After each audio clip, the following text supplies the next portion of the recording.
this beat, ayy.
Conjure on this beat, ayy.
speed A.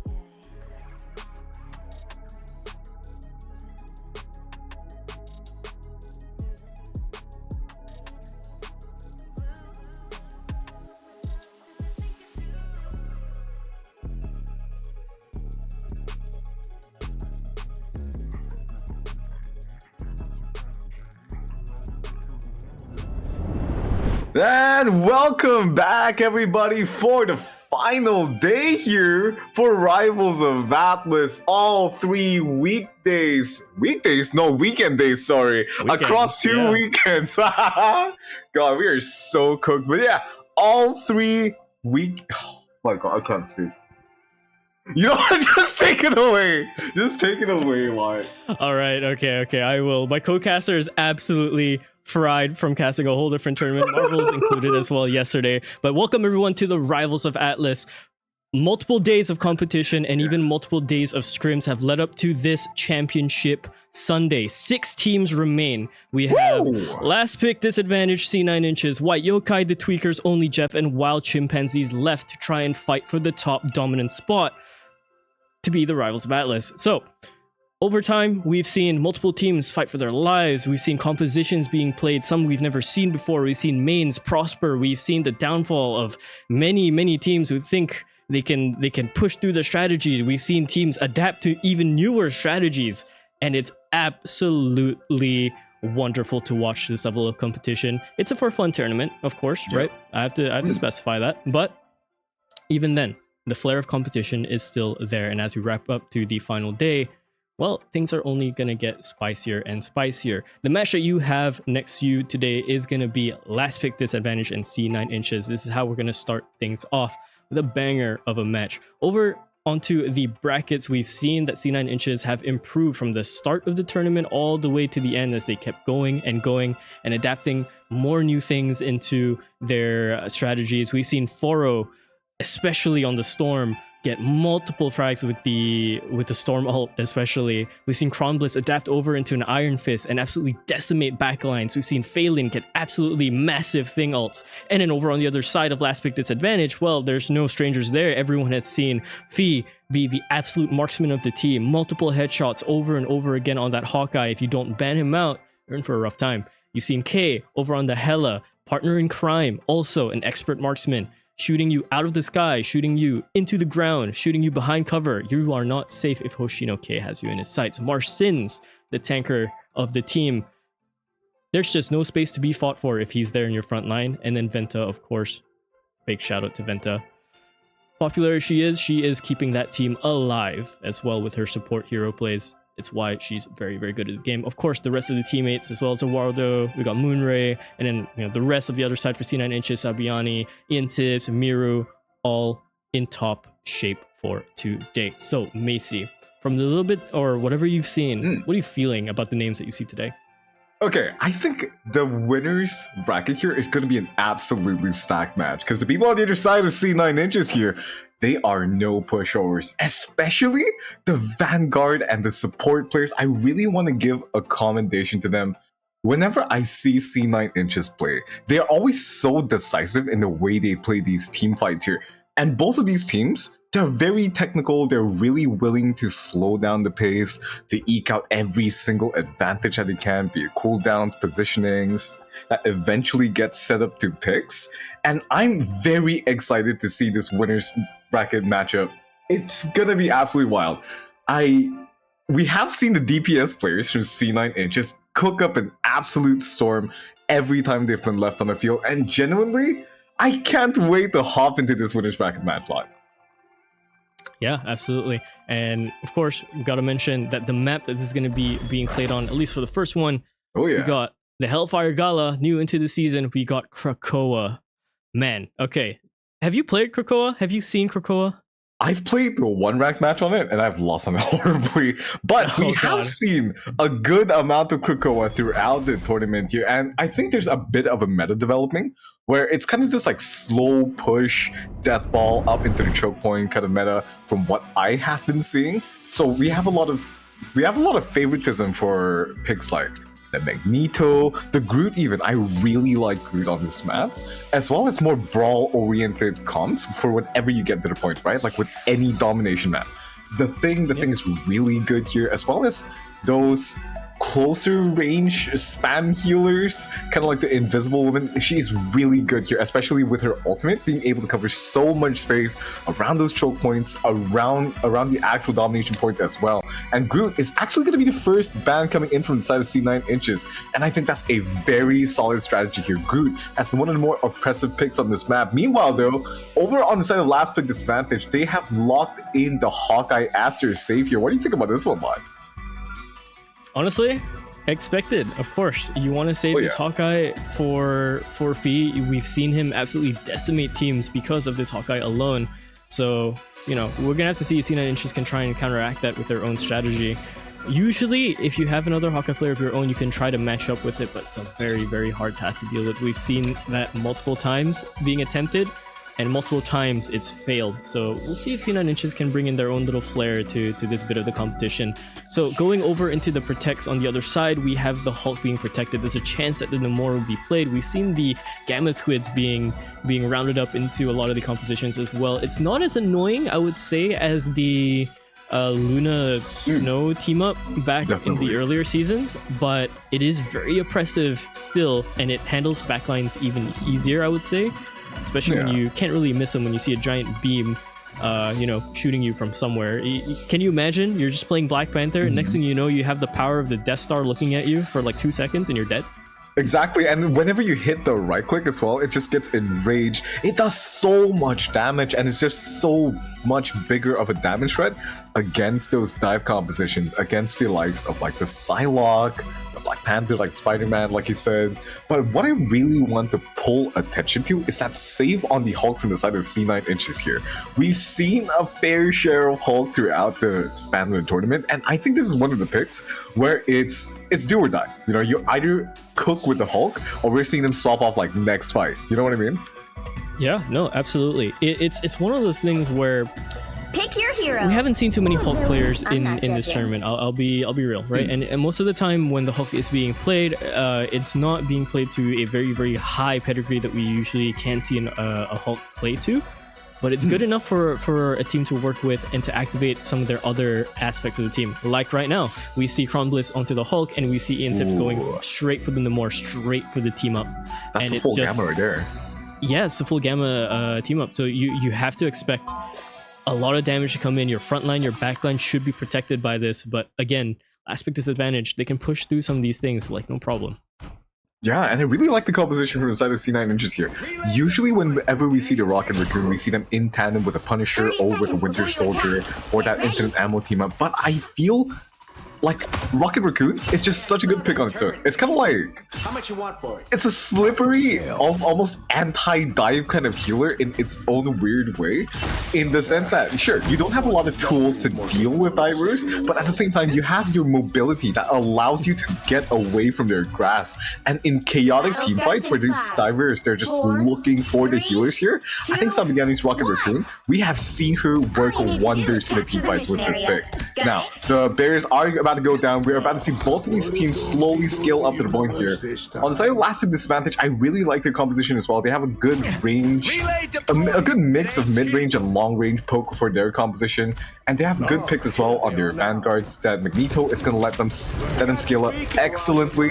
And it seems like they're seeming to just swing up onto this high ground for now, which is exactly what they want for this team composition. Meanwhile, C9 inches though, they are going to be going straight for the beeline on towards the point here. And immediately, there's going to be trades coming out. The first pick actually coming from the support here. That's going to be Iron Man 4 Spectre falling down already, but Kron Bliss, he's replying it back with the pick onto which my sins. But the BRB machine is going to pick him right up, and now the momentum is swinging on the side of C9 inches now. Look at how low everyone is feeling though. Kron Bliss, he's already picking down so low from the Hulk here. Both the vanguards, they're forced to peel back to allow their strategists to pick them right back up here. And now this is an all-out brawl on the point here live.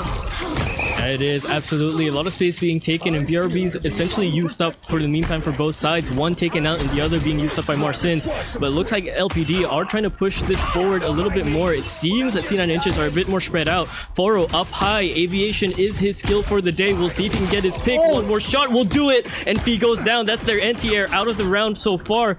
Okay, he's trying to pick up the slack to try and take him out of the sky, but here we go. Ultimates upon ultimate supports are blasting out into the open, and a lot more brawlers coming in. Foro Spectre coming in close in. Yeah, he lands one. That's Eduardo going down. Miro into the backline, takes out Hoshinoke. Last pick disadvantage are gonna have to go for a reset early on. And now last week disadvantage on their last legs on this attack. You're still holding on to the point for dear life, but for Spectre and Ian Tips, both these DPS players that we've highlighted before the game, they are making their names known on this first map here, cleaning out the house here, and that's going to be C9 Inches getting the first ticks on towards this point. Now last week disadvantage here, they've got a couple of options to play with here, right? They have the option to go up onto high ground again and take those fights. They have the ultimates from the side of Phelan as well as Sapignani, but I think it's going to be so tough, especially with Fee having this Hawkeye ultimate here. He has the option to just blast down the squishies, find some picks in, and with both of the tanks having the ultimates as well, it's going to be such a tough fight for C9 Inches to try to hold this. Yeah, and here we go. Ultimate's already sent down already. Sapignani getting that res up to Foro Spectre, but a punch instantly into Fee takes him down as well. Foro getting one more. Zuardo going down. Fee is going to come back into this fight via the BRB onto the high ground. We'll see if he can get his pick. That's a good tag onto the Nomori, and he bubbles up. He takes out Foro mid-ult as well. That's huge. That's a second shot coming from Fee. The third one is coming in. He's trying to aim for the raccoon right around the back. He's trying to go for the hunt, but he's not allowed to. Both of the tanks are trying to pressure him off, peel him off, make sure they stay alive. And here Moonray trying to keep things civil, trying to keep things alive towards the back line. Miru is here as well, trying to swap over the cloak to maybe throw over a blanket for the damage, but it's not going to happen. The healing is going to be way more important. There's a giant ultimate coming in from Phelan. A lot of people stunned, but not many to pick getting found out. There's the whale coming in, doesn't land its shot. Oh, he has to back away into the back trunk as well. The Hulk has been de-hulked right out the front. Again, low HP upon low HP, Macy. This is just an absolute pandemonium on the point right now. Last week disadvantage, they were able to find the picks, but unfortunately they couldn't scale up the points in time. But Fee landing another massive shot on towards Ian Tips. Now this certainly opens things up inside of last week's disadvantage. Finding another huge win on towards Foro Spectre. He is single-handedly making this work for his team right now. Last pick disadvantage on this first point right now. They are slowly approaching overtime. 95% and counting here. Oh my god, that's going to be Phelan running right in towards the point, trying to stall this out for his team. 99%. We're in towards overtime, ladies and gents, but I think this might be too slow from the last week disadvantage. Forrest already right back up, and now look at the ultimates. It's going to be charging here for the side of Forrest Spectre. The ultimate pulse. It's just going to be that's going to be a massive ultimate for the side of this Iron Man. Jarvis, clip this shit immediately because C9 Inches are here to play. We've seen Foro do this last time, and Foro's doing it again. Just one more time, go straight. It's so unorthodox for an Iron Man to do so, right? Usually you're seeing this Iron Man go for a flank and then send it down. You're seeing them go super high up and then sending it down. Foro says, nah, I'm gonna go fly straight 3 inches off the ground and just land it straight in front of you. Point blank, man, and C9 Inches, man, they are looking strong today. Aspect disadvantage, I really like the way they're playing. I think what they need is to have some more decisiveness, especially around those team fights, because you have to be making those key picks on towards the DPSs. But however, they can't seem to find the angles to scale up towards the point plot, I think. Yeah, they're struggling a little bit as well because Foro is doing a very good job just pressuring the backline from where he can see it, pressuring the tanks with the extra damage coming in as well. And the ult is just massive every single time. And the thing is, the best amount of damage you can put out to this Iron Man is going to be the Hawkeye. That requires Fee to land 2 shots or a singular headshot. That's really, really hard, you know, in this circumstance of the 6-mans where everyone's trying to pressure, callouts are being made, and K doesn't have enough damage on that Punisher to try and track him out of the air before the Iron Man can just get out and get healed. This time around, Kay's pivoting back up towards a Winter Soldier, a more brawl-y kind of composition coming through from the side of the last pick disadvantage, and I think this is going to work in their favor here. They're going up close and personal here, but oh my god, immediately Forest Spectre and Phelan are going to be the ones to answer with the first bloods here, and last pick disadvantage, again, already on towards the back foot here, as the point is going to be secured from the side of C9 Inches. Foro just spamming down damage into this choke point right now, such a menace to deal with. The ultimate is going to come down from the side of Ian Tibbs, so allow his team to hold this choke point, and this is so hard to play now from the side of last pick disadvantage. They're casting their support ultimates, but unfortunately, it's just not going to be enough for them to sustain this through. B, let's get a huge pick out towards Phelan. Surely this is something here. Forest Spectre goes down as well. The Iron Man, such a pivotal pick. Oh, that's going to be a triple from the side of Fee. This Marksman Supreme now is just blasting shots towards the side of C9 Inches, and it's going to be reduced to dust here. Saguardo finding another pick up to his own as well. A violent retaliation coming out from the side of last pick disadvantage. Fee, the pioneer of precision. We'll see how much more he can give to this match. So far, 36% given to C9 Inches. They're gonna have to try and mash this and make things competitive. Foro already has his ult, already has his maximum pulse, and he's looking for it. He's gonna try and either fly in close, or we'll see if he can get any more picks. Hunter's Sight is gonna be used by Fee to see if he can stop this. There's the clobbering time to come out. There's the maximum pulse. We'll see the kill feed light up, and yes, it does take out one. That Sparson's going down. Fee getting pressured by Crombliss as well into this fight. So many more ultimates being used as well. That's the rocket ult coming in to try and keep things alive and keep things going. Sabiani fighting that pick as well onto Zuardo. The tank just cannot survive through that amount of damage. K going down. It's a full reset. And just as quick as they got it, they've dropped the bat here on the side of last pick disadvantage. C9 Inches just finding the great angle there. Phelan, huge ultimate there to catch out the rest of the team, to allow his own team, the C9 Inches here, to body shot everybody here in last pick disadvantage. And now we're staring down the barrel of potentially the last fight, seeing how long these fights have gotten long. Yeah, we'll see how much more they can fight for this. They keep getting stuck by this choke. Oh, that's a good shot. Another good headshot as well. Phelan goes down one more time. Fee fighting a huge pick onto the tank. He has to try and pressure this Namor as well. Gamma Squid is going to stop him from chasing this down. Foro towards the back has to be so careful. The moment the Hawkeye has angles, it's going to be trouble. It's going to be wraps. Foro trying to survive this. Oshinoke going in for the ult. The Kraken impact doesn't have any impact. He's trying to find this kill onto this Iron Man. Pushes him up even further into this guy. Needs to land 2 more shots, but he's taking so much healing, so much more healing from his team, but finally goes down. Clobbering time goes down. The bubble just runs out just in time, but Saguardo can't push in to try and get any more picks than that.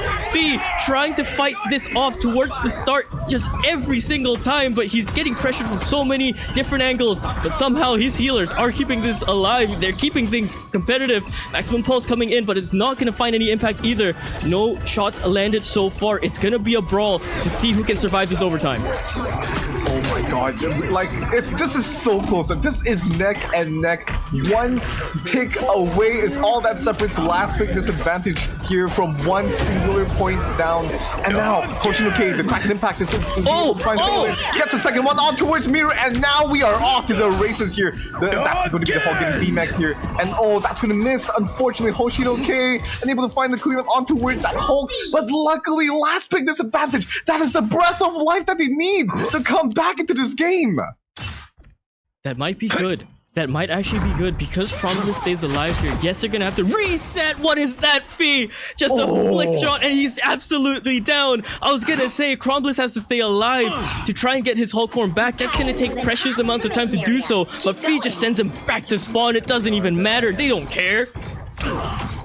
With disadvantage, they're fighting tooth and nail to keep themselves alive in this first match here, and immediately we already see who the heroes of this game is. Fee and Hoshinoke are just fighting to keep their teams alive, and Zerwaldo and Marcins, they are right behind them supporting. The ultimate is going to be thrown down from the side of Fee. He's just laying down this damage now. The Hulk already being peeled away here. He's going to be knocked down into a small form, and now Forest Spectre, though, his ultimate is charging. We've seen what he's been able to do, and now the ultimate pulse being laid down. It's going to point by ultimate. It's going to be That's gonna be with the vanguards falling down, and now last pick disadvantage without their backbone to stand on. What else can you do? That's gonna be all the members almost wiped off the point shoot. Lone Rocket Raccoon, unfortunately, not going to be able to do a lot. 99% I'm thinking. Unfortunately, I don't think they're gonna be able to touch here. But as I see that Venta lands himself on the point, but I think that's gonna be game. See, 9 inches, bring it across the board, and that's gonna be the first match going into their favor. A 2-0 convincing start. Oh boy, what a way to start it off as well for the final day. C9 inches looking very, very strong. And well, last pick disadvantage. Not too many times you see them falter, but in the fashion that they do today, it is a bit concerning. But we'll see if C9 inches can keep this lead up, or if last pick disadvantage can find their way back into this, re-strategizing for the next map. So far, taking a look at the scoreboard, Phelan and Foro, of course, leading the charge. Foro, 26 eliminations total, 15 final hits, 20k damage. Yeah, not a lot of accuracy, but when you're lobbing ultimates, essentially nukes, I mean, hey, Stark Industries provide. He is the nuke! He's just diving in here and just ulting in their face! How is he getting away with this line? He can't keep getting away with it! He can't! He just can't! You just can't let him do that, man. You just can't let him do that. It's so criminal that Foro gets away with this. Foro, I've mentioned before, the way he plays, right? Necessarily, as an individual, it's really, really good, but he's patient. The dangerous thing is he's very, very patient, and he sees his windows for his ults. It's why he's so good on Storm. It's why he's so good on Iron Man. It's just anytime there's a position to ult, Foro somehow will just get more than one on average. Yeah, like he's just good for this. Like his clip bank from Jarvis is so full. He might need a new SSD after this tournament. I'm gonna be so for real with you. But over on the side of last pick disadvantage, I will say that they can work a little bit more around how they're synergizing, in my opinion. They seem to be off on different pages this time around. We're not seeing the same amount of polish that we're used to seeing from this team here. Now, Marsins and Fee, these are the 2 star players for me, and K as well. One of the rookies coming in here from his tenure in Valorant. They certainly can have some bite to them, but we're going to have to see if they can make anything work on their second map, which is going to be Spider Islands coming up very soon. Now, Lot, what do you think of this map for this matchup in both of these teams? Okay. I have a bit of insider info. I know how Spider Islands is going to work out for them because they have a bit of a different composition that they can run here. We saw it being ran yesterday, and we'll see if it gets run again. And it will be a bit surprising, I think, for you. Some might say, Macy, it might be fantastic. No, tell me it isn't so. Well, we'll have to see. We'll have to see if C9 inches do their homework. We'll have to see if they do their homework. Now you've got me intrigued. Okay, because we've actually been seeing quite a big amount of uptick in Mr. Fantastic's win rate, if you've been paying attention to the Marvel Rifles website. And most of the time people would argue it's one tricks, but certainly there has to be a big amount of sample size enough to justify this huge amount of uptick.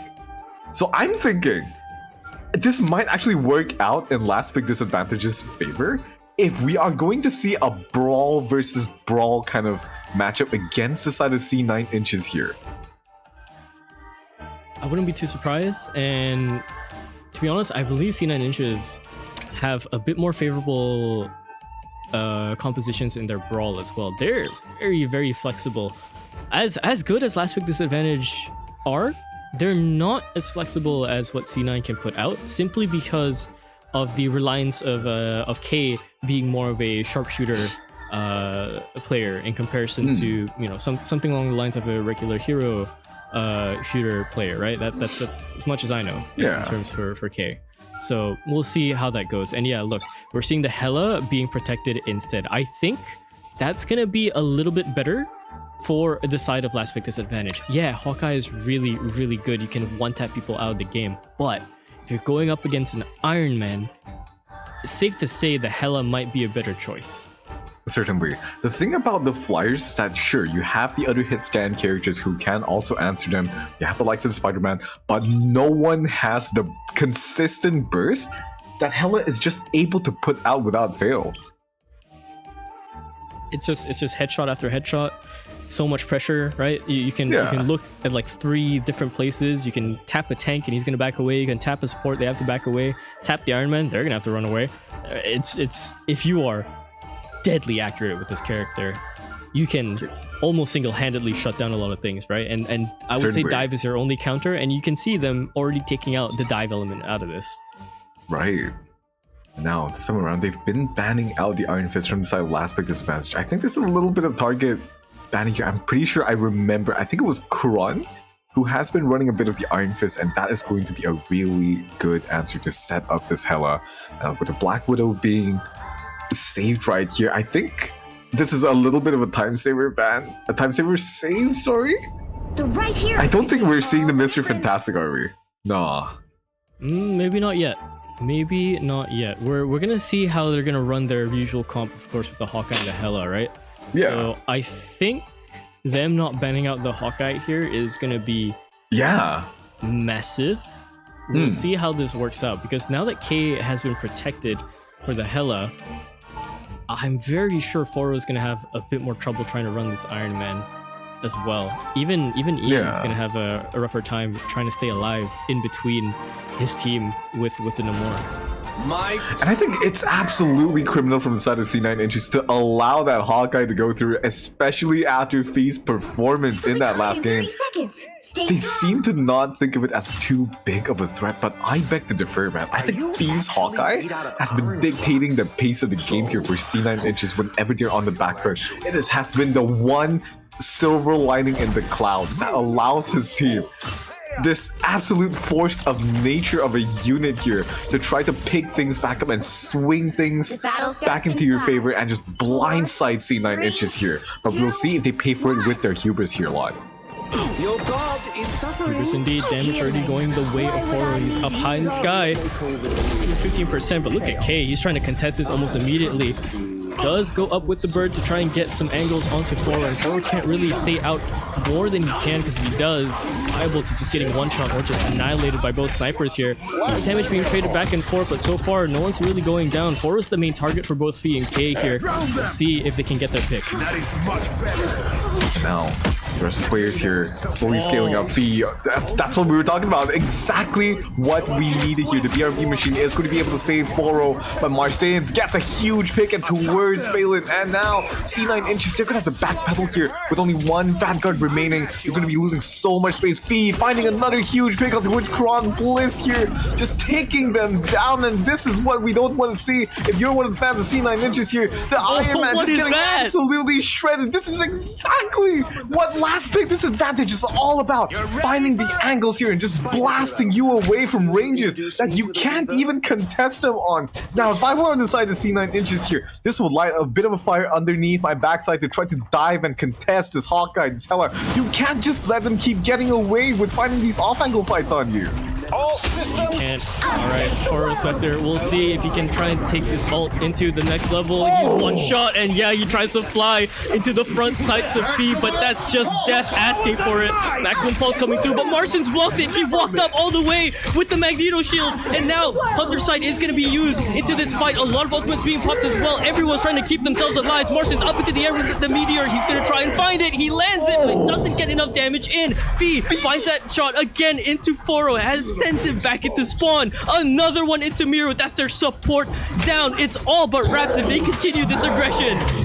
And now the ultimate is being popped on the side of Kron Bliss here. This is going to allow him to run around and make so much space for Steve. And this is what exactly we were talking about. Fee already being contested so hard in this hold. He's just sticking on towards him like super glue right now. And Fee goes down, but the BRB machine is going to be able to pick up Ian Tibbs. And now this momentum is swinging in the favor of C9 Inches right now. Size does matter when we're talking about their team compositions here, especially when there's a Hulk running down your backline. And now, last pick disadvantage, they are all sent by packing. Forced to regroup here before another fight. It was a 5-second window, Macy. A 5-second window for them to get one more pick to swing this thing into the next point. And they couldn't shut it out. They couldn't keep that Hulk down.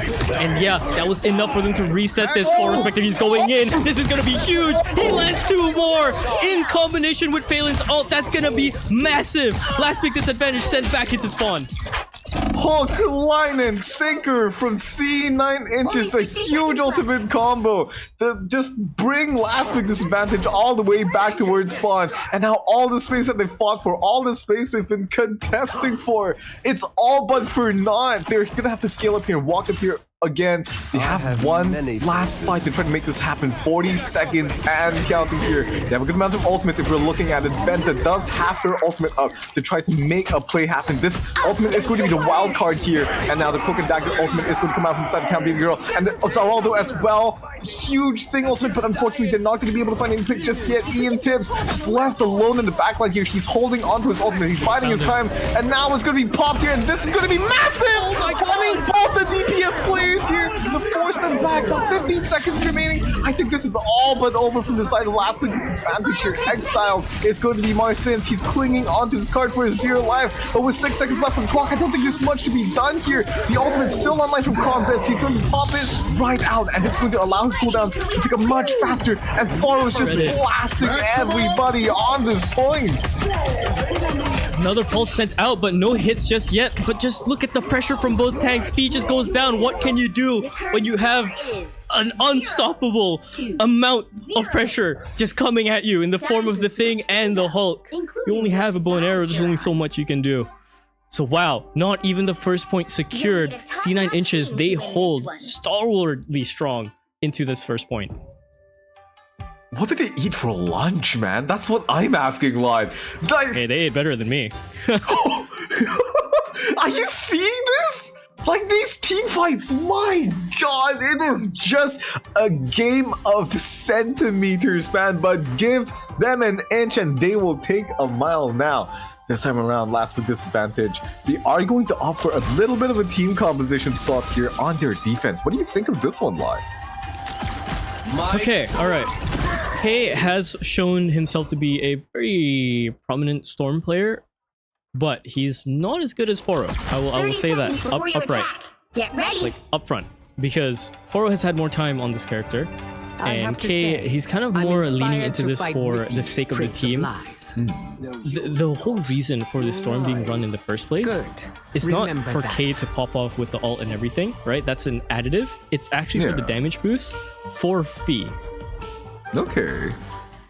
I think in the 5, Storm pick 4, here 3, really 2, accentuates their 1. strengths, especially since you're looking to play this almost death ball style composition. But this time around, they're opening things up with being very spread out. With Fee on the side ground, trying to find a pick on towards C9inches, on towards one of those key strategists here to try to open things up for his team. But immediately, look at this! Kron is so aware my here God, and he hit knocks him right back down! What is this? Oh, I don't even have words for this. Immediately, their play just gets snuffed out and answered, and I think this is going to be looking really rough here from the side of last week's disadvantage. They're forced to backpedal here and give up all this space on towards this first point. Half of this point is going to be given towards them, basically. Stay alive or reset together. That's your only play. You cannot stagger at this point. Not with the amount of time that you have left, and not with the amount of distance that you captured over towards the first side on the attacking side. Foro already having the ult. We've seen the trouble he's made. We'll see if he can do it again. He's flying right God, in. no. We'll see if it hits it. Oh, he lands. It turns around, but he doesn't get enough damage in. But regardless, Ian Tibbs, he is going to be falling right down. And look at this. It's going to be ultimately already committed here from the side of Phelan. And this is going to be the final nail in the last pick disadvantage's coffin unless he can do something about this. Ian Tibbs, he is waiting with the ultimate in the back pocket as well. But C9inches, I don't think they just have so much tools to be able to play with here. It's going to be an absolute pandemonium, and Venta is going to be falling down shortly, I think. But they're just able to clutch it. And now, with none of the members falling down so far, it's looking like a little bit of a deadlock on this point. But as I say that, Fee is able to find two massive picks. Last pick disadvantage, showing us that they still have some signs of life here. But the Iron Man is still going to be alive. Foro Spectre, he's just pelting shots after shots after shots, blasting down Hoshino K, and Fee, he's going to be able to reply back with a kill here, but I don't know if they're going to be able to make it in time.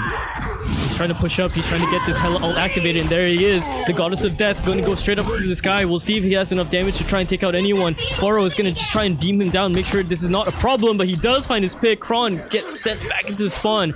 And yeah, well, C9inches, they're going to have to try and hold down this attack a bit more. this amount of pressure that's coming out from the side of last pick disadvantage. They're trying to put down all the damage, trying to force the space away from C9 inches here. They're fighting tooth and claw here.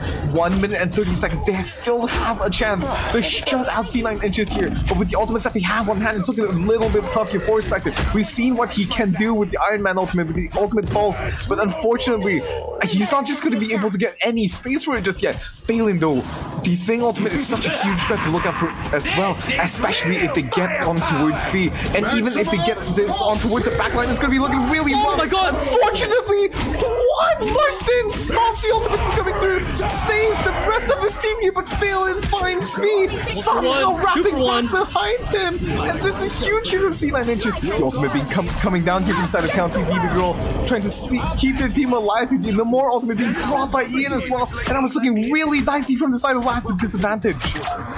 Eternal Bond spent both ways, both Cloak and Daggers using it to try and keep their team alive, to try and keep the pressure up from both sides around this corner. The team is now coming back slowly, but Marcin's, he's dying out here without the healing that he needs. So many picks coming the way of the side of C9 inches, but last pick disadvantage found two more their way. The Goddess of Death is activated. Ian Tips activates his bubble way too early to try and block it. He's gonna get spammed out. The Hulk as well goes down. 19 seconds left around this corner. Foro Spectre is coming back, but he doesn't have his ult to try and make things competitive. 12 seconds, they have to keep this alive. And I think, Macy, I think they might just have this.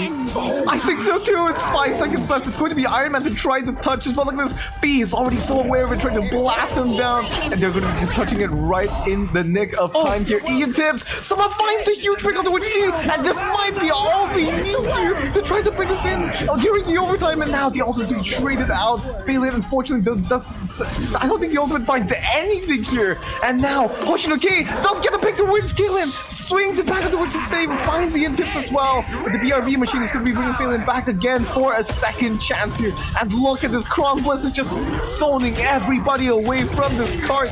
Meanwhile, last pick Foro has all fingers and toes on this point right now. And that's gonna Far away. He finds a world though, but Fee shuts him right down. Oh my god! The reply, the Spider-Man comes out. Oh my god, I can't bear to watch this live. Venta has now spent the teleport as well to try and get back into safety. The ults are being used to try and keep the team alive. Overtime, a sliver away from getting absolutely gone, annihilated. Last pick disadvantage, they back it happened. Oh.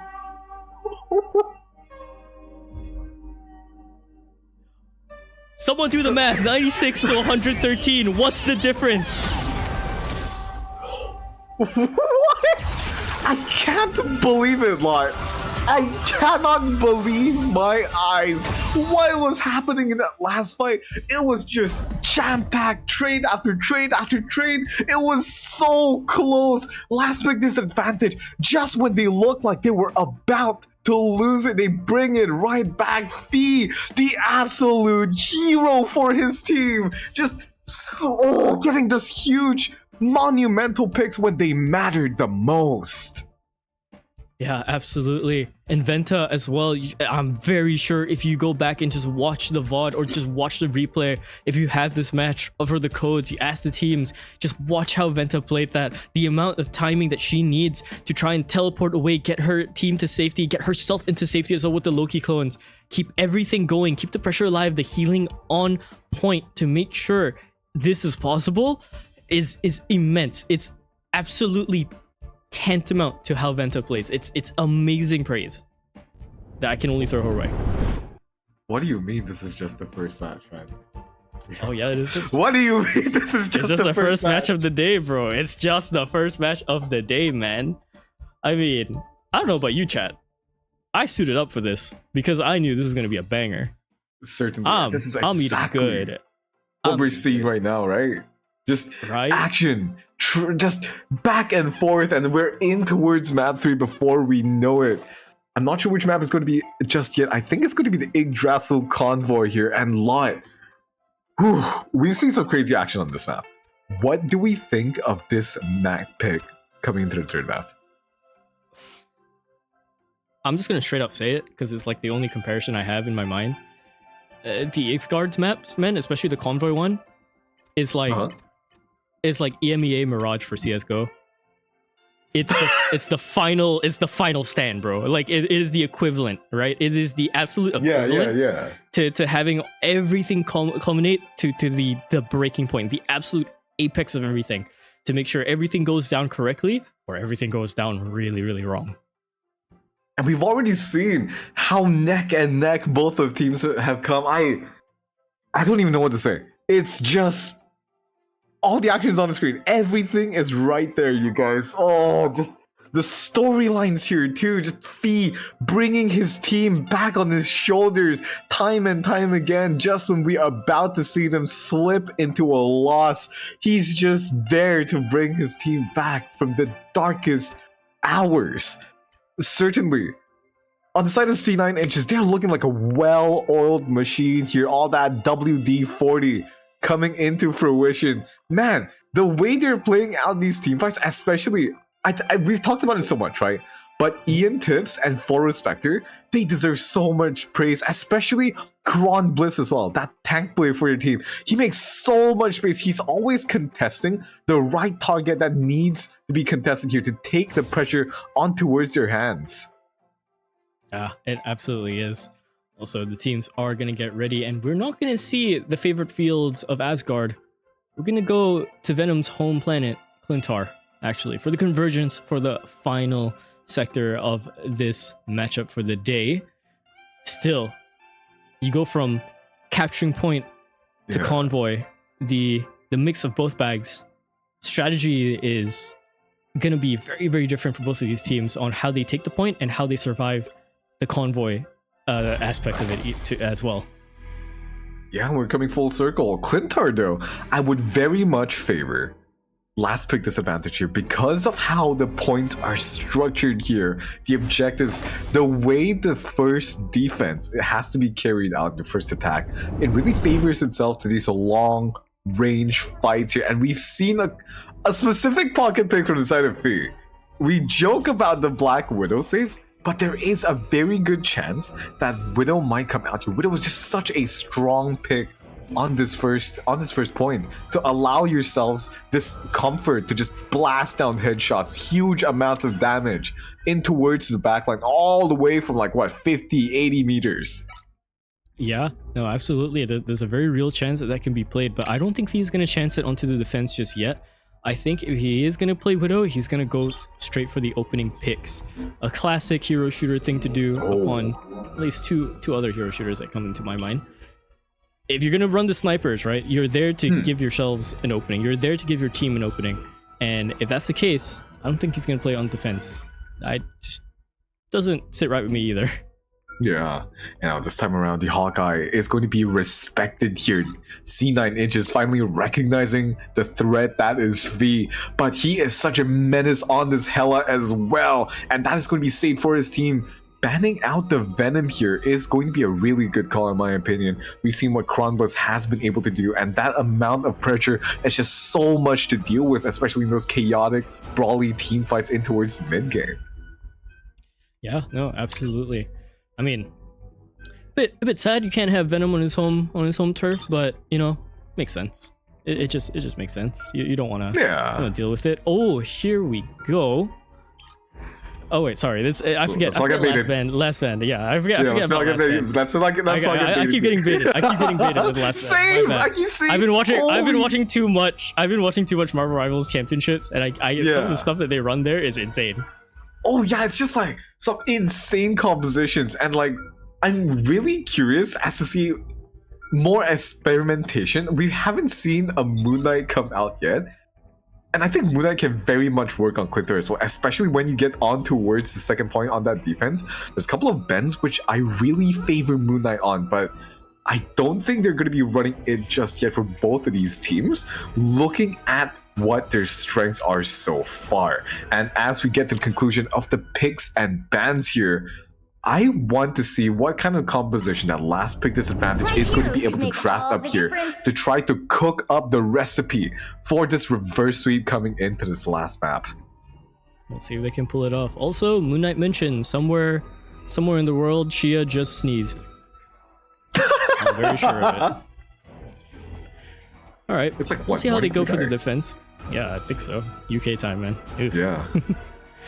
All right, so Hoshinoke going for the Storm instead. Now, Foro usually runs Storm on Clintar from what I've seen, but this is going to be a bit of a different mishmash. I mentioned before that Kronblitz has adapted this Iron Fist into their play, and Iron Fist, this new patch, is They'll be coming in 30 criminal. seconds. Stay It's strong. genuinely Yeah. just criminal with what he can get away with.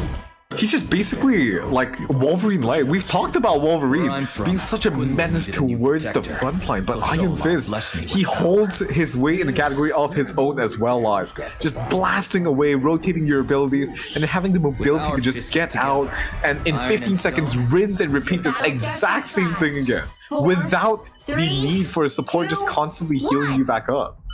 You have to stop them from the supports securing the have to be mission so, area. so careful. Granted, they are running the Cloak and Dagger and the Invis Woman, so there are ways to kind of deal with this Iron Fist. Fee just has to look at the supports as well. The supports have to look at each other.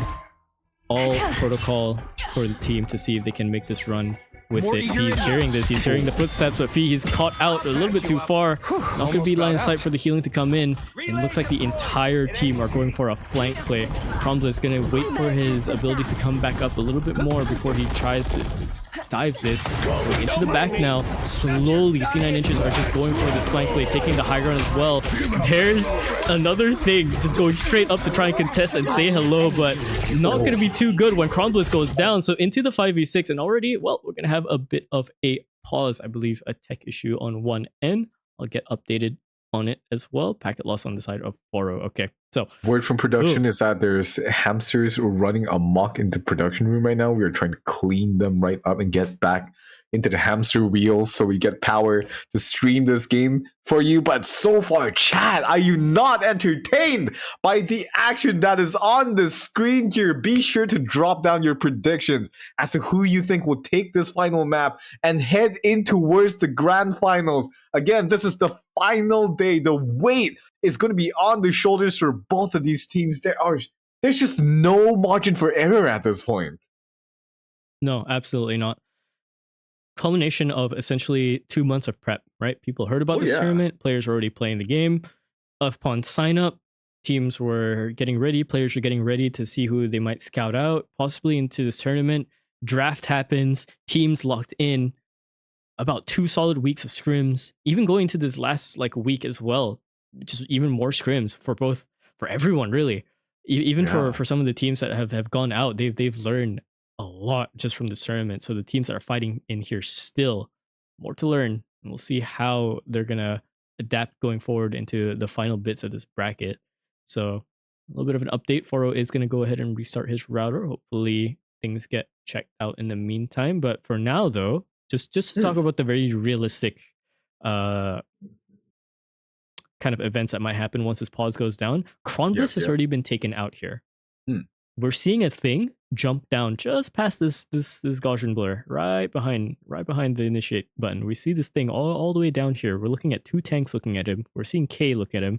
Fee is off towards the right side. Venta and both Moonray are towards the back.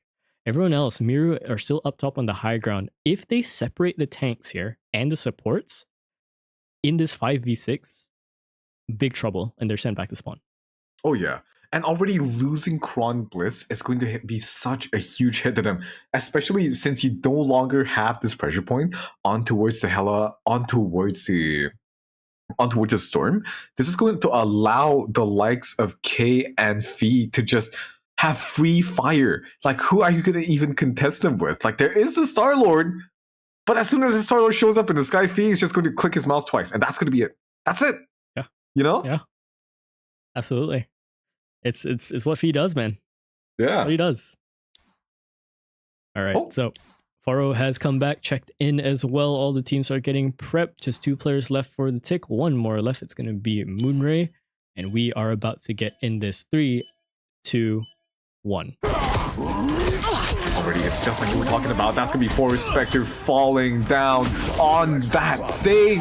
And now the rest of the members are falling down on the side of C9 Inches as well as they try to fight on towards this low ground here. Marcins getting 2 huge pickups off his own here to send the rest of C9 Inches packing towards spawn. B, he's not just done yet. No rest for the Wicked, just blasting his space. Miru getting taken down on that cloak and dagger. This is going to have massive repercussions here for the sides of C9 Inches. They're slowly getting staggered if you're not careful. An opportunity This is for very combat. solid in terms of how they're playing this defense as well. The stagger coming in as well, slowly taking out each player as well. Granted, it's not through their exact ability to do so, it's just how it happened. It's 20 seconds, 30 seconds off the clock already, and we're already seeing this go down to the halfway mark. The shield around. C9 Inches are gonna have to be so careful here. Look at this Cage is already getting a huge ultimate here to send the picks. Kunti here also able to get a pick on towards the Tips. The European Machine is going to be bringing them right back up into the action here.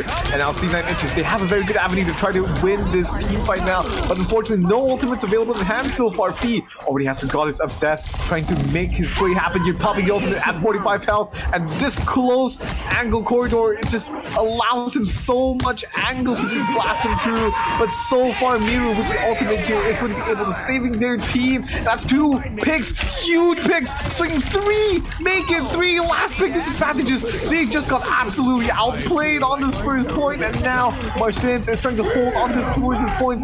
He pops the meteor M and now trying to dunk it towards one of these supports. Catches Miru, and this is going to be massive here, but unfortunately failing. The ultimate is going to be swinging the rest of the players here. C9 Inches trying to pull them out of the ultimate. Cheaper Town Hall! Cheaper Town Hall, baby! And we are on for a deal like it's Tesco's. Just bodying everybody, sending them packing towards Damn! Kron Bliss! Cheaper Town Hall indeed, and it's a sale for everybody here. Oh, the immortal Iron Fist. He's beating up a rock right now at the moment, but yeah, not gonna be an issue whatsoever. Your hand is made of iron, or hard as it.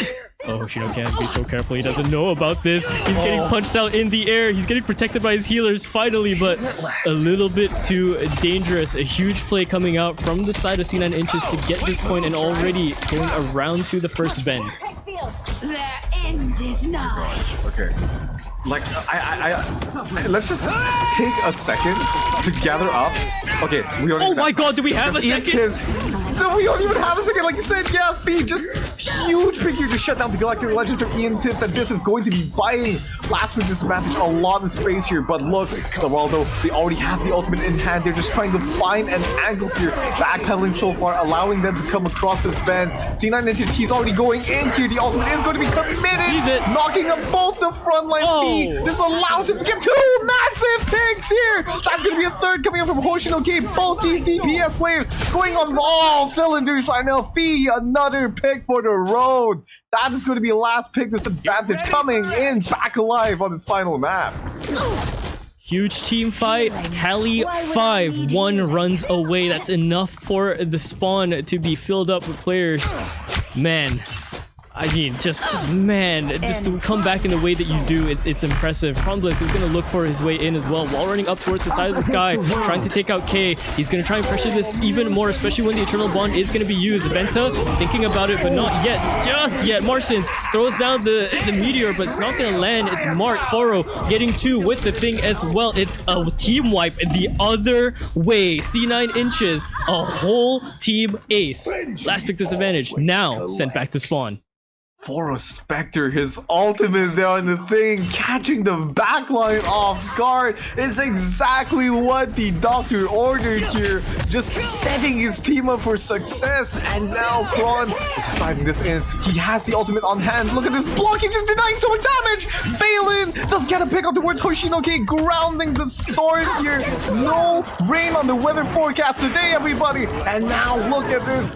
Kunti casting the ultimate here to try to keep their team alive in this last fight here on towards the second point potentially, and the ultimate is going to be coming out from the side of Kron Bliss. B does get a pick. The Iron Fist ultimate does not find any impact just yet, unfortunately. At this point, all of these tanks, this is just them going head to head, and it seems like C9 Inches, they are going to eke out the fight on top. Oh man, they're looking so strong. C9 Ninjas. This composition is what they needed. Crown Bliss on this Iron Fist is just such a menace towards the front line. They can deal with Foro, but they just cannot deal this Iron Fist. It's essentially just having a third tank the moment he parries and just gets 200, 300 HP out of nowhere. Yeah, this kind of space taking is exactly what C9 Inches needs. They constantly have to keep the pressure on this Hella on feet. They have to try to answer the pressure, the damage that's coming out from the storm, and they're taking the fight to their faces. Just look at this. Okay, it's going to commit the ultimate here to try to vacate some space on towards this point. They're going to set their eyes on the support here. Miru already getting huge. Oh, no, that's going to be failing actually. That's going to be the Emma Frost taken down, and now this is going to be giving so much things. That's a sign of last pick disadvantages to take this fight into the faces of C9 Inches here. Now, I think this is going to be the ultimate being casted from the side of Miro. The rest of C9 Inches are going to be able to walk up and recontest and walk up for the space. Look at the backline here. The Miro just popping so much damage, zoning back towards the healers. Ian Tips is going to be able to answer back with a pick up towards Hoshino K. And now Fee with the ultimate in hand is trying to get a pick here. Huge! Fee and Miro going down. That's going to be a massive ultimate. Huge value here. And with the tanks on one singular support being left alive, the Rocket Raccoon is going to be the next to the chopping block. Sabignani is going to have to try to stay alive here. Venta popping the ultimate, taking the cloak attack ultimate and being able to take their team forward here. K finding two, and this is going to be a massive fight, swinging both sides, but ultimately, last pick disadvantage, they get the final laugh so far. Oh man. Oh, the Strange Portal almost immediately, just when we think we have some sort of relief, it's almost immediately sent back into the sky. Iron Fist is going to try and play anti-air, but instead it's going to be the Strange to help out with the damage. One more time, Crombliss is going to try and pressure this. Magneto, oh, not going to happen. Crombliss denies it in the sky. He kicks out Fee as well. Knees him into the face. One more kick is going to take out the other healer as well, but Sabiani takes out Zawaldo. This is trouble for last pick disadvantage towards his last bend. Venta up over into the high ground to try and take things into their own hands. A lot of damage done onto the Cloak and Dagger. They're trying to find the pick, but it's not going to happen. One more. There it is to finally shut it out. There's the Rocket as well, taking a lot of damage, but no. The Amplifier goes down, getting whipped by the Strange. Eye of Agamotto coming in towards the back line. K with the Omega Hurricane finds two somehow. Fee finds a headshot as well. No way, Macy. They're actually bringing this back. They certainly are, and it's going to be just Crown Bliss, the last one on towards this point. He's casting his ultimate, trying to fight for his dear life, but that's going to be last pick disadvantage, shutting them down in this attacking half from the side of C9 Inches. Switch things They're up. like 4 meters away, man. They're like 4 meters away. You'll need a You gotta be top-notch team kidding to win me. this one. There's no way, dude. That ultimate was so huge as well from this Strange. Oh, heartbreaking. Just genuinely heartbreaking from C9. I need water. Oh my god. Yo, chat, hydrate, please. Pop a hydrate redeem for us. Oh my god. Okay, Okay. going into the swap. Last pick's advantage are not going to try and change things up. They're going to keep things towards the same things. You know, Venta going on this low key. We're seeing the Cloak and Dagger still, so nothing has really changed for both sides either. The only thing that's been kind of made 30 different seconds towards the before you end here is that attack. Foro is Get now no ready. longer in the thing, and we're seeing the Fabled Storm coming out into the defense. You're yet to Okay, and this time around, it's looking like a very different composition here. An Emma Frost solo tank with a triple DPS lineup. Bro, we're either gonna see As if I wasn't strong some enough. extra sauce in the plate, or we're gonna see battle no starts in sauce at all. 5, 4, This can only go two ways live. 2, 1. Oh boy, I don't know who I'm worried for, genuinely. I'm here for the good game, and we're getting a good game. This entire world My is a living god, mass. man. It's like, Would be I don't even have words to describe what's going on in this game right now. It's just such a neck and neck between both of these games, and the upper finals, it's really paying dividends so far. This is exactly what we want to see. Like, it's criminal that we get to watch this for free, man. Just both of these teams laying down everything that they have on the line, and as they approach this first point here, oh Oh, Fee Fist in the trying to back pick line. up towards Foro, Spectre here, and now Sabignani is able to pop the BRB machine and pick Foro Spectre back up. But now the margin of error is going to be bar none for both of these teams here. Ian Tibbs, he's going to be able to find out. K shoots him right out of the sky.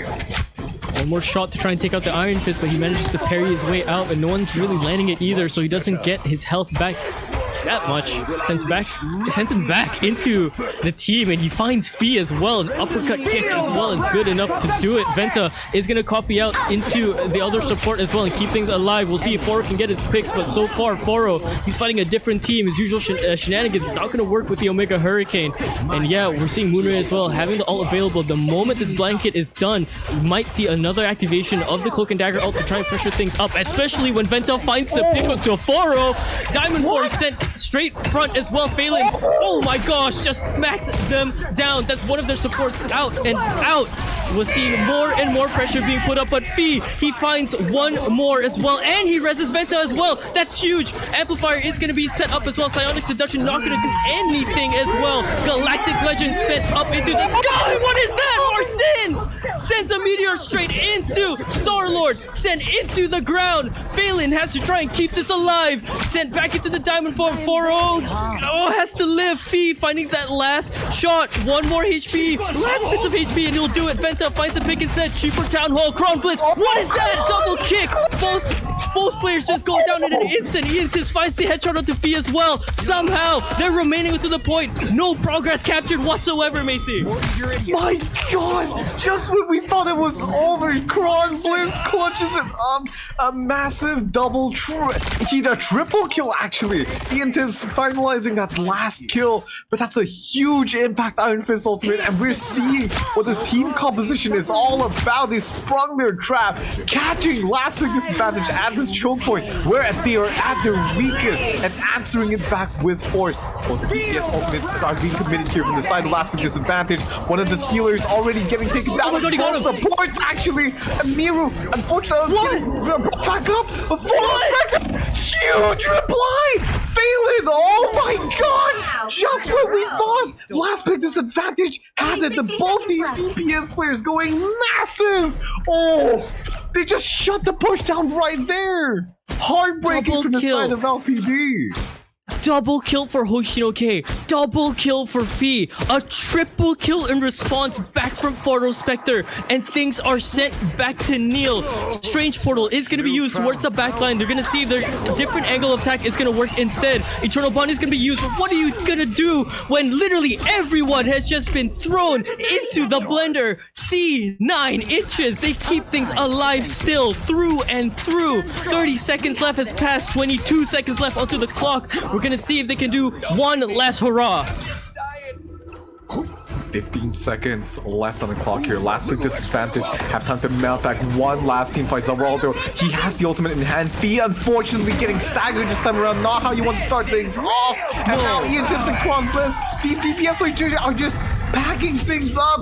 Everybody Oh my. just falling apart from the side of 0, last pick 2. disadvantage. And C 9 inches. Body shots, body bags and back shots, they are going to serve LPD. They'll drop into the lower brackets. Oh man. Kron Bliss is going to be your MVP for this match. 29-9, but I mean, numbers may look low, but the numbers are deceiving when it comes to individual performance from all of these players. Both teams played it so ridiculously well. Let's bring up the scoreboard if we can here in a bit to try and break this down a little bit more. But man, 4-0, if he didn't get that triple kill towards the end, it would have been wraps, but very good attempt from Fee and K to try and enter in with their own kills as well, and not being able to send that ult out. Zeraldo diving a little bit too deep was their demise, unfortunately. A little bit too aggressive with the thing, and well, too much passion can be your downfall. It's just heartbreaking from the side of LPD. They were on the precipice of it too, but this team composition, I'm not gonna lie, I doubted them a little bit, but they are showing us why exactly they're running to their strengths. Look at these final hits, man. It's 40 final hits for these DPS players. All of them were firing on all cylinders. The solo tank from the side of Phelan 2, the anchor of this team to keep them together. God, Lord. It's genuinely amazing. The match that we just watched, that was worth a final on its own between these two teams. And there's a very real case where that might just happen. LPD might just make this bracket going into the lower brackets, going all the way back into the grand finals, meeting C9 here. It just could happen, honestly.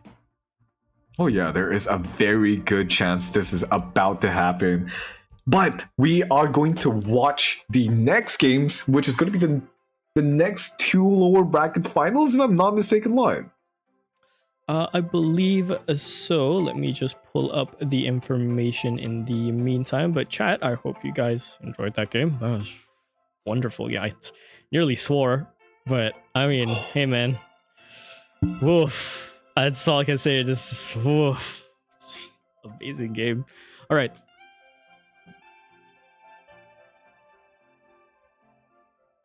Okay, so I just got an update from production. We're going to probably go for a break first before we come in for the next game. If the schedule is correct, we have White Yokai versus the Tweakers. They're going to be into that lower bracket section. Essentially, all lower brackets at this point. We'll see who gets to go through and who gets eliminated from here point out. So, Macy, before we head off to break, anything else to say? Anything else? Final words? No, that's all. Just, you wrapped it up perfectly. For everybody who is watching at home, make sure to not go anywhere. We'll be back with you shortly. Grab your drinks, grab your snacks, and we'll be back with you shortly.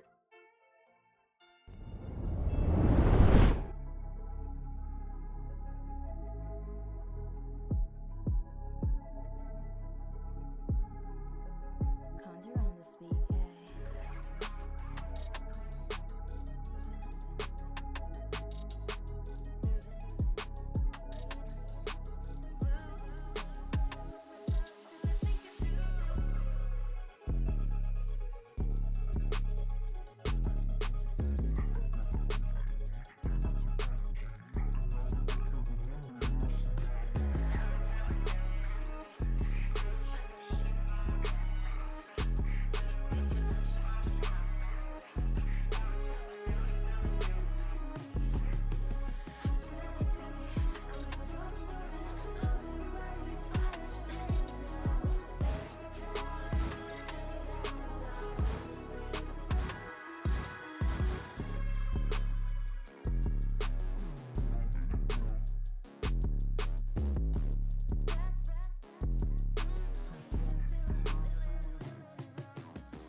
Welcome back, everybody, to the Rivals of Atlas tournament. Boy, we have just seen an absolute doozy of an upper finals match so far, and now we are back down to the lower bracket finals here. The first one up here is going to be with the White Yokai versus the Tweakers here, and we've seen some very familiar names across the board from both of these teams, haven't we, Lion?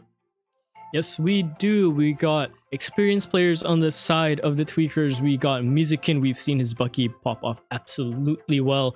We see Leon as well in there. Leon? I'll get updated on that later on. We got JV as well on the side of White Yokai. Suzu Yoon as well, a Grandmaster 3 already in the lobby. He's looking to fight into the ranks. We know about this guy's proficiency and his ranking abilities. We have Yogurt as well, contesting fees Hawkeye at one point. Not doing too well, but we have another Hawkeye player essentially in the sense that's made it all the way this far. So give props to where props is due. Oh my god, man. It's going to be such a close match. I already know it between both of these teams. So far, let's get an early prediction, right? Who do you think is going to take this, and what do you think the scoreline is going to be? Okay. So if my information is correct, and I think my producer can tell me if she's listening, Mizukin is not part of this team, if I recall. Mizukin is actually part of a different team. So Mizukin's subbing in for a player. Let me double check. Yeah, Mizukin is subbing in for another player. And Mizukin is extremely deadly on their own. So there's an element of randomness and surprise that can happen here, but sometimes, you can find these pieces out in the wild that come into your team and they work just fine. Sometimes even better, some might say, right? But we don't know that. Yeah. So for the Tweakers, they have that element of surprise going into this fight. White Yokai, however, they've made it this far by being consistent in how they do some of their fights, but there's a lot of gaps in how they've been fighting, just watching how they play it, right? There's too many gaps in where they leave their supports open. There's too many gaps in where they leave their DPSs open. They're not too aggressive at times when they want to be aggressive, and they're too passive at times when they're supposed to be aggressive. So if Tweakers can find windows into their into White Yokai's strategy and into their team fights and who to pressure at the right times, I think Tweakers can actually just take this. I actually think this is going to be a 2-1 for White Yokai. Okay.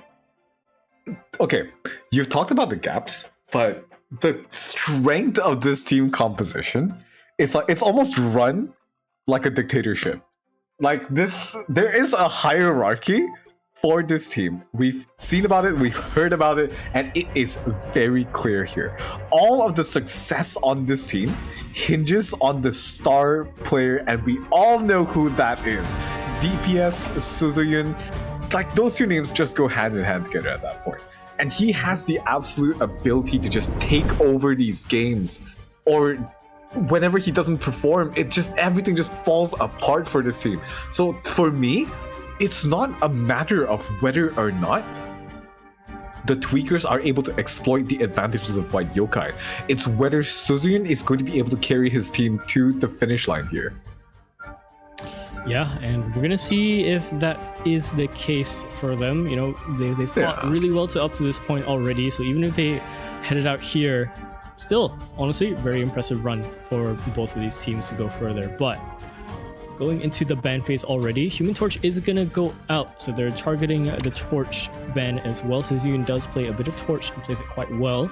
And LaFrost is going to be picked over as well. And Rocket is going to be banned over on this side of White Yokai. They don't want to chance the BRB keeping more pressure and, you know, sometimes the infinite ammo as well with the Punisher if they choose to do so. We've seen less Punishers these days running the infinite ammo team up ever since the nerfs to come in, as well as the disconnection of that team up from Bucky. So I don't know. We'll see. Squirrel Girl being protected. Okay, that is a very interesting pick actually. But coming in towards Hydra base, I'm surprised we're not seeing any presence of the Groot in these pick and bans. I think so far both of these teams are really focused on these DPS picks. We're seeing a Hulk ban, which is very valid. Hulk is just such a huge threat towards these backlines. His just mobility to just get in, get out. It's like Winston on crack. You know what I mean? Yeah, no, absolutely.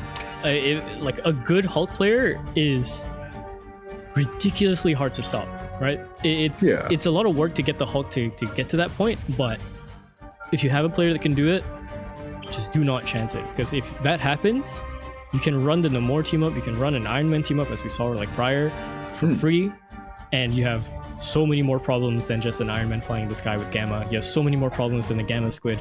You have a Hulk in your front line, in your back line, everywhere, back and forth, fighting in these team fights, being super, super annoying, and they can stall forever. Not to even mention the fact that you can bubble. Exactly. And one pick that I want to highlight here that has been left open, somehow slipping through pick and bans, is the Spider-Man. Now, we've seen Yogurt, we've seen, I think, Yuki on the Spider-Man before, and the Venom is left open as well. This is a very delicious duo. If you want to pick it up towards this, I think a couple of points on this Hydra base, it really favors, like the one with the, I don't know the map names off the top of my head, but it's the one where it's like a recessed point on towards the bottom. That point is really good for like a Spider-Man Venom. Oh. Spider-Man head-to-head? Oh. Okay. I dig this, actually. Yogurt. There we go. Just like clockwork, it comes out.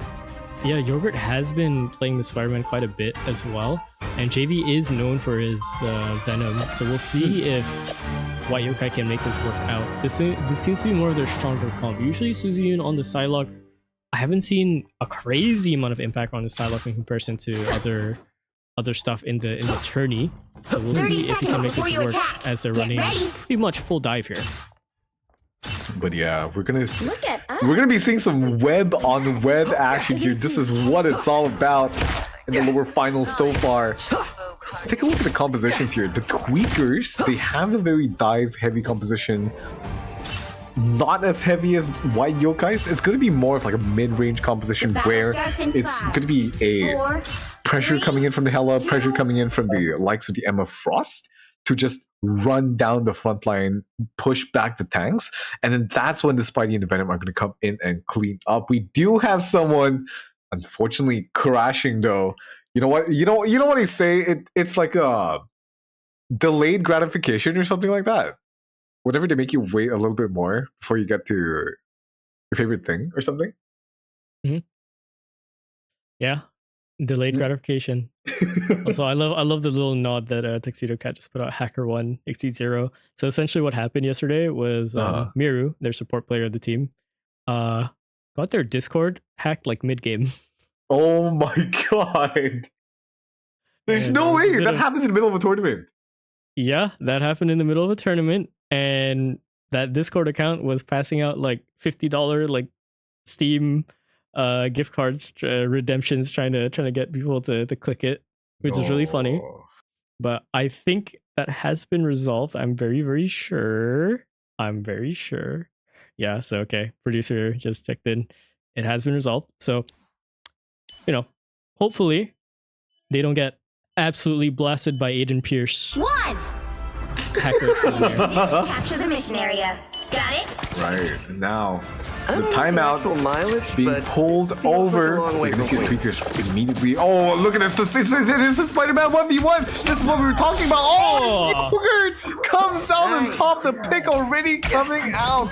Yuki is going to be able to feel the bruise on their ego from that one, unfortunately, and Bacon as well, able to get another pick to reply this back. That's Suzuki falling down already. Both one per piece so far. Open things up on this first map. Oh, a diff back. That's Kisuru Yuki coming straight back from spawn, instantly taking out Yogurt. A little bit of revenge as well. Now adding more pressure in towards the back line. Oh, it's going to be a hell of a game if both Spider-Mans are doing this early on. Yeah, and it's just, what's the score right now? It's like 1-1 for both of them. We're gonna have to keep track of this. Ixie, however, keep track. finds a pick on towards maybe, and now it's going to be looking really dicey from the side of White Yokai here. The tweakers, unfortunately, not able to find anything just yet. But as I say that, that's going to be Spider-Man and Venom finding both picks of their own onto their respective counterparts here. And now White Yokai, they're going to be looking really dicey here. They're going to have to back up to the point here and try to regroup and look for another fight. Strong, explosive start for the side of the tweakers, and expectations are falling the way of one side. Suzuyun gets that damage in as well. The combo is good. Ultimate, the dance with the butterfly lands 3. Oh, the garden of damage, you could say. A spider and a butterfly, they work together and they send themselves into the percentages.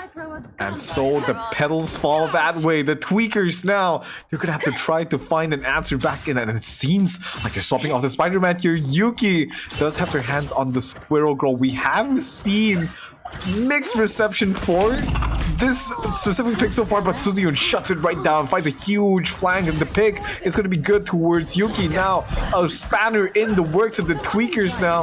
Their plan seemingly stuffed, and look at how much pressure that they're going to be able to find on the backline here on the likes of Suzu and Yogurt, just both of them working in tandem to mess up the plans of the tweakers. And the ultimate is going to be coming out. The ultimate is going to be forced from the side of Q to allow the team to stay alive here. Laney just trying to keep everybody up online, preventing the team from trying to stagger even further. Meanwhile, on the side of White Yokai, though, they are trying to keep the pressure on the point here, and the ultimate is going to be committed from the side of C, dragging everybody in towards this point right now. But the ultimate from the side of Akun Bacon is going to be keeping them alive so far. They have ultimate from XC as well, not able to find anybody just yet, but Yogurt and Yuki are going to be able to be finding their picks, and the dance of the butterflies is going to be able to clean things up for the side of White Yokai. How did as your name suggests?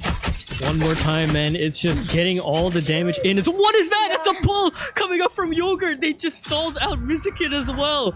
That's a hell of a way to diff a Venom instead. You can get the Spider-Man diff, man. Just send him out into the lava. Here they come now. Like this, now tweakers. The area is Back up almost next to yours. another team fight here. They don't have a lot of ultimates available in hand here. Mizukin does have theirs.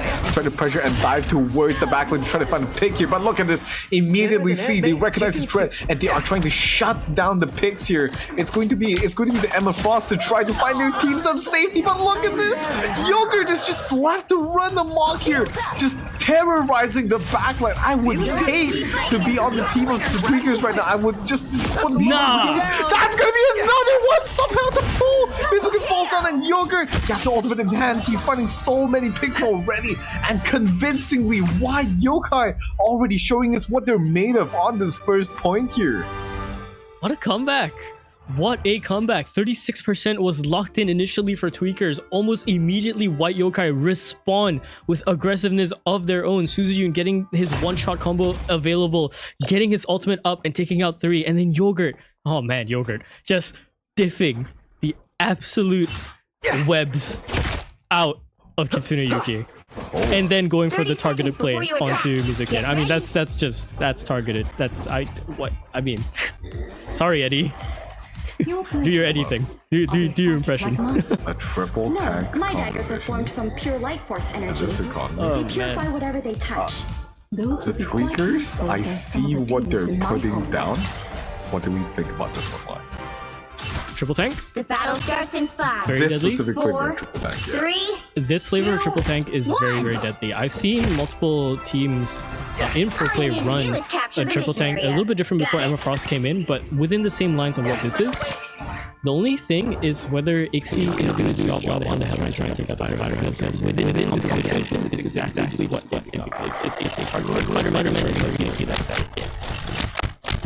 And now, with the triple tank, allow so much space inside by the big deal.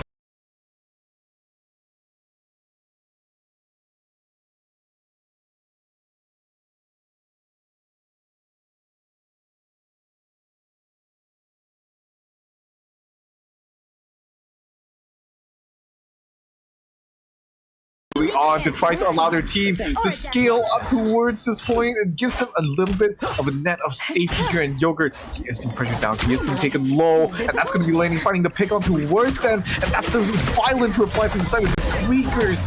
A violent retort to bring them back on towards the point, and that's going to be the objective, being painted red all over. Feeling fantastic.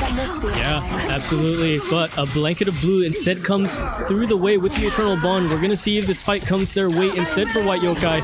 And here we go. Yogurt lands the uppercut just as Lane goes for the invisible boundary. So they do not have that ultimate anymore. The ultimate is clear. Run as day. And JV finds his pick as well. The Tweakers, they're trying to fight this back, but what are they gonna do when White Yokai finds picks like that? Now's the part where you thank me. Oh my god. And Yokai, right as fast as they lost the point, they snatch it back from the hands of the Tweakers there. Oh my god, what's happening on our screen right now? I do not know, man. I do not know. Yo. 5 big booms for Discord because Discord's being elbozoing with the audio. Oh good, we're back. Y'all didn't miss too much. Just Yogurt doing Yogurt things. Oh yeah. Back to our program here, the ultimate already been committed from the side of C here, dragging the members of the Tweakers from their safety nets here. This time around, no defensive ultimate to keep them in place. And Ixie trying to find some picks with the Goddess of Hell here. Unfortunately, I don't think they're going to be able to find their mark so far, as the rest of the Tweakers are doubling down back in towards this point. Suzuyun dancing in between the lines, dipping and ducking and diving, trying to find a pick here. They will have the dash butterflies available in their hand, popping it out towards the backline, but the Cloak and Dagger ultimate is going to be able to save their team. And the rest of the Tweakers here, the tanks come true, and they're just bulldozing the members on the side of White Yokai right now. White Yokai, they're still diving on and just keeping themselves alive on this point, but we'll be seeing if it's going to be on for naught. wait. With both of them, somehow, I don't know how, JV and Suzu find their respective picks here, but I think it's going to be falling down pretty soon. Yogurt still has something to say about this, but they're just keeping him away. Oh my god, arm's he length. soul bonds. Yeah, the soul bond Just counts in true. time. The capture is in the hands of the Tweakers now, and they are back on towards the point. But look at the ult slot. Oh yeah, a lot of ults for them as well. Mizukin's getting ready to try and pop this as well. He's just waiting. He's waiting for the right opportunity as well. They have to build up a little bit more time to stall this. Evidently, they want to try and get this up to 50. Has to use the darkness as well. Get this out. Yogurt has to be so careful. Left him to 1 HP. Swapping over to the Adam is good, and they finally find their pick as well. The Hela finds Suzyun as well. Both DPSs are down, so it's up to the tanks and the supports to try and keep things alive. But both of those DPSs can roll out really, really fast and join back the fight almost immediately. We'll see if that changes anything. Psionic Seduction is going to be used alongside with the Eye of Agamotto. We're trying to pressure this. We're trying to get the team out. And White Yokai, they're not going to have too much to say about it. Yogurt trying to fight into this, but oh my god, it just gets absolutely chokeslammed by the Emma. That's Tuxedo Cat coming in with the play to save their healer.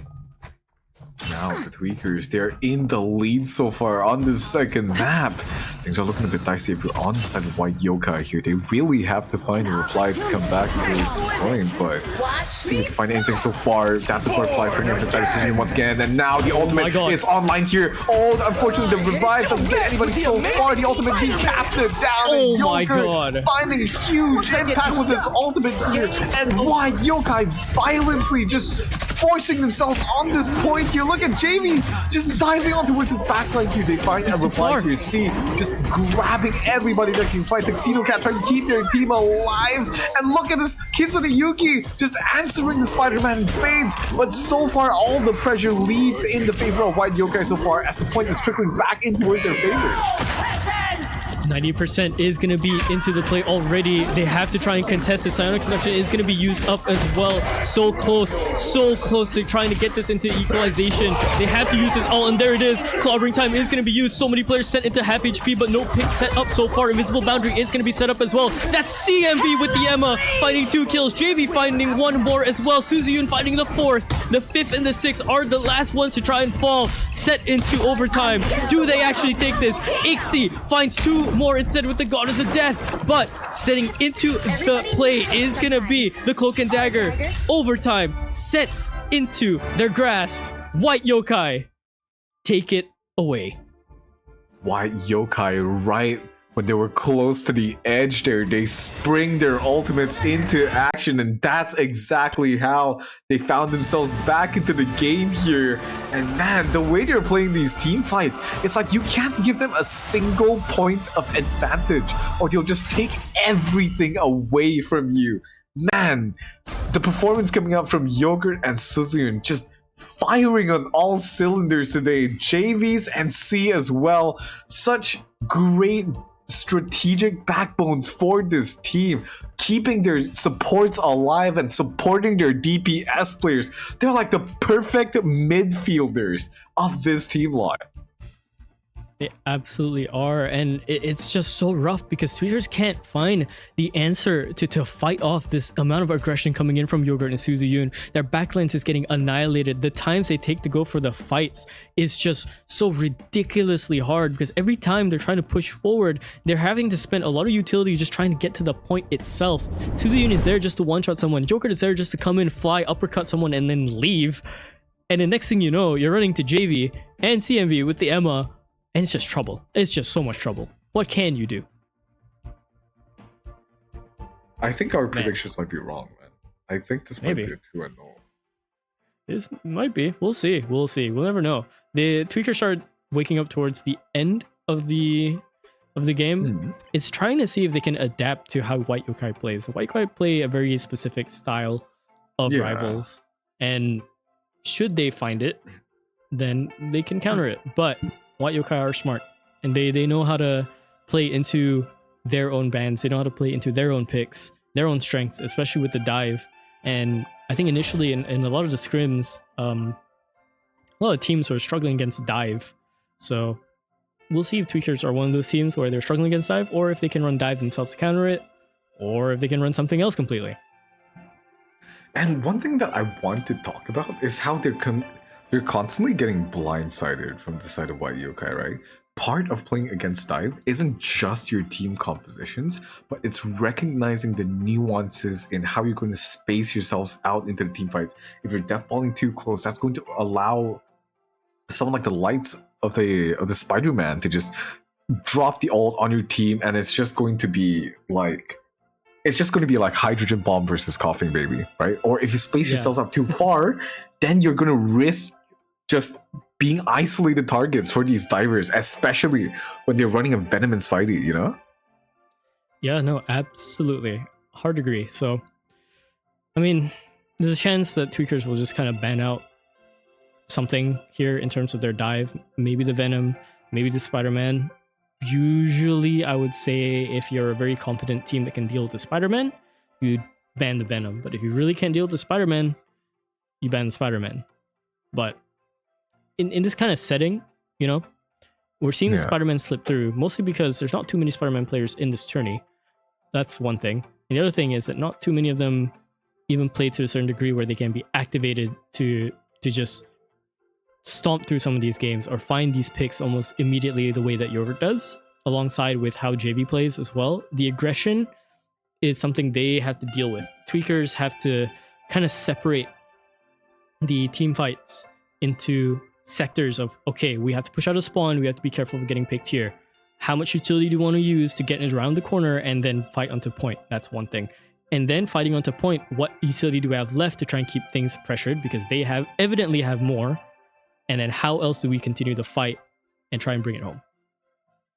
I think ultimately what really sets White Yokai apart is their decisiveness in those team fights. The way just Yogurt and Suzuyun, they have no hesitation in their veins whatsoever. Immediately, whenever they find an angle to cast their ultimate to drop a huge play, like finger on the Q button right away. The same for Yogurt, he's just so decisive, and the way his decision making is done on this Spider-Man pick needs to be studied, man. Genuinely, yeah. Genuinely. But we are going to head into round 2 of this matchup. We'll see if things end here on a 2-0 like you mentioned, or if this gets extended out. Going into the ban phase here, we are on Yggdrasil. We are on Convoy as well. We'll see how things get shaken up, or if things somehow stay the same. I don't think so. Convoy is going to be a whole different story. Oh yeah. The Rocket Raccoon instantly is going to be banned here from inside of White Yokai. That's going to be the one healer that you want on your team when you're playing against a composition like that, to just duck around these divers to allow yourself some safety, and then simply, just like clockwork, they're going to be banning out Suzuyun's Psylocke there. A pretty solid ban if I say so myself, after seeing the performance that was dropped down from last game. But this time around, they're going to be saving out the Squirrel Girl as well. Interesting pick. We didn't see a lot of impact from the Squirrel Girl, in my opinion, from the last game, but it seems to me like the Tweakers are cooking something that we can't really see so far. I'm thinking it could be like a Venom Penny together with like a Spidey Squirrel Girl, and they get like the two-way team up. You know what I'm talking about? It's very, very possible that might be the case. We're also seeing the mag ban coming in for White Yokai once more. It is somewhat helping them in the sense that they don't have to deal with too many of the bubbles, and I don't think Tweakers can play a halt to try and counteract the bubbling issue, so they're gonna have to peel manually like they do. Yeah. Torch is going to be protected as well. Bucky is going to be... Alright, I mean, last bands, right? Forget. So, yeah, Torch is going to be protected. And that's going to allow Suzuyun to play a whole different game this time with the Torch. We've seen him do really, really well with this Torch, and we'll see if it gets answered or not. Hela's open. Hawkeye's open. I'm not too sure if Tweakers have their own aimers to try and deal with that situation. We have Ixie on the Hela, so if that's the case, we'll see how that one-on-one goes. Right. And the last time we've seen Suzuyun on that Human Torch was exactly on this map as well. With that Human Torch at that first point is going to be so deadly, especially whenever they're on their attack. It's so much damage from long range. Like, on paper, Human Torch makes no sense. You're an AoE damage over time denial kind of character. And the first thing that comes to mind is, oh, you're going to be feeding support ultimates, right? But whenever you put it in towards practice, that amount of damage is just constant pressure that your healers have to be answering, turning around, looking at everybody. And through there is where you find your windows to succeed, especially if you have picks like the side of Spider-Man here. He can really follow up on that damage, and that's exactly what you want. Ixie has to work overtime for this. Oh yeah. I mean, yes, Kitsune Yuke is gonna have to aim for this Torch, but getting close to Torch is relatively dangerous, especially this new patch. Have you seen the amount of damage he can do just with one shot? Oh yeah, like the increases projectile count, right? His shotgun closed range just melts people nowadays. It's They'll be coming in 30 seconds. Stay I strong. would genuinely say if you can land majority of those pellets into headshot as well, Done. like it's worse than Punisher. Exactly. But because of the way master Torch of works, you're not feeling that amount of pressure the way sometime. Punisher is. But Yeah. man, like I swear to God, like if you get close to a Torch, Why not? bam, It's crazy. immediately It's like absolutely 70% of nuts. your HP is gone. The That's with like battle what, starts in 1 or 2 5, shots as well. It's 4, absolutely ridiculous how much damage he can pump out now. The buffs that they made towards him, like it's exactly what he needed. And now as the doors open up, we're gonna be seeing if this is gonna be the answer that white yokai have in the hands of the tweakers. Ixie does have the Hella like we were talking about. The Hella and the Squirrel Girl coming through here. And look at this, the amount of damage as Suzuyun is just throwing out to force the bend open for his team here, taking up an off angle to allow himself to contest even more members of the side of the tweakers. They're feeling the heat right now. I can say so myself live. Yeah, they absolutely are. Ixie is, again, working overtime for this because he's the only hitscan player that they have. Considering UK is opting to go for the Squirrel Girl instead to try and pressure the low ground. Oh, hunting for it, but not finding the shot. One more shot will do it. Suzuyun still somehow alive in the sky, activating the team up as well to keep things going. And look at this, they're just getting separated. The box of fire as well, the line. Oh my god, what is that from Suzuyun? A quadra kill for him, make it 5. He's one more away from getting a whole ace just by himself on this torch. A few more shots will do it, but the penny is going to be very dangerous, especially if the right click lands here. One more shot is going to run away. So not the full ace, but 5 for him, and already into the first point. And that is exactly what's allowed white yokai to just completely capture out the first point. That bend around the corner is so deadly, but they just almost animation canceled that difficulty because Suzine said, alright, let me just press my win the game button. And you know what? He still has his ultimate online! He hasn't even used his ultimate live! Yeah, he absolutely has not. And I'm very sure he's just going to use it the moment they get around this bend, try to force the support ults as well. Uppercut is going to go right through and Yogurt goes down. Ixie finally finding the 2 picks that he needs.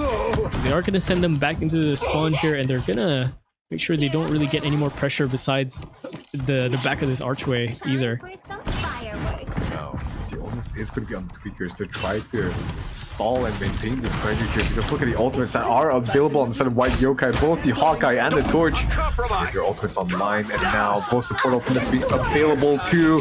He drops down Suzuki trying to find something on the back line, and now they're collapsing from the off angle here, but he's being pressured so hard here, so much damage here. The tweakers finding the picks that they need to open things up, but Suzy clutches it out for his team, and that's going to be half the team already being wiped out. Kisumi finally being able to get a pick on towards Suzy, and now things are looking very dangerous here. The white yokai are just walking them down here, just taking mile after mile of this objective. Good medicine. Yeah, I'm sorry. What just happened to Bacon there? Bacon was behind the shield, and then next thing you know, you just lost your cloak and dagger. They're super staggered now, and they've made it all the way around the second bend. Aya Fakamoto is gonna come through. All the ults are gonna be popped as well. Defensive shield coming in to make sure he doesn't get caught out either. But JV almost immediately pressured into the corner back of the cart and is instantly dead. Oh, one more shot would have done it. Ixie now has to deal with the Iron Fist instead. He's doing good shots, and he does land it alongside with the Emma, but Suzuyun coming in takes out the Luna, and that's just even more problems. Fire on ice. We're seeing another Eye of Agamotto come through. He does get the Johnny as well. Oh, double kill coming from Mizukin. And Tuxedo as well. Make it a triple. It's the tanks to save the day. Strengthened for battle. My god, and white yokai somehow, some way, they are finding the answers that they need to keep this competitive. Now, over on the side of the white yokais, they are swapping on towards the Black Panther now, and they're gonna have to try to find a way back on towards this point. Suzuki, like we said, has been dealing so much pressure towards the front line here, forcing an answer both from the side of Kitsune Yuki and Ixie. This is going to leave Yogurt open here, wide open, allow him to get himself the Spirit Rend resets for his team, and now one stock cooldown. He's immediately going to back off, and it's going to be Tuxedo Cat popping the ultimate, trying to win the team fight for his team here, dragging out the positioning, and Suzuki, he's fighting for his dear life, supporting this. Oh my god, Ixie, he falls somehow. Yogurt able to get in towards safety. Suzuki's so aware. Both these DPS duos working so in tandem with their team. But look at this. I think he has the ultimate online, and this is going to be a massive play here. He has their eyes set on both of these supports, and the ultimate is going to catch on laning here. Things are looking really dicey on the side of the tweakers, and they just get cleaned up like dust from a cabinet. Damn, that's a bit of melee revenge coming in from Yogurt as well. Kicks him out of the sky. Bacon instantly incinerated almost by the Emma. Oh, they're chasing Ixie. Ixie has to try and survive this. One more shot would do it. Gets the stun. One more shot. Oh, the melee. Oh, he wins it out just barely. 64 HP to his name is Ixie. And Yogurt is going to be sent all the way back. Luckily, they've already managed to get the new spawn, so he doesn't have to do the walk of shame. Healing. Why would I need healing? Almost online. Have to try to make a huge play for his team here. Wide Yokai, they have 2 minutes and 30 seconds to play with a lot of time to try to skill up across these two huge, tough bends here. And look at this, the Eye of Akumoto being committed from the side of JV, stopping down time for both of these players here. Xe being caught out, and that's going to be a huge threat being negated here to keep the Human Torch at arm's length. But Kitsune Yuki, he has his eyes set, laser focused on the Human Torch, unable to find anything so far. Meanwhile, on the side of the tweakers, they commit the ultimate, they take down Mavy, and Tuxedo Cat gets a pick as well. But Yogurt is going to be able to find a pick to equalize his back for his team. Suzuyun being poked down from across the map here. Finally, Ixie gets the kill, but will it be too late? Laney already being taken down so far, and I think the tweakers, they managed to keep control of the situation so far. Yeah, just barely, evidently just barely they managed to win out the numbers game there. Ixie needed to get one more shot a bit earlier to try and keep things competitive, and luckily he did finally find that kill into Suzuyun, but any other different time, any more numbers advantage on the side of Yokai, and they might have taken that almost immediately. Fighting into the bend one more time. We'll see if things go their way. Yogurt finding the pick onto the Hela, which now enables Suzuyun to just go for this play where he can just dive the backline, force out the ult from the Cloak and Dagger as well. The Invisible Boundary is going to be used up as well. A lot of healing. We'll see if this comes through. We'll see if they manage to push right into the site as well, or right into the back. Ooh, JV. Oh, immediately dying. That's way too much damage. Goddess of Death up into the sky now. The healers. Oh my gosh, Macy. The blanket just comes out just in time to deny any pick from coming through. Yalot, somehow, some way, both of these teams are just staying alive so far, but Akun Bacon gets found out, the kick into the face. Suzu finds a pick up towards Mizukin as well, and the momentum is swinging in the favor of White Yokai. This might be the final fight that we're seeing. Yogurt absolutely stir-frying the backline. We're in the fighting 3, fighting 4. JV's able to get the kill, and now it's going to be one player remaining left too. The Spider-Man of Kitsune Yuki trying to find some angles up towards the backline to get the team back online, has the ultimate online, but C somehow gets the kick on them. Yogurt does not find a pick towards Ixie. That's both of the big DPS players down already. C still online, and look at this, Yogurt is just messing up the backline here. The ultimate, unfortunately, from JV's unable to find any, but so far Yuki trying to keep his eyes on towards the Human Torch, or is it going to be the support here? He's spoiled for a choice, unfortunately. The ultimate is going to go wide. Key with the push is going to be massive, and now we're in through towards overtime line. Yeah, one more pick will do it. Sent into overtime. JV gets taken out. Now burning into the time. I don't think they'll have the time to even touch it. Yogurt's not going to swap over into the Spider-Man, I don't think. Yeah, they will not. So, a last hurrah indeed coming out from the tweakers, and they do hold it into the 2 points instead. Time to switch things up, including which side you're on. Yeah, I know, man. I know. You'll need a top-notch team to Oh win this my one. god, that was just neck and neck.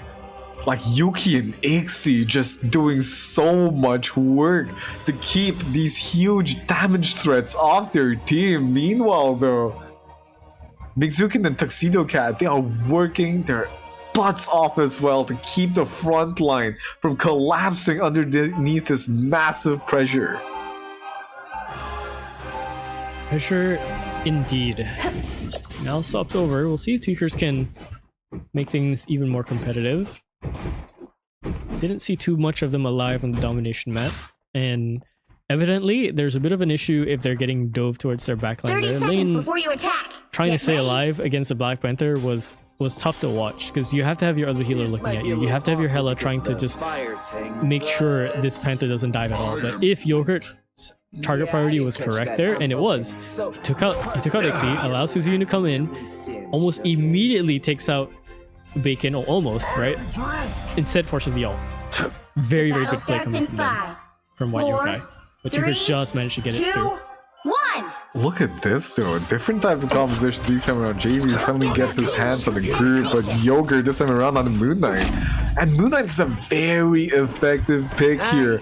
And he's just so strong in these choke points where he can just get his ult down, get a bunch of damage down, especially the team is grouped up, like I said, with Tweakers right now, deathballing. And like this is just the perfect answer. But my worry here is Kitsune Yuki. He is just going to be so slippery to try to find.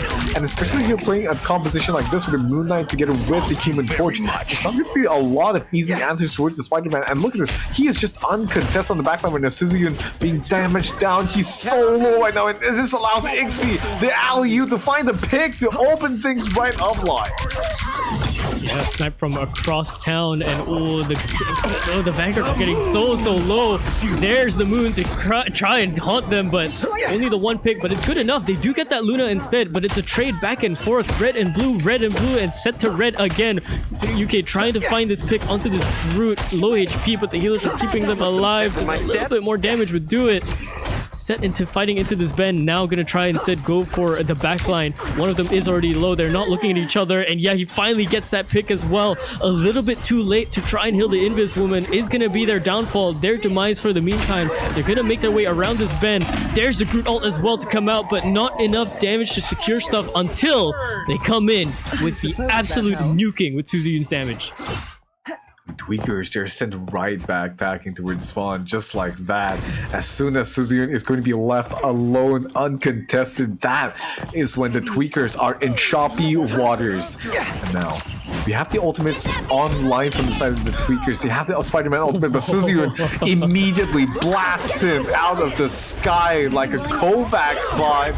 And the ultimates from the supports are coming through. The massive ultimate from the side of Mizukin here, catching form, but with the support ultimates being down, they're not going to be able to find any picks or any damage so far. Suzuyun with the supernova is trying to zone off the healers here, trying to keep the players off the payload.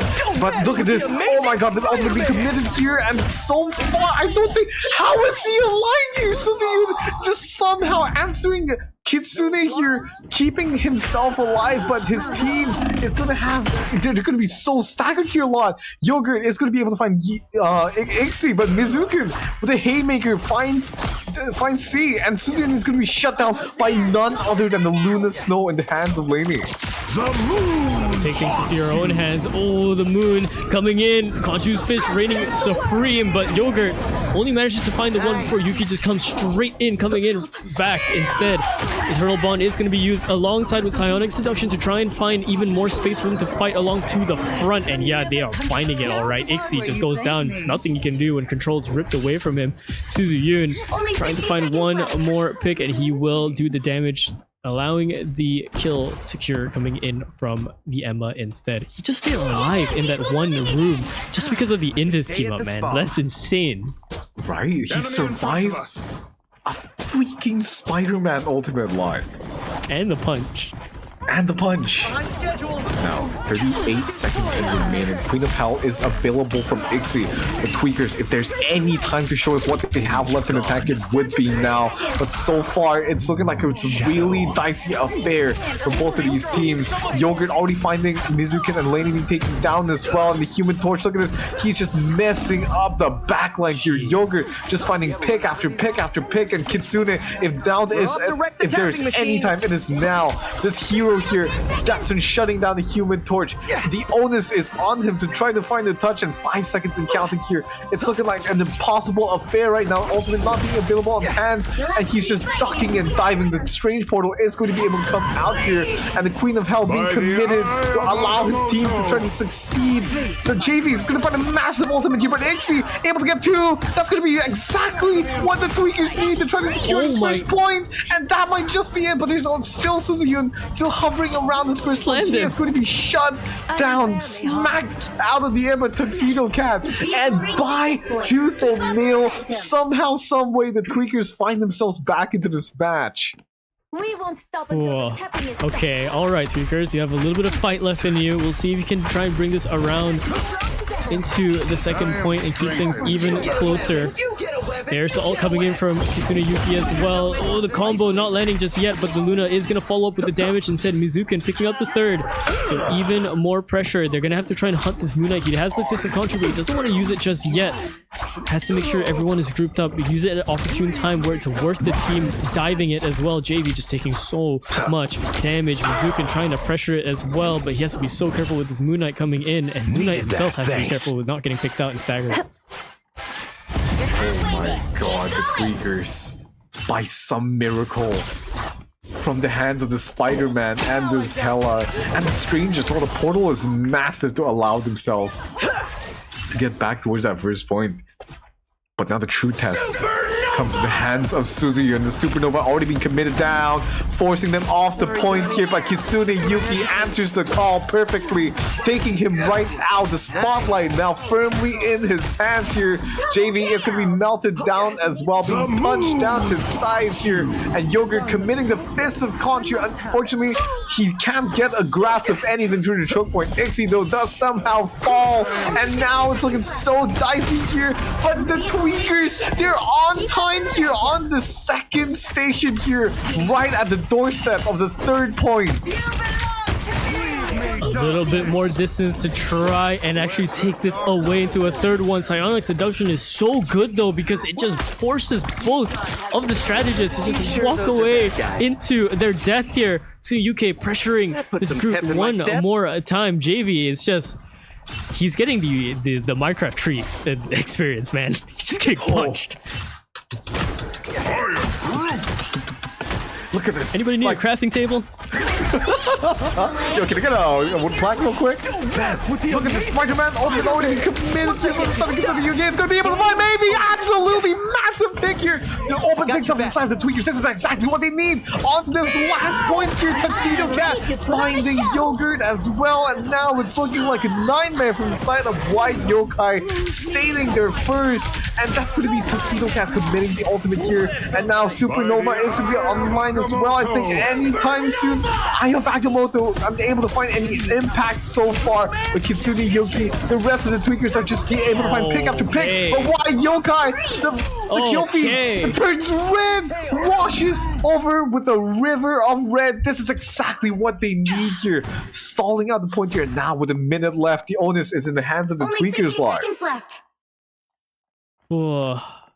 Fire isn't stifled out, Suzu-yun says. It's still there. Get that The beast brazier moving again. is still lit. And no one's putting it out just yet. 48 seconds left on the clock. It's going to be everything for White Yokai to try and keep this defense alive. But it's going to be even more for Tweakers to keep things going. Because if they don't, they're out of this. See if they can pressure this and make it onto the third map. Suzu-yun, he's already looking for HP, trying to get away. Oh my gosh, he has to activate that team up. He really has to. Getting punched out, but he does manage to stay alive towards the backline. But Ixie coming in with the Goddess of Death finds the Cloak and Dagger towards the back. That's huge. Suzu-yun goes down. The Emma dies as well. One more out. I can't believe they're doing this. They're pushing this all the way across the line. The Tweakers, 12 seconds left into the final bits of this point. They have the Strange Portal to try and deny the space, making sure they don't get out of the spawn. They're all coming towards the right side. That's the wrong side for them to be playing. The Tweakers push it all the way. 2. What? I can't believe it.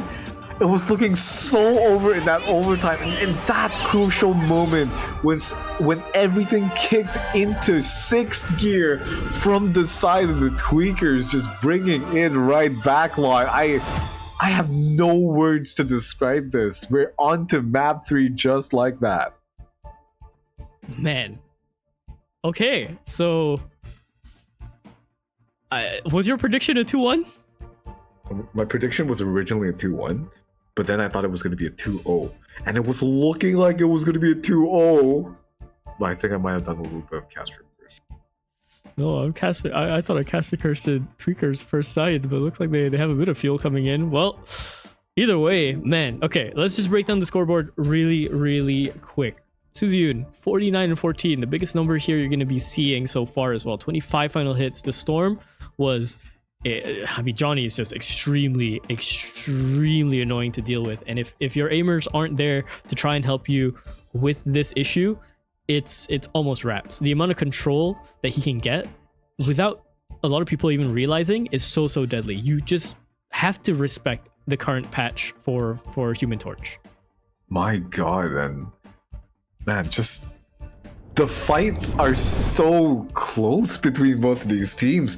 Kitsune Yuki was just so aware. His eyes were laser focused onto Suzuyun that whole time, but unfortunately, sometimes I think Suzuyun just got away with a little bit of health. That invisible woman team up just allowed him to stay online for so long, and that gave him the time he needed to keep the uptime of his damage up. It was just insane from both of these teams. There's just so much to be said here, especially at the focal point when everything mattered the most in that first overtime for the side of the Tweakers. Yeah, and then Ixie coming in with the picks as well onto the Hela. You're not seeing his active picks come in, but the moment he has the space to work with, the moment he has the ult, everything just collapses for White Yokai. For a second, they had everything, and then all of a sudden, Tweakers are just, like you said, 6th gear. They just found a new gear, and they're just steaming through. All of a sudden, I thought they would find some sort of space to work with towards the second stretch, the second point. But no, almost immediately within 40, 50 seconds, they were just blasted right through. And you got to give props to Music, and you got to give props to the rest here. Everyone doing extreme amounts of work. I think Lian, towards the end, realized that, okay, Ixie needs help with this torch, right? Yuki is not finding the pick too much or not finding the damage too much, and Yuki has to find a different pick, right? Ixie has to find the pick on the torch. Lian, on the Luna, can just throw 1 or 2 shots or just 1 or 2 shift claps, and it makes Ixie's life so much easier. And I just want to say, I don't think Mizu was playing the Strange originally. No. But they swapped over in that overtime. And then they just stuck with it since. And the amount of key ultimates that he was able to find, the amount of impact that he was able to get. Holy. Like, talk about happy accidents, huh? I mean, like I said, man, sometimes you find a player in the subcategory where they can just kind of fit in. And I think Musican is one of those players where they flex enough or they play around enough that it just helps the team massively. Marvel Rivals, I've said this personally a lot, right? This is not a game where you can evidently one trick to the top. I mean, you can, but just the ability to do so is so niche, right? In comparison to other hero shooters, flexing in this game is like the golden thing you could be doing. Definitely. Talking about shifts, we're shifting maps towards Shin Shibuya here. This convergence map on Tokyo 2029, and now, God, I don't even have words for this. I genuinely, I think this is the final straw. I think we're gonna see both the teams pull out their stops here, because remember, whoever gets taken down here, both of these teams, they are 1 map away from getting knocked out of this tournament. All 3 weekend days here across the 2 different weeks, all of your effort will be gone within the next map here, and only one of these teams will be able to survive. Oh man, questions upon questions now that we're here into this 3rd map. Fighting for everything, both of these teams, to advance through, and one team gets sent home. So Psylocke is going to be banned one more time. They really don't want to deal with this this Psylocke either. But there's something from the tweakers that is going to be huge, I think. White Yokai has relied on a Magneto being banned as per their playbook.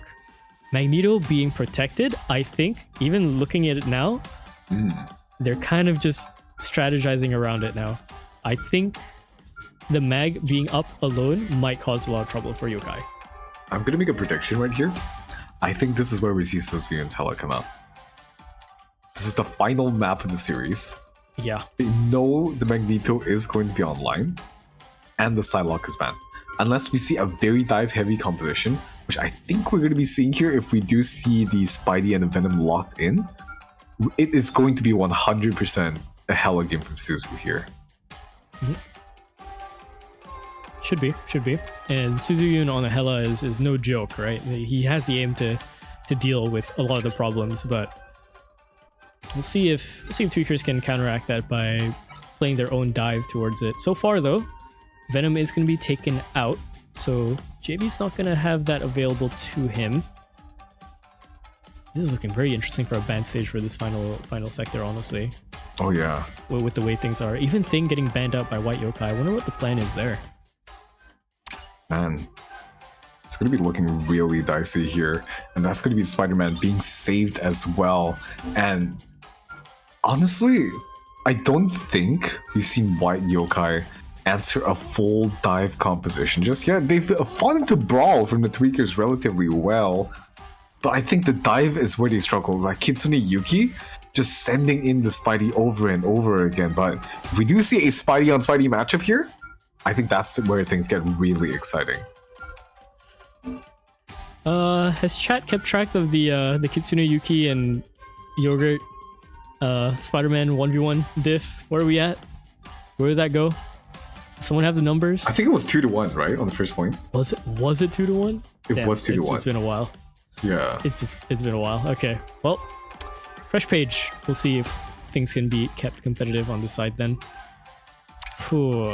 Looking at what they're hovering already, Mizukin not being able to play Venom here is going to swap into... Oh boy, is he going to go Bucky? That's his main. Okay, we're going to see the Magneto. What? What? Okay, alright. Piqued my interest, if that's the case. Okay. No, they're baiting us. They're baiting us. I'm not looking. I'm looking away. Production, can I swim on stream? Production, can I swim on stream really quickly? Oh my god. Okay, so it's going to be a mirror matchup against the DPSs. It's going to be Spidey and the Hela being picked up from both of these teams here. But meanwhile, though, their tank compositions are going to look very, very different from each other. On the side of the tweakers, they have the Magneto with the Emma Frost team up. And that's going to allow them to scale up relatively well and have a lot of safety against the divers. But for the side of JVs, let's see. So JVs is going to be on the Captain America. And this patch, Captain America has been really, really strong, actually. They are just able to... The whole thing about Captain America is that you don't play for yourself, really. You are playing for your team. You are just going to be running around in the backline and just taking damage, taking cooldowns, and then you just peace out. And then you come back again and you do the exact same thing. You're not getting picks or anything like that. You're just there to buy time and buy cooldowns and make openings for your team. And if you are Yogurt on that Spider-Man, this is exactly what you're looking for. And it sets you up so well for the off angles as well if you're on Suzu. Oh my, okay. Suzu just got absolutely annihilated there. The Iron Fist coming in instead. It was a fight going Hela on Hela, and it looked like Ixie was about to die there, but managing to land the last few shots needed was all that was done for.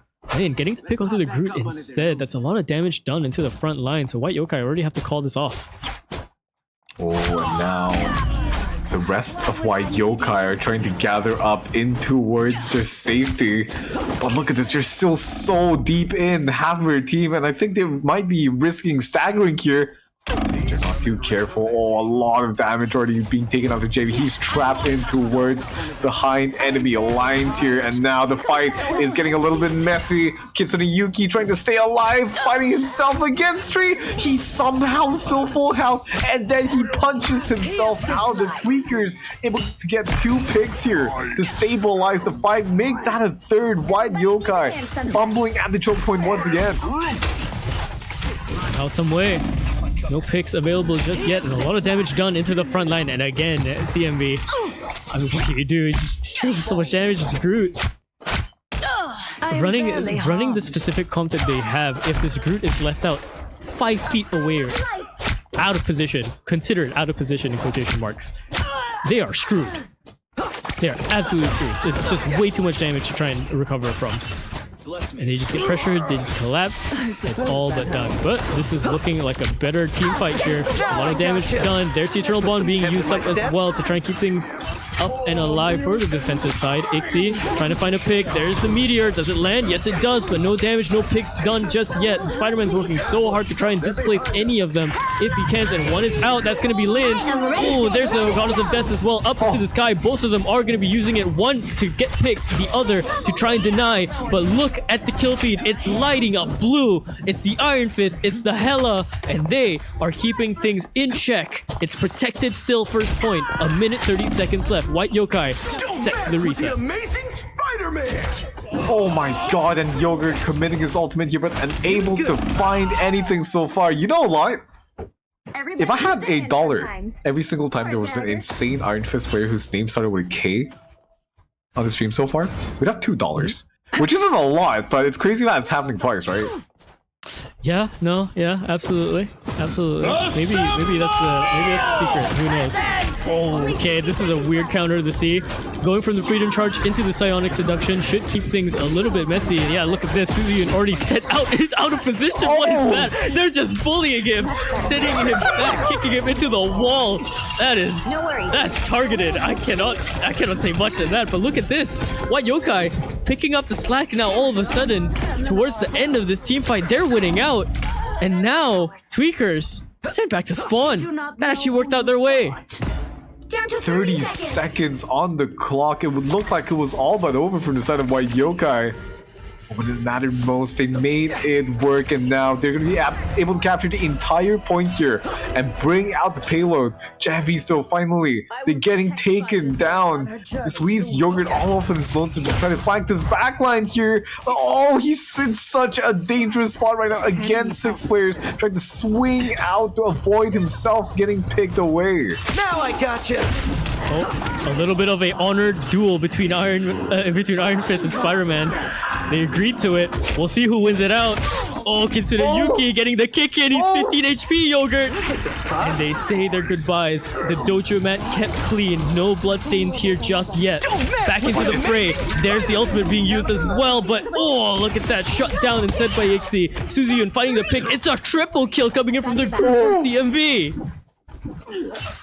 Let's get Spider Zero where she Man, Yogurt finding the ultimate just there was exactly what they needed, and now the Tweakers, things are coming undone their way, and this is not what you want to see. Generations. On this last map, they were originally holding back on the first one really, really well, keeping all of the Tweakers at an arm's distance. Meanwhile, though, Yokai, things are falling exactly as in their playbook here. This is exactly what you want to see if you're on the side of the White Yokai. Just Suzuki being able to find all this space here, and Yogurt just creating this for his team. And now we're going to see a little bit of a pivot here. Jamie's is going to be now on the Strange. 97% and counting is going to be on the Eye of Agamotto here. The Queen of Hell popped out from both of these Hellas right now. Suzuki able to find 2, and that's going to be both the healers. Sorry. This is going to be massive here. And oh my god, the rest of White Yokai is washing the kill feed red. They're just blasting everybody that they need to here. 60 seconds left. Someone sent my co-caster some healing. He's gonna need it. In the meantime, though, Yogurt fighting the healers themselves towards the backline, making sure they do not push out. And yeah, second point secured coming in from White Yokai instead. 2 minutes to work off the clock. This is deja vu, essentially. What Yokai? They failed to do the hold last time. Tweakers managed to push it all the way. This is looking like a bit of a revenge play. Double kick coming in from Iron Fist instead. Cheaper Town Hall to try and rinse the tanks, and he's gonna do it! Kitsune Yuki! Just what is that damage coming in from the Iron Fist? He's hunting down Suzuki towards the backline. He gets him too! Runs away out of this world, Kitsune Yuki. What is that damage? And now the block coming in here from the Spidey, trying to turn the damage away from them, jumping in towards the backline. The ultimate actually saved him and able to find a pick as well. The Uno reverse for the Spider-Man here. So he finds a pick up towards his opposing counterpart as well, trying to keep things alive for his team. And now the White Yokai, they're answering things in flames. While Kitsune Yuki though somehow able to find 2 picks to keep things alive for the team. And now the Groot ultimate is going to be put down here from the side of C, and reply comes back. Everybody is just stalled in the strangle points right now for both of these teams. But Mizukin with the huge Meteor M is going to be able to find Mavi, and now the rest of White Yokai dude just going to be backpedaling back so far as the pressure is mounting from the side of the Tweakers here. They can't die all together here. They have to try and reset. Do not get staggered towards the last bit here. They have a minute to work with. Kitsune Yuki has his ult one more time. We saw him absolutely rinse the tanks before. He could do it again. There it is. Jumping into the backline, aiming straight for the Strange. Look at the damage. It's just so much. Fist after fist. The immortal Iron Fist comes in, claims his victory. The Strange goes down. The Goddess of Death is up into the sky to try and claim her souls, but no one is dying just yet. Healing provided for the backline. The walls are there to try and separate this fight into 3 parts, into 3 lanes, but the Groots are keeping themselves alive. Ixie finding a headshot onto the Black Panther. Wakanda lost its protector, and now going into the front line. CMV, Eye of Agamotto. Is there a pick? There's almost a pick. It's a freeze coming in from lane. What a huge freeze that requires him to push through. Instead, it's all blue. It's all good so far. They are keeping this around the corner. Now set into overtime. Oh my god, and now look at this, the White Yokai, they are bringing this back alive here. Half a team wipe and it's overtime. Still a good amount of distance to cover before they secure the point, but Yogurt is already going up here. Trying to buy this time, trying to find an angle to engage together with his team, and now the rest of White Yokai, they are scaling up together with the payload here. Tweakers just barely able to contest the sideline, and Yogurt, he's going to spring into action anytime soon. He does get spotted out here by the side of Ixie, and now he's going to be in a lot of danger here as he tries to jump in. And look at this, it's just so crazy. What is happening here?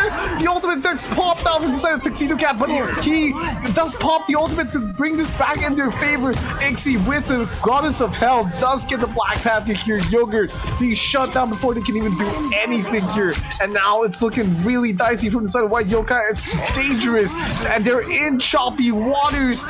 They're being walled off by the side of C, but the damage is just coming through. Cheaper Town Hall, it's a Tesco sale, everybody, and there are coupons for everyone. He's just throwing these hands down. These hands are ready to eat everybody, and he's just not able to find his picks, unfortunately. Yogurt able to find 2 massive picks. Make that 3. The Meteor M coming out from the Magneto here, unable to get a pick. That's going to be a Cloak and Dagger being shut right down, and Suzyun frantically swinging around, trying to bring this in towards the 3rd point secure here. It's a sliver. It's a sliver of overtime. They have to try and do this. That's a huge freeze to set things off. Lane has to activate this ult right now. Yes, she does. Going into the Luna ult. Now they have a chance to try and fight this. JV with the first pick into the Cloak and Dagger. That's 1 healer down. The moment this Luna ult goes down, it's going to be trouble. It's just the last bit of ultimates left to try and work with. The Groot ult doesn't find any picks either. Eye of Agamotto coming out into the defense and into the fight. And one more time, White Yokai, they preserve their way into the 3 mark area. 2, 3. I can't believe I Time thought it to was switch cooked. things up. I genuinely thought it was cooked live. Right. You'll need a top So I mean, come on, man. This is cinema.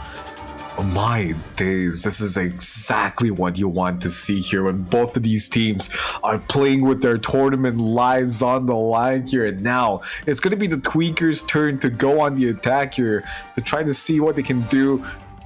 And if they're going to need to secure all 3 points here. There are no shortcuts around this one. They're gonna have to bring it all the way to the finish line if they want to even have the chance of competing any further. Now, set into the attack, the Tweakers. The question is, pushing the cart, 30 even seconds getting before you there. attack. Get ready. Is this a Herculean task? Or is this a Fian one? You kids should stay out of this. It's our world too. Time will tell. Team? Hey. God, I'm so good. You had to throw one in there. I had to. I heard. That's what I heard. But then, 1. as the doors are opening here, the Tweakers will be running out of the spawn and into the point. You're looking at this Kitsune Yuki. Crazy pace already onto this Namor. He does get shut down. Suzuyu lands a headshot with the trident to knock him right out. Grr, in the all chat, it's going to be Kitsune. The first takedown happening in 5 seconds. And now on towards this high ground. Mizuki is going to be able to try to contest it here, taking the space away, allowing his team to try to scale up here. But look at how much damage this Strange is taking here. Here's the thing, there's gonna be even more damage coming in because Kitsune Yuki, after seeing that first fight not go his way, oh my gosh, this Panther's just rinsing everyone with the strikes. Getting the reset, can he get one more? Oh, he's trapped around the corner, he does manage to slap one away one more time. So White Yokai, they do keep themselves all in top shape so far. Only losing one, that's gonna be Yogurt, but Tweakers have to reset this. But yeah, Kitsune Yuki has swapped to the Squirrel Girl. This could be trouble for the low ground, especially the Groot, because there's only so much damage your Groot Wall can take. Oh yeah, and we've seen this pick been saved time and time again, right, from the Tweakers. I think across all 3 maps, we've had a save on the Squirrel Girl, but this is one of the few times we're going to be able to see it come out, and we hope that it gets the value it needs, because whenever you're committing a save onto this character, you better find value off of it. So you can find a massive ultimate, though. However, with this, the more able to get bound. Both the healers here, bow. Ixie is able to find another pick up towards Suzuki here, and now it's looking really dicey here. Yogurt finding 2 massive picks, and I think that's going to be it. The Tweakers, they're going to be forced to regroup back in towards this one.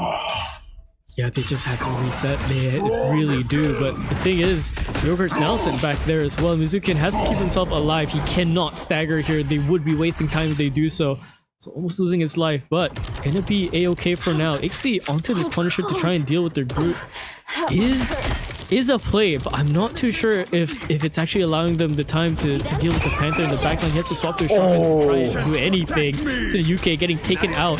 And just absurd amount of damage in that alleyway. There's the Panther one more time, just striking in and out. Fast comes in as well. A lot more damage alongside with the Groot ult, but there is a CND ult to try and save it. It's immediately just expunged out of the game via the dark magic from Mizukin. And now it's just a brawl towards the front side. Oh, and look at this, the Tweakers, they're just having their faces absolutely stuffed in right now. Massive ultimate from the side of Mizukin there is going to be securing his team a triple kill. And now the point is left wide open to the side of White Yokai. Jeez, but Suzuki able to find a pick. Yo. That makes it 2. He's just saving this for his team. The absolute hero. The finest hour. He answers the call. Suzuki, he just gives Mizukin as well. Single-handedly shuts down the push, all on his lonesome here when his team needed it the most. Gamma spawn. King of the seas. The Namor stays alive, and he fights off the land dwellers from his cart. Exceptional player from Yu Suzuyun, utilizing the high ground, utilizing where he cannot be seen, keeping himself protected with the squids. I mean, Tweakers, they're at a loss for answers here. 35 seconds to work with. We've seen them pull off miracles. Let's see if they can do it one more time. That's a good start though from Suzuyun. And now with the Panther coming in with one less healer, there's just so much damage they have to deal with. And they're just falling apart. The Tweakers, one more time, sent back into the spawn. 19 seconds left. Mizukin left alive, but just barely. No, Lane, what are you doing? You're all the way out. You might get staggered here. You have to touch the point, don't you? But gets instantly headshotted by the Trident. 9 seconds left. A whale gonna come their way. Ixie trying to deal with this Namor close range. Swaps to the shotgun, but no. They say no. White Yokai, an exceptional finish. The Tweakers sent to the asylum. Another epic victory. How did he bring this through? Dude, Suzuyun actually clutched this. That was like, what, a 1v4? When when the rest of the Tweakers were just all funneling into the point? They didn't look up. They just didn't look up. They just didn't look up. Oh my god, man, you hate to see it. But again, Suzuyun dropping 40 to 28 final hits. What a performance from this guy. An absolute monster, a powerhouse. The White Yokais here. The Tweakers, though, credit where credit is due. They had such a strong performance as well, but everything faltered on the final point onwards. Just unable to find the advantages to eke it out at the end of the day. Yeah, and Yogurt as well, coming in on the secondary with the DPS as well. 16 final hits, 30 in total with the eliminations. I mean, anytime Suzuyun did frontline damage, Yogurt was just there. And every time that there was a pick, it was always Lin or it was always the other healer. And they just collapsed from that point. It was just expertly played from the side of White Yokai. A crazy, crazy comeback in the sense when you think about how Tweakers immediately shut them down last map to bringing this kind of strength into this one as well. Tweakers, though, they fought really, really well. And they didn't go out without a fight. At the very least, it wasn't a 2-0. Nowhere close. It could have been their game as well. Right. Ugh. That was the game. That was the first game of the lower brackets, but now we're going to go on a 5-minute break shortly. And after that, we'll be back with you with the next lower bracket finals. So everybody, stay where you are and we will be back with you very shortly.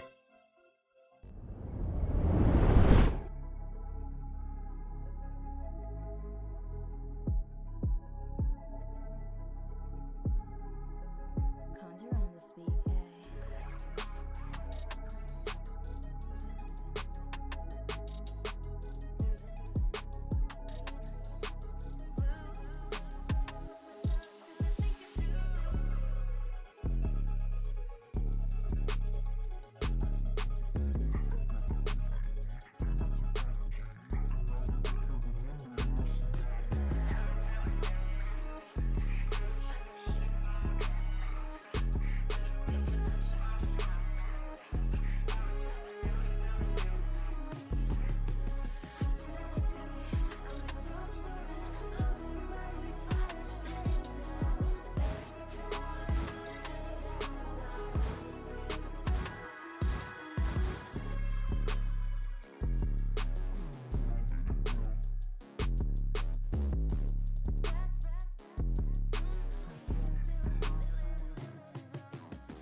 Conjure on the speed, yeah.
Conjure on the speed, yeah.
everybody to the Rivals of Atlas. We were just finished with our first lower bracket finals here, and man, oh man, was it a feast for the eyes here. The white yokais, they were just looking so dominant in towards the first map, but just when it looked like the tweakers were about to bring it across the finish line, they shut it right down.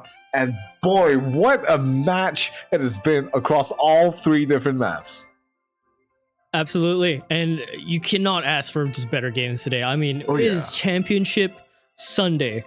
Not only just from our rivals, for so many other events as well, but the just competition thrives on a Sunday, and you can absolutely see it run through every single player, every single team. And this next one is going to be another lower bracket kind of match as well, into kind of some sort of extension to see who can make it even further. I mean, we're seeing who really, not to be too crazy in the words I want to say, but we're seeing who's really here to fight for these things, right? It's yes, it's a fun tourney, but when you get this close to the funnel of getting the top one, you're seeing the competitive spirits fly. You're seeing it burn up. You're seeing who crashes and burn, and you're gonna see who will go through and take that throne as well. This next match is gonna be Wild Chimpanzees and Only Jeff. So both teams fan favorites as well. On the side of Wild Chimps, just to get everyone familiar, we have Pablo, Amayuki, Yuzu, WM, Domo, Seju, right? Huge team lineup, multiple roles being played, very flexible, especially Pablo being the danger of the team. Already, like Suzu, sitting at Grandmaster 3 in the lobby at the moment. On the other side, Only Jeff, Hiromochi, Simba, Human Soup, Madness, Saf, and Usaginya, or Sakura Rose, as you know her. Now, this team is so very close to greatness. Just from what I've been watching for them, they are being trained by the one and only, of course, Jack S. You know, we gotta give a shout out to Mr. Jack to Soundwave. Boy. Yeah, Mr. Jack Soundwave, my boy Pav. We gotta give him that. So with his training, they've managed to push themselves all the way to this point, which is honestly really, really good, considering when they were in the scrims, they were a little bit shaky, and I was a bit worried for them to see how much further they could make it until now, where look at this. They're all the way here fighting for their lives. Yes, it's a lower bracket, but look at the competition you've already put down so far to get here. It's my God. You gotta give yourselves props. Yeah, this next match here, this whole series is going to be deciding who are locked in to be top 3 in the tournament. So far, we already have C9 Inches. We already have who was it again? It was White Yokai, I believe. Yeah. And then now we're going to be seeing whoever is going to be coming out on top between Wild Chimpanzees and Only Jeff here. Our first map is going to be Hall of Dejali. It's going to be that convergence map, and we're going to be seeing what both of these teams here opt to choose and ban out here in the pick and bans. So far, if I were on the side of Only Jeff, I'm definitely going to be looking to target Pablo's pool. There's Domo as well. He's also such a dominant force for his team. And immediately, that's going to be the thing being banned out already. And knowing how Only Jeff likes to pick those brawl-heavy compositions, this is going to be no stranger, actually. Yeah, no stranger whatsoever. Thing being banned, Iron Fist being banned. I mean, come on, man. This Iron Fist is so ridiculously good this patch. If I believe Nixman has done some testing, and I think he does more damage than Wolverine on tanks. Yeah, he just melts them away with that % health damage. The save is going to come out from the magic, actually. The signature pick from Usagi. We've seen what she can do with this massive swinging sword, and man, whoever is going to be caught in her sidelines is going to be right for the guillotines. Yeah, absolutely. Not too many Magic players in this tournament. We've seen a few flex over just to see if they can play it and fight for this spot against Sakura's magic, but so far Sakura's magic has been unique in the sense of like how her team works and what she can do to enable herself and her teammates to enable her to get some of these picks. Again, their coach on the sidelines, my buddy, my pal, my duo, Mr. Jack Soundwave himself. Mr. Jack Soundwave himself. He's gonna hate us. He's gonna hate us for saying it.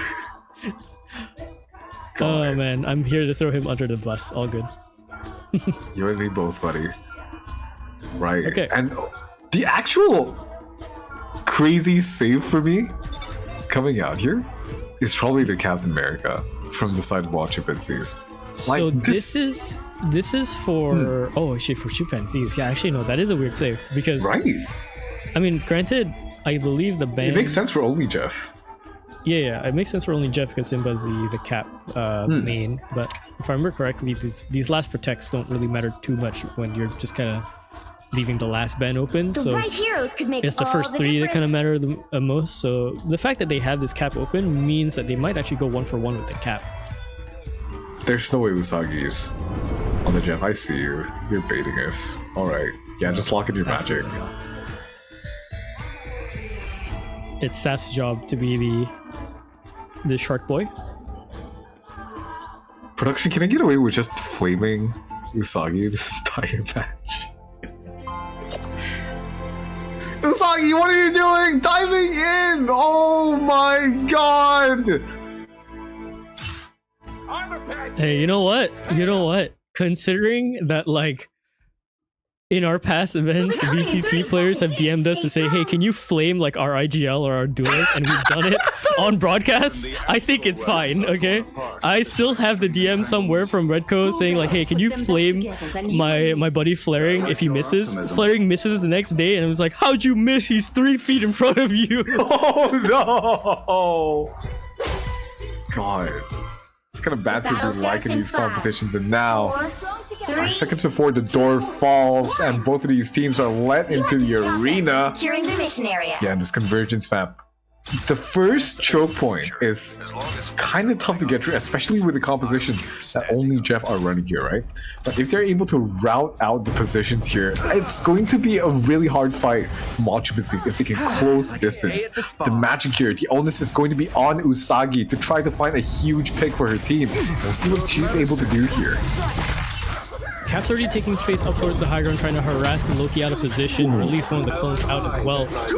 Look at Jeff going up into the high ground as well, trying to push the Loki clone off. That's going to be good stuff because now that requires the team to look at the Loki and take out the clone, so no healing from just a point where they cannot see it up top. Taking a lot of fire damage, but he's not going to be barbecued just yet, Jeff. Ooh, but Madness though, Madness is going to get absolutely flamed upon. You can flame their tank now if you want. Nah, I think I'm good. I don't want to get canceled. I think, okay, Wild Chimpanzees, they're playing this team fight so well with their composition, right? They have Domo and they have Pablo just both flying around in the sky. And if you're on the side of Usagi and Hiro, it's going to be so hard to try to find effective damage that sticks onto them here. And look at how much damage that Madness is eating from the flames here. Teleporting onto the high ground, it's going to be the rest of only Jeff here. Immediately falling down, trying to find a pick up towards the low ground. Usagi, though, does get caught out immediately. Shut down and kicked into a wall. Amayuki trying to keep their team alive. Takes down the Strange as well, and now only Jeff, they're falling apart on their second push here. Yeah, they are. Sass is trying to try and stay alive with the bubbles with the Jeff. Both of the healers. Oh my gosh, that's just way too much damage from 2 flyers coming in. Lightning and fire. Light up both of them, sending them back to the spawn. My days. Okay.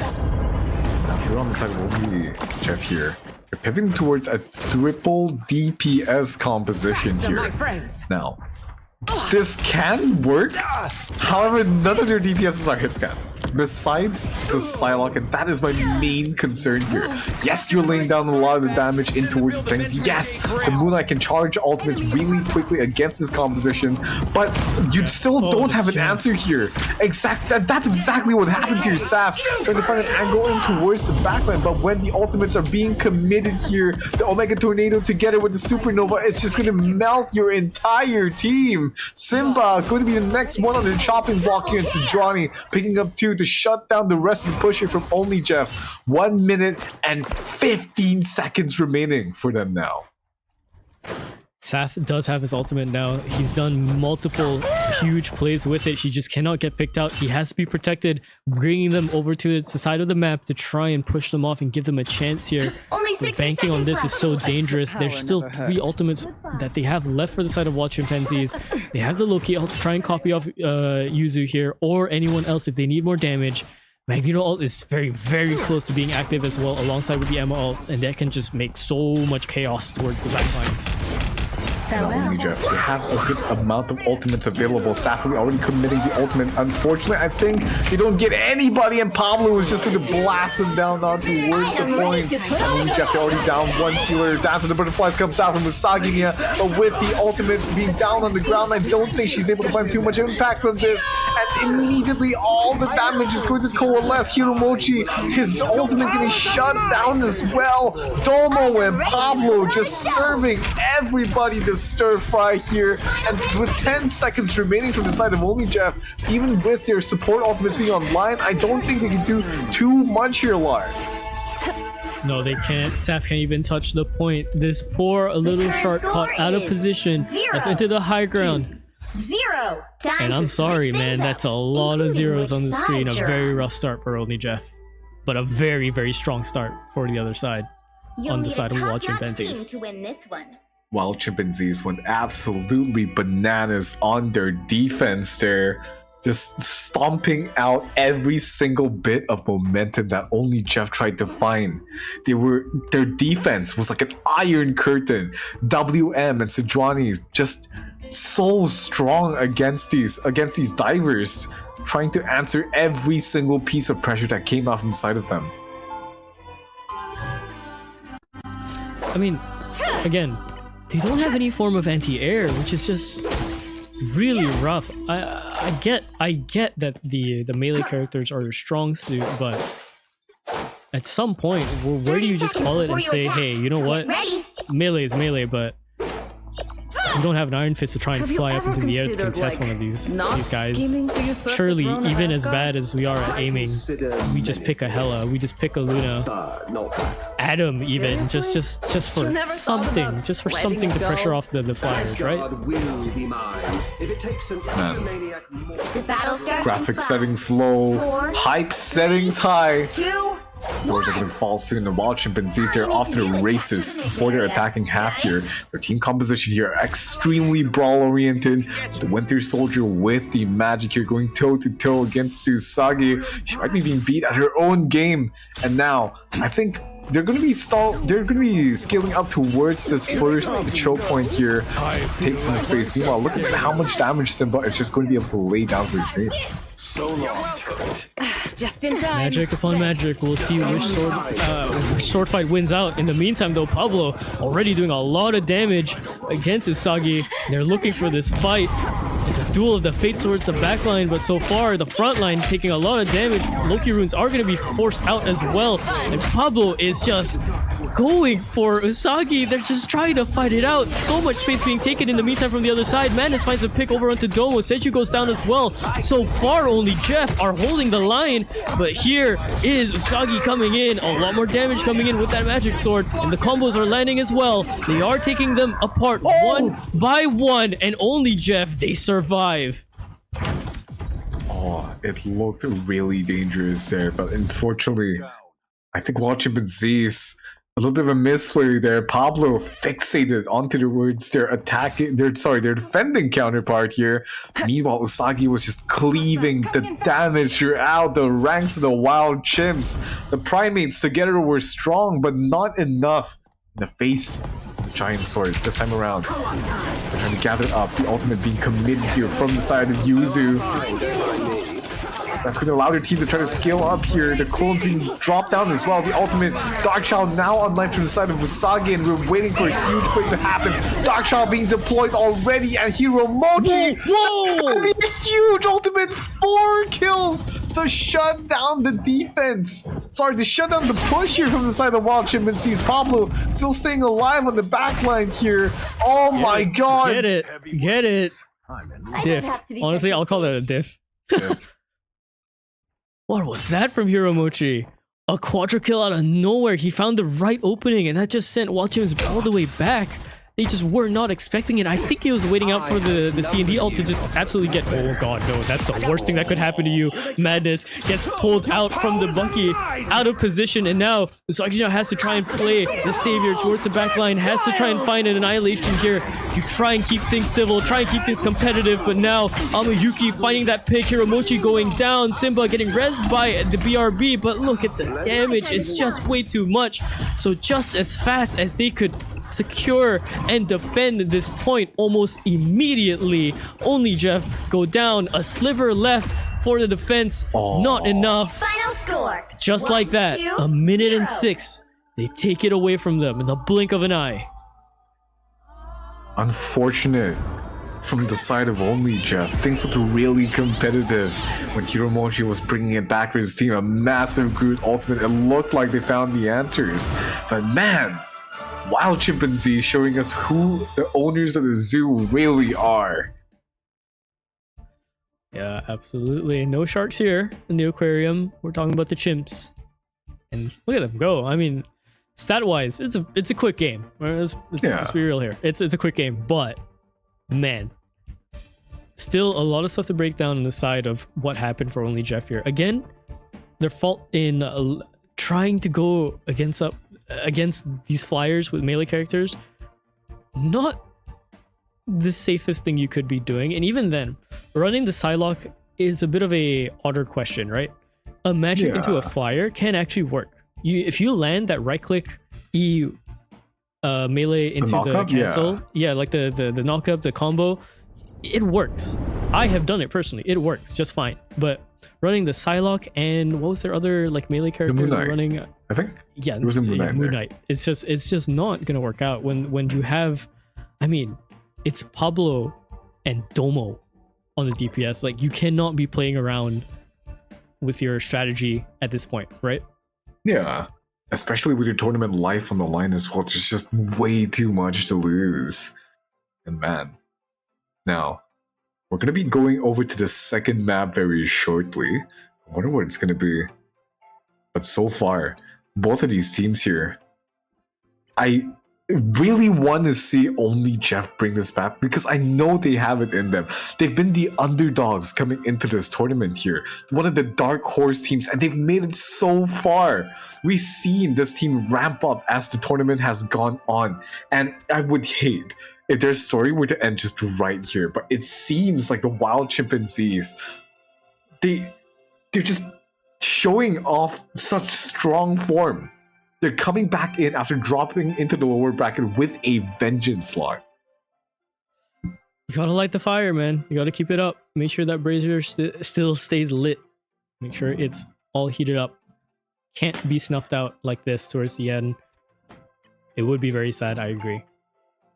Again, their answers are there. It's whether they want to do it or not. Yes, I understand the reliance of comfort picks. But again, my point still stands. You gotta flex in this game. You really do. This game is not just about playing your character, playing your character to your best that you like. You can do it, but it's mechanically intensive in the sense that you have to be playing different characters because there's different questions being thrown at you. You can't be circling the same answer all the time. Oh yeah. Now this time around, we're going to be going for a ready check for both of these teams. And we're going to be looking at Yggdrasil Path once again. This is like the Dust 2, of this tournament so far. I've seen so much Yggdrasil Path played from all of these different teams. Can Macy VO and Lock Caliber make it through one session of casting any other game without mentioning CS in their career? We'll find out next episode or next event. God. Every single time we get on desk, man, it's like clockwork. We need like a bingo sheet at this point. Oh boy. I mean, it's our past. It's our history, man. It's where we came from. Yeah. But we'll be seeing where the teams are going to be going instead, and it's going to be Yggdrasil Path 1-0 already is the scoreline for the Wild Chimps. Usaginya and the team here, only Jeff, will have to make it through if they want to keep playing in this tournament here. A reverse sweep will have to be pulled out, and through to the picks and bans already. What are we expecting to see here? Honestly, they might be looking to try and deny any sort of hero that puts them at any disadvantage in terms of multiple different team ups, a lot of pressure, anything that can enable only Jeff to play the composition that they want, right? But you have to still do your regular bans as well around the corner, because if you don't, it's gonna be really, really rough. Also, shout out, only Jeff's coach is in the chat, everyone. Jack Soundwave, give him an applause.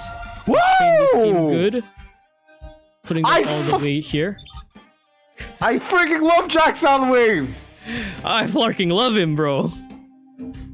I forgot to Rock on.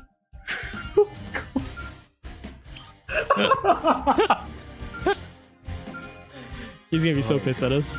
I love it. He hates his. I love it. I absolutely love it. Okay, so looking into the bans and what we have here.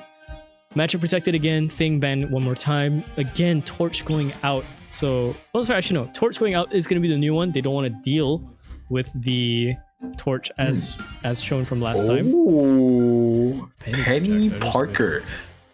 Especially on the attack. Okay. I have seen Penny work in attacking compositions against really heavy dive comms. The Nest provides such a huge safety net for the supports against the divers. You can just stand in there as soon as the divers come in. They just step onto the entire array of mines and spider bots. But I wonder why this is coming out though, because Domo and Pablo, they haven't been playing a lot of dive, so I'm curious to see as to why they choose this angle to go on the Penny here. Oh man, even I'm at a loss in terms of the questions there. Again, Penny can work. It evidently can, but big question if it can even work out. Yeah. Also, did we just lose our observer? Observer? Is the observer alive? It seems like we're alive? stuck in time. I think he's gone. Oh god, we've lost our observer. Rip. There we go. I'm hearing some sound. I'm hearing some sound. Oh, we're back. Okay. We're back online. We're back she's online. Alive, Baby. she's alive. Hold your horses, everyone. Whoa. He's fine. We're good. Continue. Okay. All right. So already the picks. Let's see what we have here. It's going to be the Loki together with the Cloak and Dagger on the side of Wild Chimpanzees. It's going to be, it's really brawl heavy composition here. They just want to death ball and get into it. I'm not a huge fan of the Scarlet Witch pick from the side of only Jeff, but I think against this team composition, it's not the worst thing. Oh, what is happening right now? Yo! Hey, bro.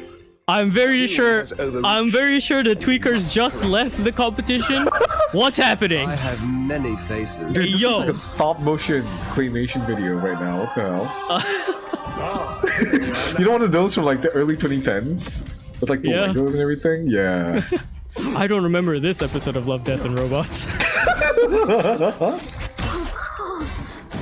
Alright, okay, going straight into the fight, no distractions now. Then Namor already pressuring the front line here, and look at the damage being done. Pablo already finding that kill onto the Magic, down and out. And Hiramochi getting the return back onto Domo, so 1-for-1 trade as they bring the cart around the bend. Macy, what do we got for this? Okay, against these two compositions, I think the real standout point for me is going to be how the Captain America is going to be playing on the side of Onija against the likes of Scarlet Witch as well as Usagi, because this Captain America, he's going to be this anchor point up in towards enemy lines, just holding the line here. But as I say that, Usagi just immediately gets taken down. I have My Yuki here, the low-key player, just so powerful for his team. Domo on the other side does knock Hiramochi out, and now it's looking really dicey if you're on the side of Only Jeff here. Oh, they're playing. Russians are Just playing in time. their. Thanks. in a odd way, Wild Chimps are playing only Jess's game, just somewhat better. Right. And honestly, I think some picks and some picks need to be shifted here. And that is what we're going to be seeing. We're going to be seeing the Strange as well as the Hulk being locked in, and they're going to opt to pivot on towards the Gamma composition instead.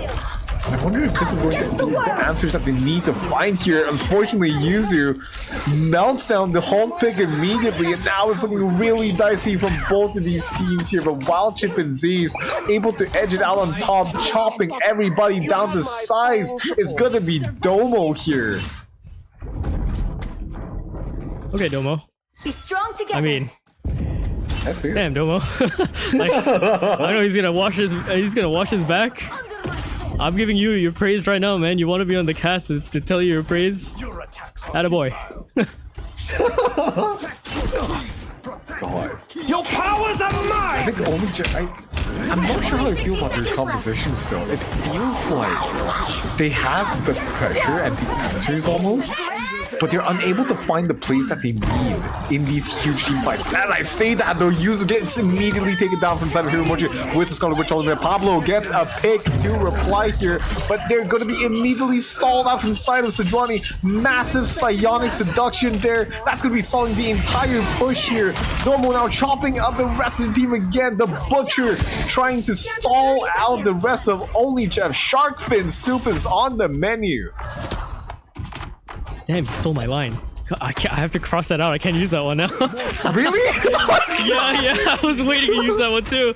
Okay, all right, fine. Okay, okay. I want to say Saf had the pick there onto WM, and he just couldn't get the distance out to throw WM off the map. There was a chance that they take out two there and push things together. There's the Eye of Agamotto, but almost immediately cancelled. What is that? Domo now going alive with the sword, dashing in, taking out the healers. One more time, Saf goes down. Domo showing extreme dominance over the enemy team. Wild Chimpanzees, they're let out their cages. Only Jeff can't do anything against this. Oh man, Only Jeff with the 10 seconds remaining. They're still stalled outside of their spawn here. This is looking really scary. They're not going to be able to do too much. And the teleport from Stranger is going to come out to allow himself to touch him to the point. And look at this. Yuki's just blasting damage on towards his point. Nonchalantly. Yuzu somehow gets a double kill. It's a portal combat up on this overtime. And the onus is going to be on the rest of Only Jeff. The teleport is still open here. They're trying to find an angle back into this, but it's labored, it's heavy, and they're barely going to be able to get anything across the board. 2-0. Man, Time to 4780 switch things up, including meters. which side you're on. This is rough. You'll need a top-notch team Rough. to win this one. It's an understatement of a word, I know, but it's rough. It's rough to watch for Only Jeff to go out like this. While Chimps, on the other hand, they're just letting Domo fly.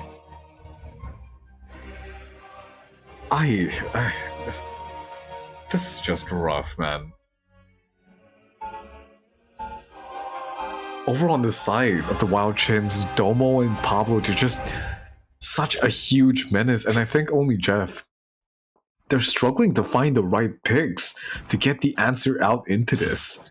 And that's where the real problem lies. We talked about the flexibilities of both of these teams, and we know that their players are capable of swapping around to all these different picks. The answer that they have now is going to be a single Psylocke on the defense, together with triple support, but I wonder if that is what they need here, Lot.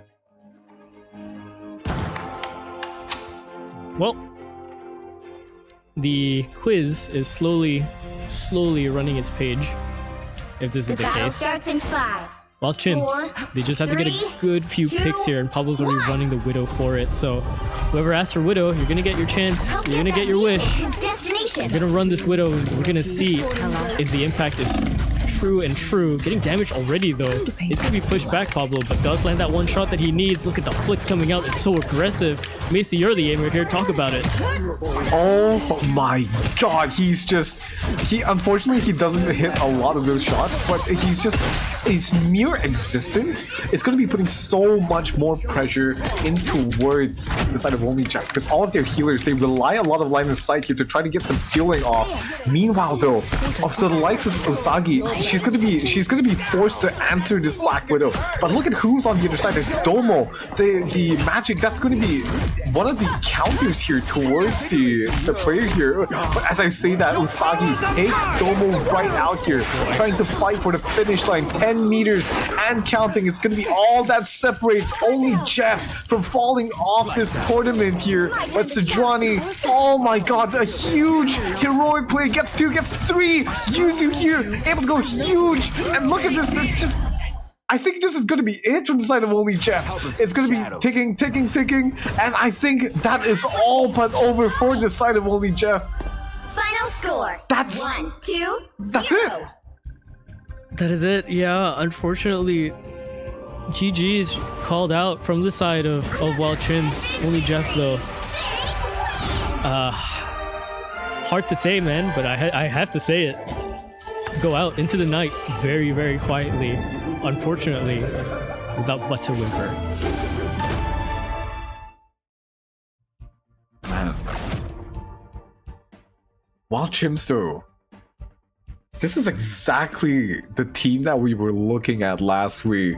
That really wowed us with how they were playing, the flexibility of their DPSs now coming through. And as well, this whole entire team is just so well coordinated. They are less technical than the teams that we have seen previously, in my opinion. But what they lack in technicality, they make up for in aggression and decisiveness. Pablo and Domo are just Shaq and Kobe on the court. You know what I mean? Yeah, no, the spectacular duo, as they say. A lot of teams these days, they need that exemplary duo, right? Just to exist. I'm gonna go back to our CS thing. You got your Nico and Monaces, you got your Pablo and Domo here. Right there. And this is exactly what we expected to see from them. Such a stellar and dominant, a convincing performance to show us why exactly they're proceeding into the next lower brackets here. Go ahead. Good stuff from them. Good stuff from them, genuinely. Towards the end, we saw just Seju just absolutely wake up the amount of space that he was taking, and Madness was actually fighting really, really well for his own space, but unfortunately, the lack of DPS around the bend and the lack of healing as well. They're running triple healer here as well, but getting dove upon, rough to handle. You just cannot disintegrate that way. You cannot disconnect from your team too far away, especially when you're running Rocket, Mantis, and a Luna, right? Most of the time, Luna's going to be doing a lot of the healing. The Rocket, yes, once the amplifier's up.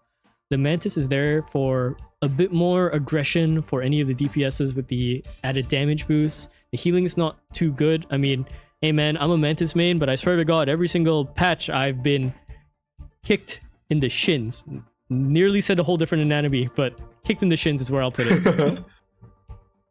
Oh, that's gonna be it. So,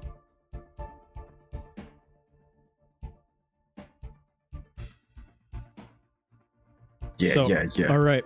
Commiserations to only Jeff. They did not make it through into the lower bracket, but they made it still very, very far into the final day. You can pat yourself on the back for that one. And I mean, hey, if anything, you have a lot to practice. You have a lot of material to work with to better yourself as well. On the other side, though, Wild Chimpanzees, impressive showing from the start all the way up until here. Improvement upon improvement upon improvement. And this team just sticks together so well, like glue. Absolutely wondrous to watch on how they have just completely set up their peak performances to this day. Now, of course, I'll still be around for this next match coming up, but we're gonna have to say goodbye to my co-caster Macy. He's unfortunately very EP. The cat needs to go back into his treehouse. Bye bye. Thank you guys so much for having me. My voice is giving out, but I hope you guys have been enjoying the match so far. Please do give Lot and the next casters a lot of love. They will be bringing you all the action right here on the stream. So be sure to stay tuned, everybody, and we'll see you again in 10 minutes.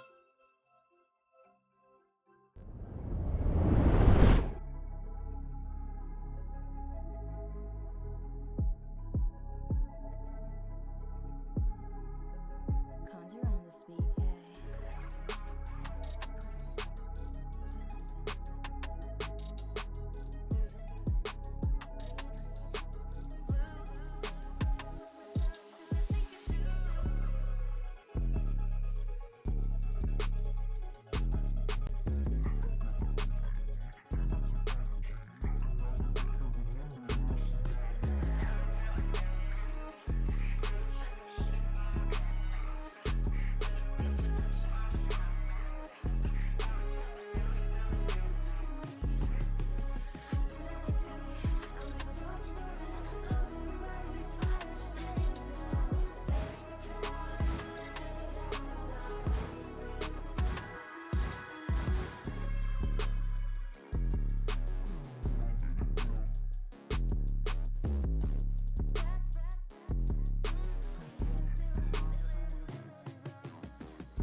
Conjure on the speed A.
speed A.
Conjure on the speed A.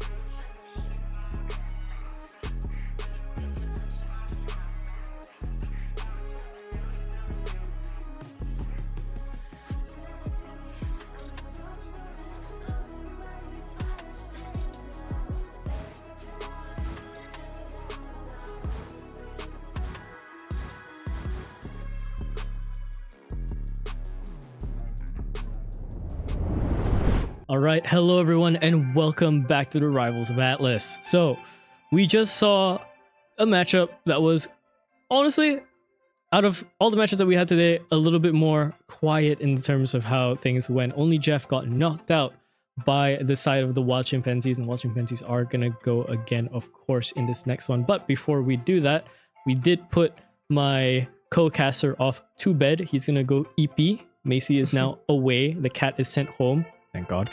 And now I have my co-caster, Amane. You want to say hi? Hello to everyone. How are you feeling? The cat has been neutralized and I've replaced him. Hi guys, name's Good Amane. work. I am here to join a lot on this session on the cast table. So, I haven't been watching the past few games. How's the vibe today, Lot? Well, what's going on? Like, fill me up.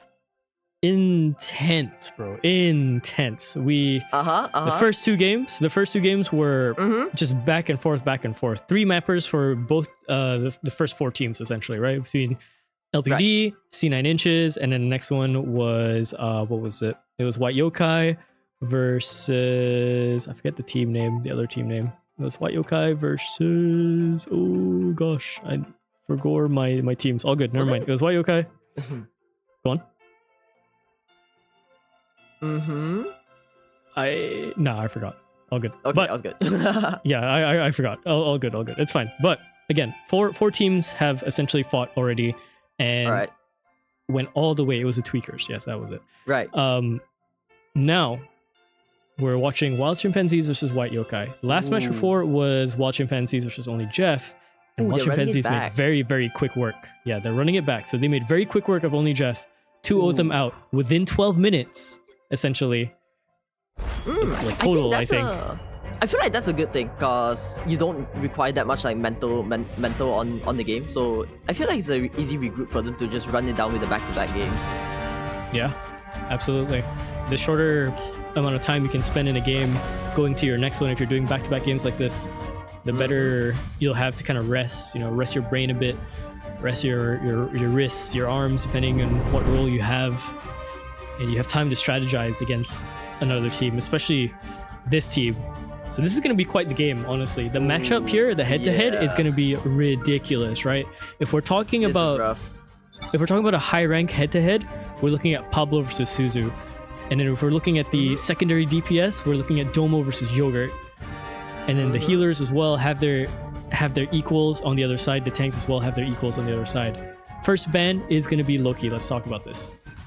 Ooh, Loki wise, I think it's just an overall because they may need Loki is just really good to just hold back lines. Really good to counter like an entire dive comp. So I think pretty common ban coming out from them. Against Wild Chimps, because Amayuki we do know Amayuki just runs it down with Loki and has been dealing a lot on the giving a lot of pressure on the battlefield. So taking Loki out feels more like a target ban, and in return they also take the Spidey out from the hands of Yogurt. I've seen him cook with that. That's really like scary. Yeah, but with that being banned out, not too much of a problem either way, and they can deal with any other thing they throw at it. Speaking of things, though, thing is going to be protected over on the side of Wild Chimps as well. Psylocke is also going to be protected, like you mentioned, I think. And Mag getting banned one more time. White Yokai love to do this Mag ban. It allows them to essentially dive the backline a little bit more. But Yeah, against I a team like Wild Chimpanzees, where the healers are consistently looking at each other, equivalent to I a think it's Mag bubble, I'm not decent. sure. Yeah, cause Mag does act like a bubble shield, and also it does kind of like they have a potential to play Punisher here, cause Mag does counter Punisher with his ult at some situations. So it could be good for them. I think Groot's just a pretty generic ban coming out from Wild Chimps. They've seen JVs because both of their vanguards on White Yokai could play Groot, so could be very deadly from how they switch up. Like Groot just enables their entire front line, and they can just fill in whoever with JV on his signature Venom. And whenever JV's playing Venom, they just like pop it out, like we see here going on Groot from what we've seen from the past few games. Yeah. So we'll see how things will go for both of these teams. A lot of massive bans so far for both sides, some targeted and a lot of protected as well. Gonna work out to their Pick your favor. hero. Walking in villain. into I'm the not heroes judging. now. Yeah, Suzu. Ooh, so they're going for that poke comp right now with Suzu on the Psylocke and Yogurt there on the Hawkeye to finish it off. As usual, JV on that Venom. Backlines doing a lot of like just giving the pressure on the backlines, and we have Sia pairing up just to enable Suzu on that team up with the Armor Frost. Wow, on the other hand, so Pablo, very much a very flex player, can literally play anything and work it out on his end. He's currently going on the Black Panther, so we see a Black Panther, a very heavy brawl comp coming out from Wild Chimps with the thing, with Domo and Magic.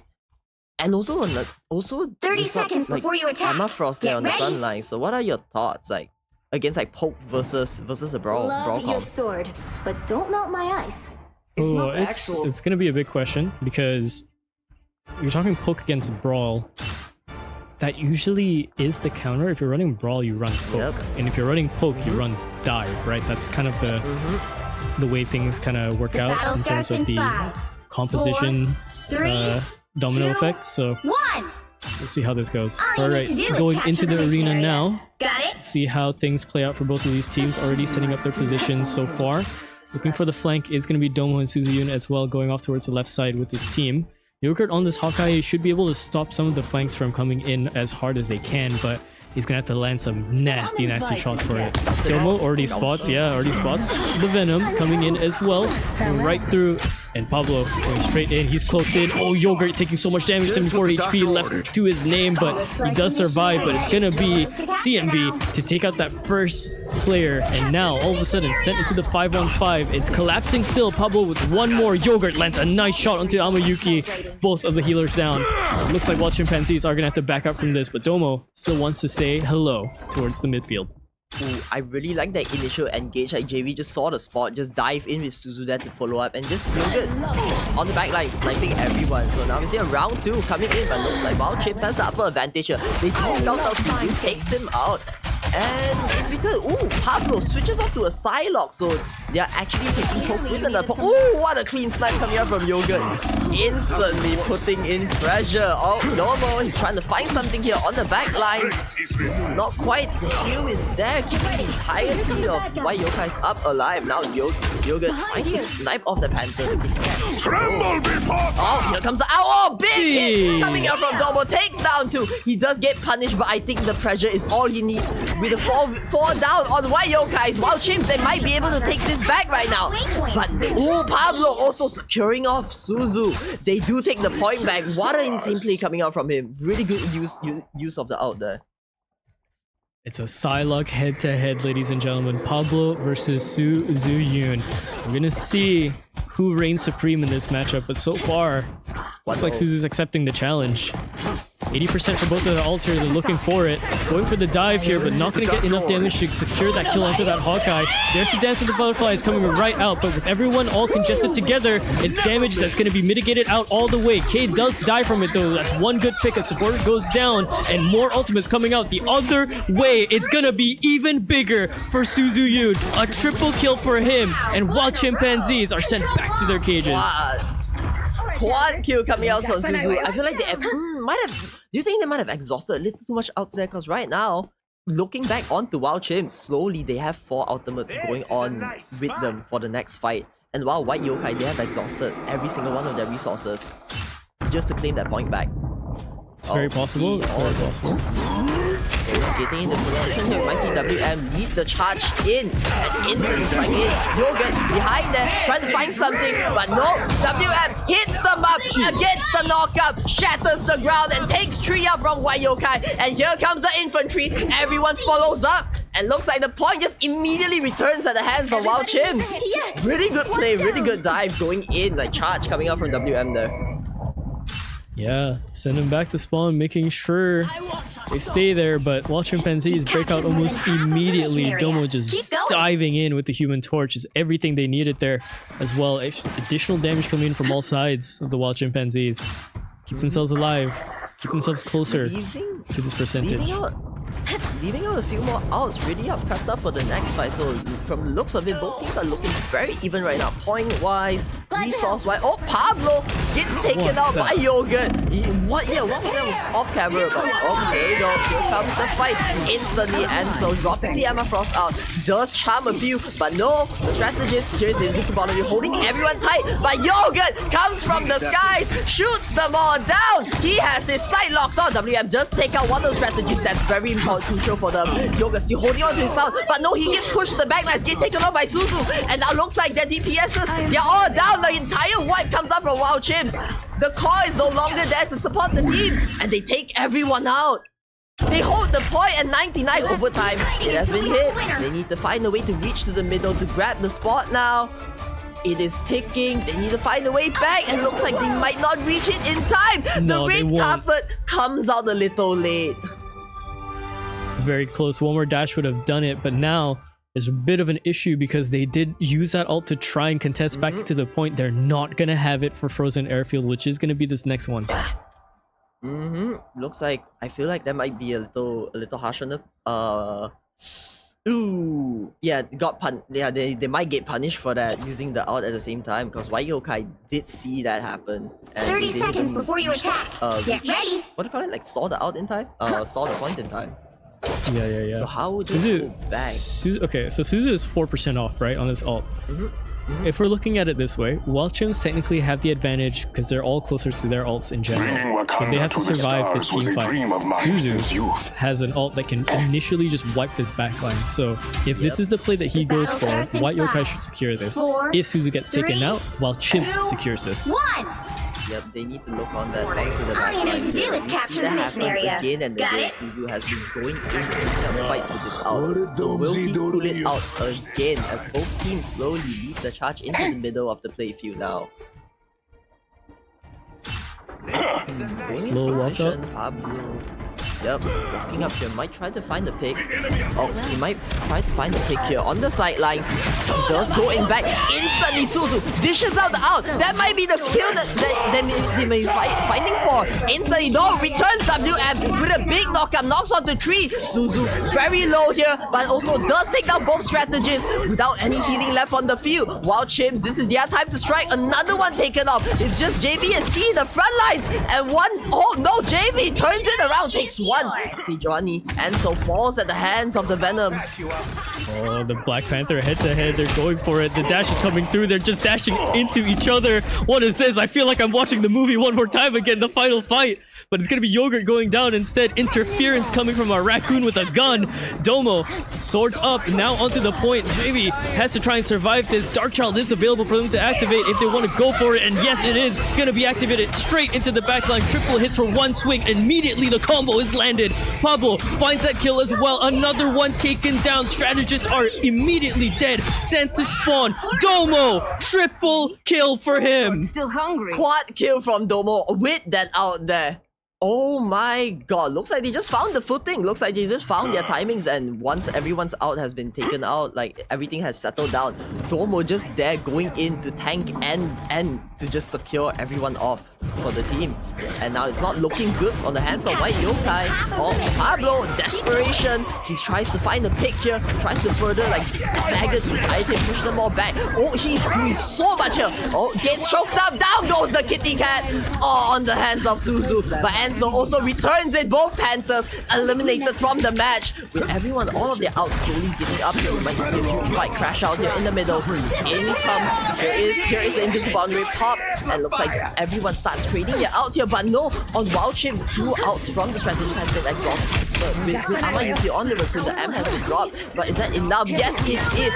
Oh, it might is. Yep. Enzo takes down the strategist on the backlines. And now Yuzu here just to finish up the fight when throwing out the out here.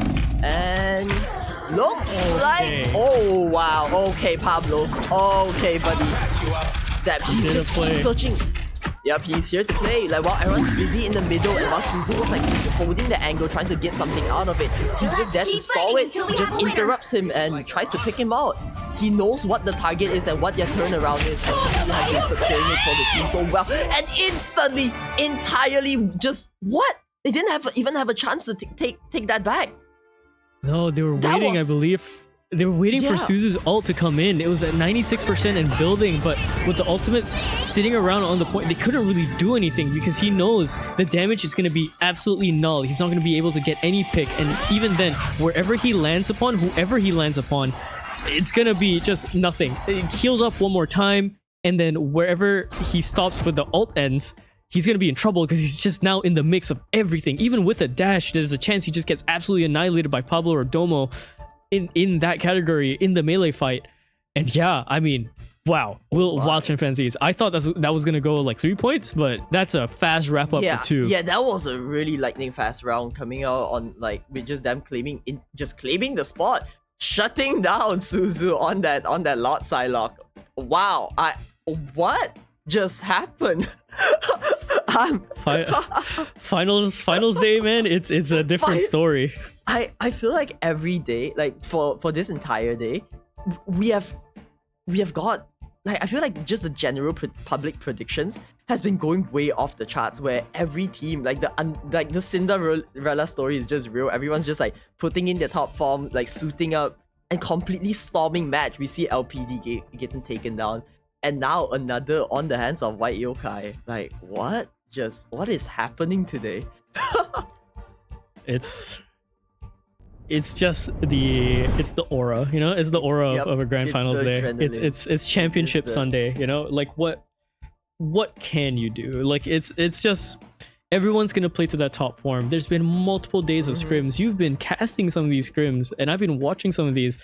So many different compositions, so many different strategies have been made, and it's just now culminating to the pressure of just trying to keep your team alive, trying to keep your team going. The morale must be up. Everyone has to play their part to equal levels. And right now, Wild Chimpanzees are playing a step above what White Yokai are. I feel like the last game would definitely help them with their, boost the morale, boost a little bit, like not just a bit, a lot of their confidence, because they are very much playing in top form. I feel like it does help playing games, just some sweaty games, getting you into like the mood and all. But with that clean wipe from the last round, like, I feel like the morale is an all-time high for Wild Chimpanzees. Yeah, absolutely. They should be feeling really good about themselves going into this next one. But here we go. Second round of the day for this one. Spider Islands is going to be it. We're going to go into Convoy as per usual. Spider Islands, have you seen them scrim in here, or what are your thoughts about this matchup? Well, last point, very much a hard chokehold to hold, especially when you're on the attacking side. I hope they don't let that Spider pass. But despite Spider not passing, they have another thing to worry about. Pablo's Black Panther. Like, this map is so pick heavy with so much angles for just any assassin, any divers to just jump in. They need to play. I feel like the game could potentially just be decided just from the batting phase, just from the picking phase. That's true. Instantly. All right, low-key a ban. Yeah, almost immediately. Classic. That's standard. Takes standard. Amayuki out of the game, and in comes the Spider-Man dance. That's for putting Yogurt. Suzu into the hole. Yeah. Yep. Oh, I mean Yogurt. Yep. Secure on the thing. Okay. I see the idea here for Wild Chimpanzees to secure it, because they want to, like, if they want to try and get Suzu out of the way, the thing's going to help a lot just by pressuring. They can go front, they can go back. The punch is very deadly. Just sending him down to half HP is going to send Suzu running, and he has to try and look for his healers. Which, in that time, if Wild Chimpanzees are playing their cards correct, a half HP Suzu is going to try and go run back to his healers that are already getting pressured by, let's say, Domo, who's already looking for him, possibly, to be in that position. It's going to be raps in terms of like strategy, right? And you have to be so careful for these kind of timings. We'll see if that actually happens though. So far, half my strategy calls are correct and the other half have been thrown out the window because it's finals day and people just do the craziest stuff. So yeah. Magban again gonna be put on for White Yokai. Again, not too sure about it. I feel like they could mag themselves genuinely, but it's really rough because evidently you can see where Mag's presence in a lot of these other matches are so strong. And sometimes I kind of wish White Yokai just ran it because it would be good for them, honestly. It would help out with them trying to dive. Especially when they play Emma Frost, I feel like it would work really well into the team lineup here. Yeah. So far, for me, I feel like... And Suzu Thing could is get just that protected as well. True, not wrong there. Yeah, true, the protection comes out huge. We see a lot of like clutch Magneto shield plays coming out from teams throughout the entire tourney. So I'm not going to discredit that for sure. On the Right thing heroes though, could make I feel like it's all just the a very... difference. feels like a failsafe for me because Wild Chimps WM, he has been hitting those outs on the thing, and I think at this point I feel like it just benefits the team whole as something that they're comfortable with, and WM does not disappoint on that thing. Yeah, no, absolutely not. Tank play for WM has been very, very strong and consistent. If anything, this tournament, it's about showing up and it's about consistency, right? You can't falter in some of these matches. You falter even a little bit, it's looking really, really rough. Really rough. Also, nice little rollout from Domo there. Bit of a hot tech with the the Logan jump. Good stuff. Exactly. be coming in I 30 think especially in seconds. WM's Stay playing like strong. the main tank of the entire team, and so mostly we see like strange plays. Emma Frost coming out from Oh, I do my best lab work after I've been fighting bad guys. Feel good. You should try it. Coming out from their team, so having that comfort on WM to be in his zone, get the heroes that he wants to play. It's gonna put them in the zone. So I say very good fail-safe ban. battle starts in Secure 5, coming out from Wild James. 4, Wow, 3, Yokais. They are 2, going for the hot top now. We don't quite see Namor here. Instead, Pablo playing on that Namor without quite any team-ups here. And instantly the fight begins and both teams goes in middle. A takedown!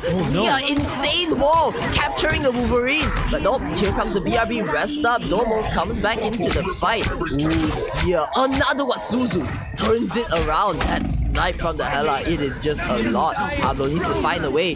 He is the only anti-air here. He needs to focus on the Iron Man, but no Iron Man on the top. Just having those free shots now. Look at the damage coming out with Suzu there to finish off the eliminations, and one by one, it is not looking good in the hands of Wild James. They are forced to retreat. All of them goes down at the hands of White Yokai. The push, they are pushing it strong. Oh, WM came in at the last moment, tries to defend, but no, the strategist goes down, and they are forced to retreat back to the second point. That might be a very fast first point coming out from the hands of White Yokai here. Oh, There Plant, really so is. Iron, 2 walls here. The disrespect just keeps them at bay. Look at this. Pablo has swapped to the Hela as well. We're gonna see a head-to-head. He's gonna try and match up upon it. There's no need to run into more if they're running a Hela, because you know you can try and diff the both of them, especially when this Iron Man is around the corner. Pablo looking for this shot. He does land it, but is gonna get pressured by the Hulk instead. Gonna go all the way to the back line now. And oh my gosh, he just got grabbed. That's Domo coming in, grabbing the Groot. Do they get that elimination? Yes, they do. C goes down. Now the Iron Man in trouble. Has to be rinsing these players out with the Gamma line. And oh, there's that shot into the back Finding line. the angle, Good stuff. searching for the angle. Incoming. Oh. Here comes the charge, and it does not. He hits a tree. Friendly fire by tree. Oh no. Wrong tree. Wrong tree. If this Brian gets turns out, and both strategists from both teams draws that out. Domo secludes Sia on the back line, takes out the Groot, following into the strategist. Oh no, the fight instantly, a turnaround comes out from Wild Chimps. As here, Yogurt Stay alive. desperate, trying to... Oh, the snipe, Pablo! Ew! Behind the leaves, what was that? That's just too much. What, Yokai? They're scrambling. I'm Alright, Pablo. We see your game here. This head-to-head's gonna be massive between the two of them. It's an ego play between both the DPSs, right? And like, it's just helping out the team. Who can do more? There's a Groot ult to come out as well, rooting them down, but Suzuyun's gonna get the kill instead. Psionic Seduction goes the other way, and the Goddess of Death comes out into the air. Look at the damage that's being done. Someone just got snatched away from the screen. Another one as well. That's Domo coming through. Amayuki goes down. They've lost their healer, but Pablo manages to secure it back forward. Gets pushed away into the team, into the tanks. What a good push coming in from K. JV getting 2 as well with the Hulk, but look at the snatch with the Wolverine. Logan is here to play. He's not gonna give this up. Strikes down over onto the other side, but immediately thrown a spear into the body by Suzu. Oh, that was such good plays coming out from both teams. As we like Domo just going in, clawing them out of the eternal bonds and just instantly taking down their back lines from Wild James. But instead, JV there on the front lines just to secure the eliminations for his team whenever any one of them are low right after the strategist out expires. So like really good plays coming out from both teams, but it looks like it was just quite cut short a little on the hands of Wild James. As White Yokai, they have the upper hand from their side. Oh, takes the high ground. Pablo goes on 1-1. Oh, snipes the Iron Man up from behind. He sees that again. Bro Pella trading it out. It's just a 1v1 here on who takes more takedowns for the map. Pablo searching for that. He needs one more. Hulk JV being the only one. Oh no, 1v1. Oh Yeah, my here God. comes the diff. Oh, takes Suzu off. That's one duelist down. And Yogurt is there to hold it off. But can he hold against the Fury? Against the Hela here from Wild Chase. Enemies on approach. Has to be so careful. He can't peek out more than he he's allowed to, because if he does, he's gonna get absolutely sniped out. A lot of good damage coming in. That's the Gamma team up as well, working its way with the beam. Oh, Amayuki, yeah, a bit too low, and the ult is a little bit too late. There's the maximum pulse. Kaboom goes Yuzu. And going into the backline past the wall now is Domo. He's gonna try and stay alive. He's trying to go for the snatch mid-air. It's a valid attempt, but absolutely just gets annihilated for it. Now beamed onto the Emma Frost, looking for Pablo one more time. Goddess of Death gonna be used all the way up top, and he's just gonna try and beam him down already straight front. Does he land this? Does he land this? He's not landing it. 10 HP left. He's gonna be sent back into the ground. One more shot should do it, should secure the kill. There it is. Yogurt is doing everything on this Iron Man. What a snatch from Domo! What is that? He comes across the field, just takes him out. Yogurt just absolutely blended. All tutti, all fruity. Oh my, what a ball coming up from him. Like, here comes the last stand, tries to stop them, along with the hella out coming up from Suzu. Both DPS putting in their overtime here, but no, looks like Suzu getting more eliminations on the field, takes down majority of Wild Chimps. And the last stand does not hold as the Boomerang goes down. Another one from Suzu. What was that? Stop! It's illegal, That's just man. way too fast. That illegal. was too fast. Oh, because the 1v1 sees the banner. Come on, just one more. But no, Pablo gets counted out. Forced to retreat here. The BRB is there to save the team whenever this last point being just such a hard area to push up.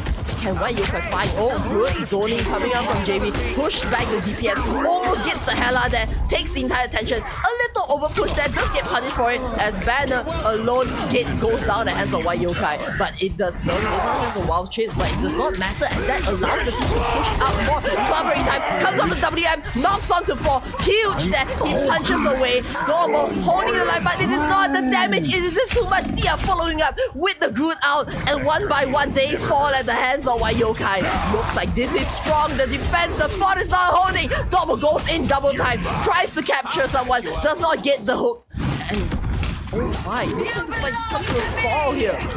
Oh, down. Comes up from end zone. Tries to hold something. Does take one down. Into the back lines.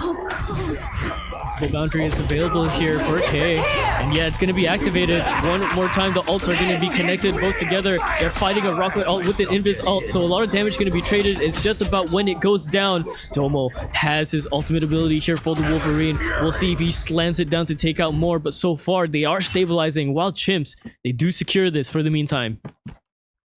Looks like a regroup is coming out from them. They have Only 60 seconds They can left. take their time on the regroup. 1 minute left. It looks like the team is all up and ready and steady to go. And here he comes. Oh, instantly! The claw, dead. the Wolverine grabs onto the Iron Man. Does not take him down. But no, Pablo returns it while the Iron Man is not there. He takes 2 down. Both of their strategies down on White Yokai. And now, in the front lines, JV, they have to force everything out just to hold the line before the strategies are regrouped. But no, JV instantly loses the Hawk form. Down goes Banner and down goes Suzu too. Yogurt on the top. He needs to find something here. The sole savior of his team. The only DPS. He needs to hold that. 96% of that on that out. He's trying to farm it, but Domo also here holding on to the last stand. He needs to find a way. Yogurt trying his best not to get caught by the Wolverine here. He needs to keep the kitty at bay. Oh, he finds it. Chases out. Big submarine time. Coming out from WM. And looks like Domo tries to go for the Iron Man. Misses. And here comes the blast. Takes down just 1. It is not enough. Wow, Chins. But that might be enough. Wait, that it is enough. They turned it around. Both strategies no longer on the field. And now, No, 1 Domo. Duelist and 1 Vanguard. Oh no! What was that claw? That was not it. This is going for so much more damage. So much damage. Look at it. It's just going. The Gamma team up again one more time. They're surviving through this. Oh my gosh. They're pushing this all the way around the bend, but this is going to be the harder point to fight on. Domo goes down. Suzuyun picks up that kill. Now going into the fight with the tanks instead. One more secured for Suzuyun. That's Pablo going down instead on the Punisher. It's trade after trade after trade. Instability on both sides. Who's going to remain on top onto this point? Slowly as we go. No, they get off of it. They do not survive onto the cart long enough. They don't It's hold knocked the off. points. The Time Iron to Man was switch way too things up, front. Like Tony including Stark which here, putting up side a you're on. multiple performance from the hands of You'll Yogurt, need a but it top-notch might just team not to win enough. The this. airtime might have just lost him the point there, as his team was just a little too late to regroup to hold the point strong. The overtime does tick out. And now into round 2. Switching their roles, White Yokai on the offense while Wild Chimps, it's time for them to hold the fort. Like, as I said, that last point there, it is just such a hellhole to push up. It is just so tiring and so hard to just find, like, they need to find picks in that area, and I really love the plays coming out from Domo where he does not allow that to happen. He just takes down whoever tries to hard targets his team, and with that Wolverine, he's just farming clips on this stage right now. Dude, it's absolutely illegal that he can do some of those jumps and leaps. My leaps don't work that way. God damn. Right? Oh my. The kitty cats in my games never do that. Like, what is going on? But now, we do see a switch up. None of your business. we do see a fantastic call. Not quite, as we do not see an invisible movement here, despite having the Thing and Human Torch on the side of Wild Chimps. While White Yokai, now, Suzu, they are fully utilizing the Gamma team up here with Namor and Iron Man. Is this their reply to just double down, just give more shield platings onto like the defenses. See, why not? It worked against the Tweakers earlier. It could very much work against Welsh Chimpanzees here.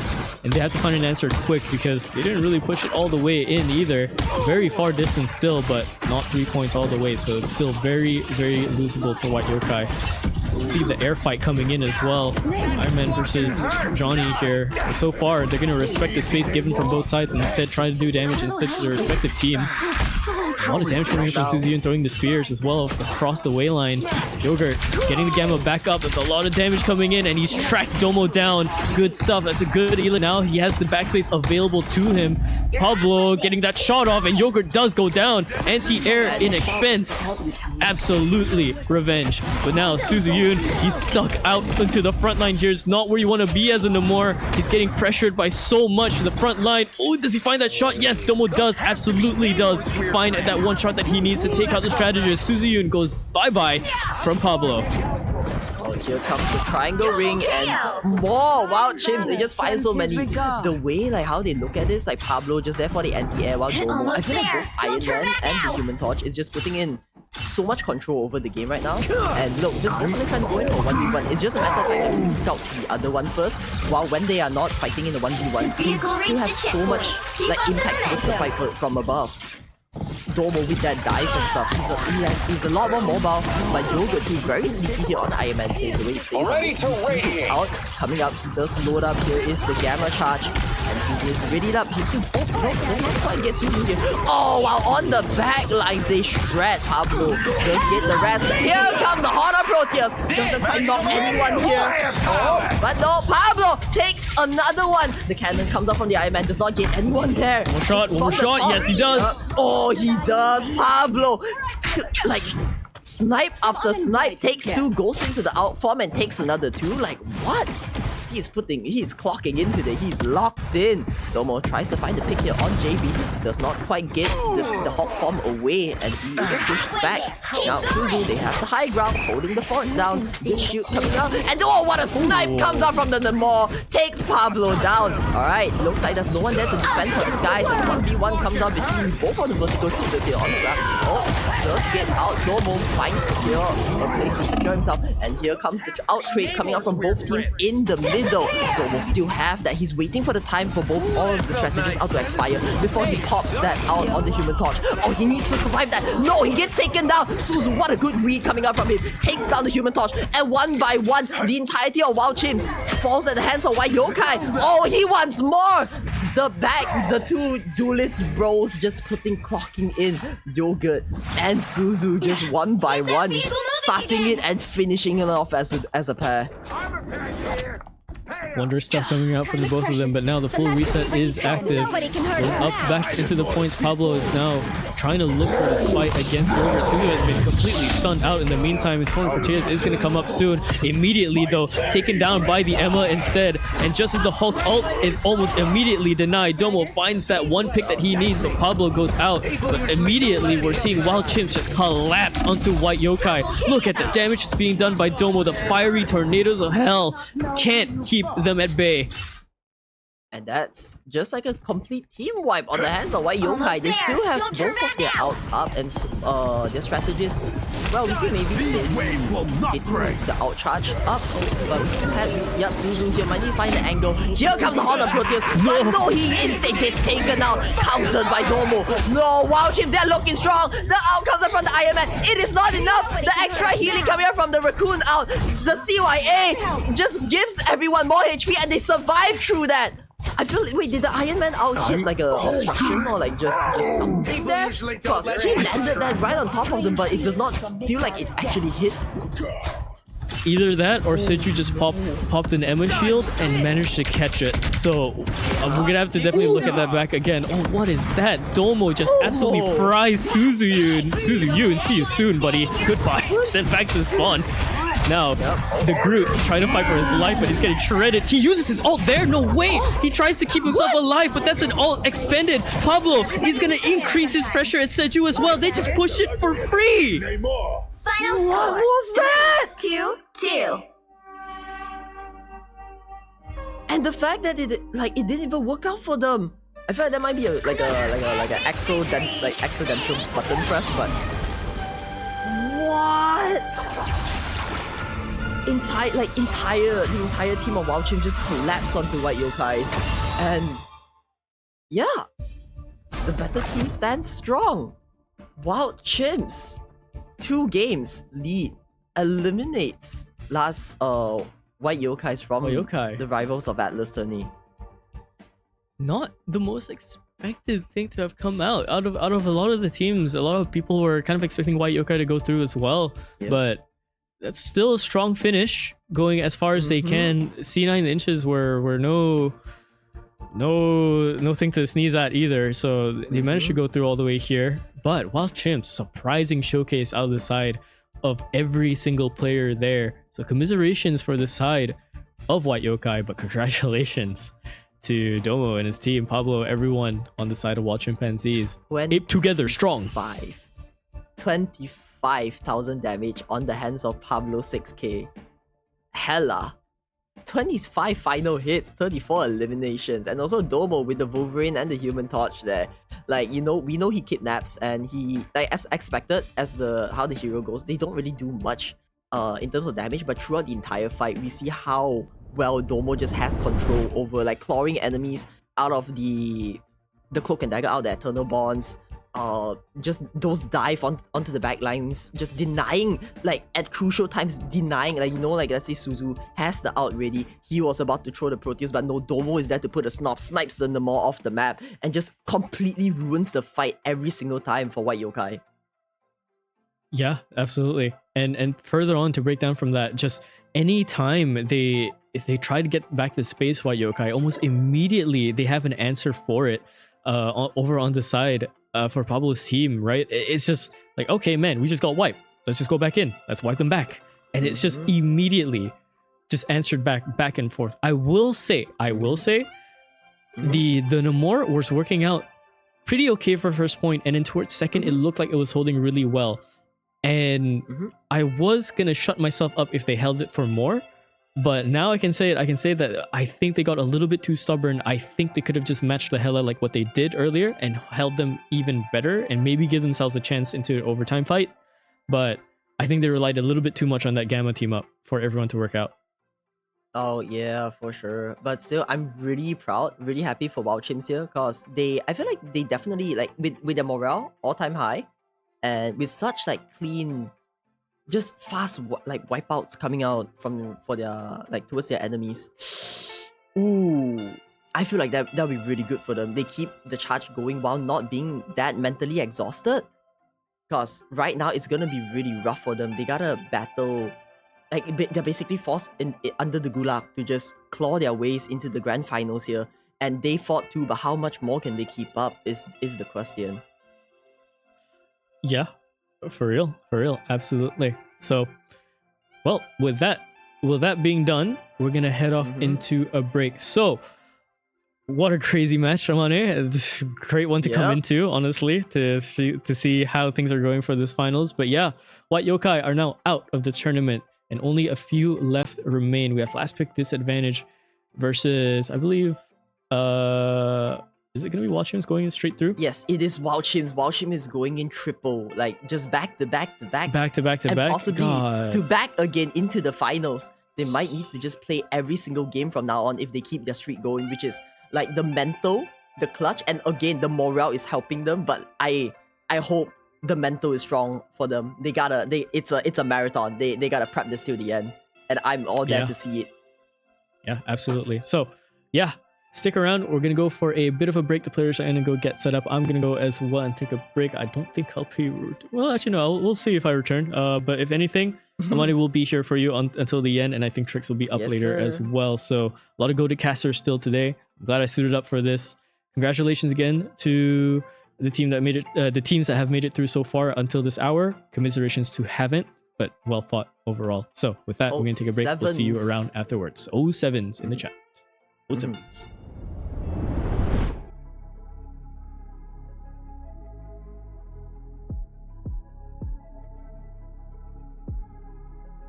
Conjure on this beat, yay.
this beat, ayy.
Conjure on this beat, ayy.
All right, welcome everybody back. We are now back to the Rival of Atlas, and spicy. 3 teams left on the charts on the battlefield right now.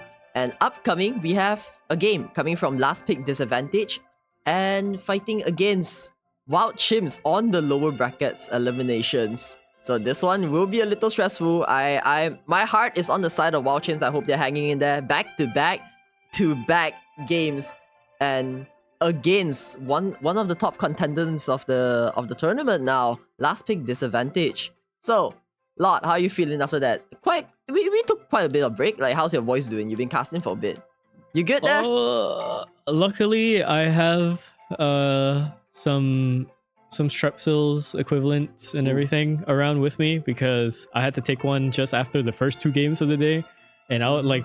You heard Macy die mid-cast, like just coughing. Right. I actually had to like mute my mic at one point because like after I think Barson's ulted, I was just like dying. Yeah.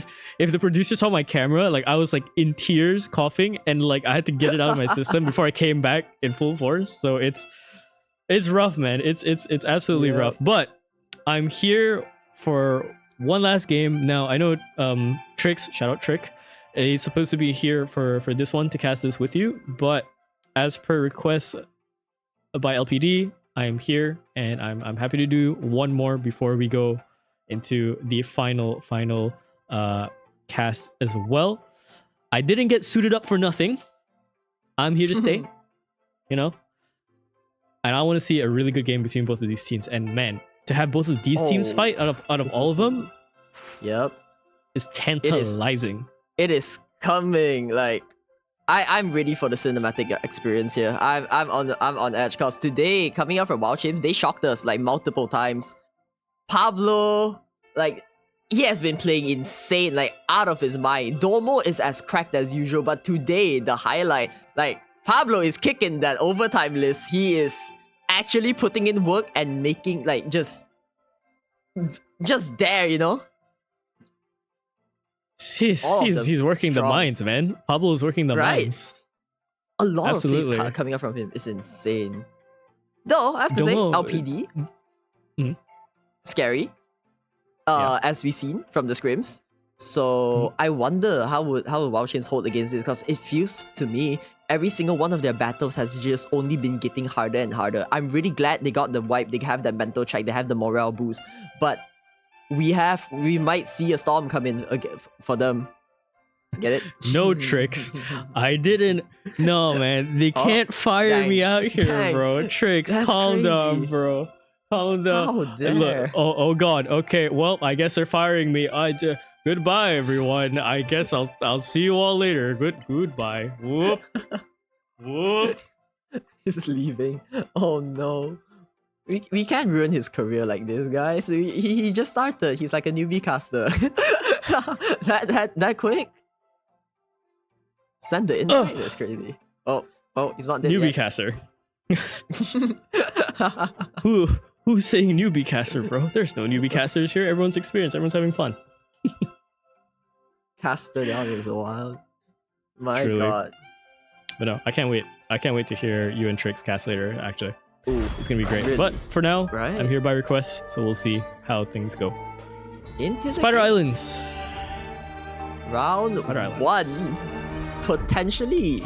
I say match point for, not match point, but like game point for both teams. One of them are gonna pack their bags after this one, but still, top 3 prizes has been given out to all 3 teams. It's just who gets more now. Wild Chimps versus Last Pick Disadvantage. Here we go. Well, indeed. The ban phase is going to be really interesting between both of these teams because both of these teams are very, very quick to kind of pick out the strategy between the other. And both of these teams, I'm very sure, have been doing homework on each other to a certain degree as well. What are you expecting for the bans here? Ooh. Oh, okay. I'm curious. Do they want to take the Loki out? Because both teams runs a Loki setup. I think for LPD, they normally don't favor a more brawly type of playstyle. Then instantly we see the ban coming out targeting the Iron Fist, takes him out of the match, and instead here comes Wild Chimps returning fire. Hawkeye is out, so they're just taking out their brawls, taking out their pokes. Yeah, they are slowly setting the ground here. What I'm looking at for both of these teams are just really heavy, like team fight related. So we might see the team ups from like, they might secure Hela. Yep, comfort pick there from LPD. And right now it's just like a team fight ban because we do see the Strange Wanda team up come from them. Namor, very familiar face. And yeah, speaking about Namor, there is also the Psylocke comp, and instantly with the Magneto, they ban out the Emma Frost. So I think it's a blend of like team up and also a blend of comfort because they're just right now they take out the comfort from Ansel. And yeah, another Groot gets taken out, so that's Zawado's comfort pick, forcing him to play the thing now. So they at least they know what they're walking to this game, and I say it's really hard to guess because both teams has a counter and a reply to each and one another. Man, honestly, saving the Hela is the best thing that they can do here for last pick disadvantage. And over on the other side, the Hawkeye ban is good because we've seen this Hawkeye and Hela combo annihilate the teams all the way up to this point, right? You have to be so careful with both K and Fee being on fire. On the other side though, Pablo and Domo are no strangers themselves to being mechanically intensive players, right? Setting one out and having the Hela head-to-head instead will be, I'd say, a bit more entertaining as well for us, but it's going to be crucial to both of these teams and how they function, right? Because a lot of the pressure is going to come from the Vanguards pushing in, the strategists playing their ults correctly, but at the same time, the Hela is going to be this X factor, right? Who's going to land more shots? Fee, Pablo, who's going to get more flank kills? It's everything. Really good pickup for them to just take down the Iron Fist because we do know The Domo right has a heroes could magic make up his all the sleeves and also difference. like Panther, so just having an Iron Fist there, that's not an ideal situation you want to be in. So right now I feel like what LPD is looking for is they allow the poke but they don't allow it too heavy so it doesn't instantly eliminate Vanta, their bread and butter of their team. I feel like Vanta has been putting in work, consistently keeping LPD up healthy and alive. Yeah, absolutely. Venta has been such a crucial key point strategist to this team. Essentially, the way she plays allows her to set up their DPSs, set up their tanks to do more than what they can do, and she's so active to watch out for her secondary healer as well. If they go down or if they're taking damage instantly, she's already looking back. There's a reason why she's made those leaderboards. Venta is absolutely cracked in this game. However, though, this is going to be something a bit more interesting. I don't know if you caught this part of the scrims that happened, I believe, just a few days ago, but Marsins playing Mr. Fantastic. Yeah, I did catch this. What do you think about this then? Because I don't feel like it's a character going into like what Wild Chimps is trying to do here with the composition. So how do you find this? Honestly, I kind of like it. I do like it. We'll see how much pressure they can add to it because it gives even more space for Geraldo to play with because Marsins is now instead of tanking, he's just doing straight damage. Right. And he does have defensive utilities up his sleeve. Oh, WM getting so low there. But Shields coming out from the strategy. Domo here trying to find the backlines and instantly dive in, but no, Fee is there to put a stop to the kitty cat. Takes him down on the hands of K. Oh, they do return though. Marcin gets taken on the front line. Instant rest comes out from both teams. So now, no teams. Oh, Pablo takes the hit of Venta. Down goes the strategist. But no, but Fee retaliates too. What is this? It's just a snipe off. I really love the advance. Just the aggression coming out from Fee here. Not to love, man. Dangerous. There's a Kraken impact. Coming through. Look at all the damage. It's around the corner. The amplifier as well. But so far, everyone's staying alive. No pick secured just yet. Amplifier gonna go down with Eternal Bonds coming up straight into this. Try to keep things alive. The Hela up into the sky with the Goddess of Death is trying to find their pick, but again, not enough damage for it. Wamayuki has to be so careful stepping out of the blanket of the healing because if they do, they're gonna get absolutely taken down. The push is gonna go right through Zeraldo. Gonna be respawned back up by the BRB, and Domo finds that pick up to Fee instead. here. Venta still holding on to them out of the back lines. We heard that she's such good at pushing all of them back with those like just Pablo needs to find an angle here. As the out really up. Oh, this might be his cue with the boundary used up now. Looks like Wild Chips try and search for it. They don't quite get it with Ansel's out on the Magneto. But Pablo, here comes the Hela into the skies. The artillery rains from above, tries to catch, and down goes the Raccoon. More to come, looking for it. Dormo here is the double, here is the triple. They take the wipe out of LPD as all of them fall. Has to stay alive here, doesn't want to get staggered. Does go invisible, does save her life. Now, here's the thing though, no joke. Both the Hela and the Bucky have utilized their ults at the same time, so they do not have an aggressive ult, at least up for a while. It's now just gonna be mechanics, but mechanics is what this entire lobby has in spades, man. Hook for hook, both K and Domo landed, but no pick secured just yet. They're gonna push us all the way around the corner. Marcins is gonna play this fantastic, straight up into the ult. He has to make sure he doesn't hit any of the rooftops to try and secure even more of the damage, but no, just as I say it, he lands up on the last one, try to secure the high ground, try to maybe get some sort of space, some sort of working window out into the backline, but they're just ignoring him in favor of just going out into the front line. Marcins finally goes down, and the thing, he's trying to survive. Oh, he's still on the front lines here. He's still holding on to the covering time. I see a play coming out, just waiting for everyone to just walk itself into place here. Oh, the out comes out from Venta. Invisible boundary holding them up. And looks like Wild Chips doesn't have anything to return it. Oh, a hook comes out, forcing Fee to throw out the reposition. Really good reposition. But no, here is Domo to put a stop to it. K turns it around to both Buckies in the sky, doing their thing. Down goes as they wipe the bottom. Looks like LPD is not holding this strong though, because Pablo too on the skies with the Hela out. One by one LPD, they might be falling at the hands of Wild Chips. They are holding. A lot of damage done to Fee. What was that? That was a huge amount of damage coming in. Now they're gonna have to try and push for this. Last 6 seconds coming in. Goddess of Death up into the sky. That's Fee buying his team some sort of space to work with. Does he get this pick out to K? Yes, he does. Pablo goes down. Now into the 5-on-6, but now respawn back into the fray is K. One more time. Does he find this fight? Into the night he goes. Spears all the way down into the cart, but so far no one's taking the start just yet. Now into the Eternal Bonds. Straight through. Has to try and turn it around, but no. Moonray goes all the way in. All the way towards the back line. They're trying to pressure this all the way. Venta, number 2. They're trying to stack upon stack upon stack. Do everything that they can. Domo up into the sky. Kraken Impact lands it, but look at the damage coming out from last pick. Disadvantage. There's no disadvantage here when it's advantageous throughout the fights. Oh, they got that pick there. Really clutch play coming out from Venta with that out, just stacking the damage there. And now, with Wild Chips not having any strategies out to heal, they just fall one by one. And looks like, oh, they are desperate. I see the switch up from Ansel into the Strange. Here comes the portal play from the backlines with the magic right into 5. The covering time goes in, only hits up K, but that is enough. K goes down with the Raccoon. One by one, they are trading by LPD. They are losing more. Still have Venta holding the line with Zavado. They don't have any damage, but they need to find. But no, Pablo and no gets knocked out by Zawado. Venta on its last here. They need to pick, but it's not on the point. Oh, they just stopped the push. 2-0. Venta couldn't get in, couldn't use the clones and Ruin to try and buy some time for them to come back, but even then it would have been nothing to have secured the timing for sure.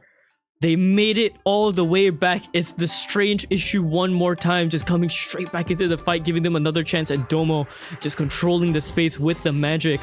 Sword fights onto the weak, into the peasants, the knights take it away, but so far, they push it a little bit further into that first point, and we've seen Last Pick Disadvantage hold this kind of space just fine. But against Wild Chimps though, whole different story. Holy shit.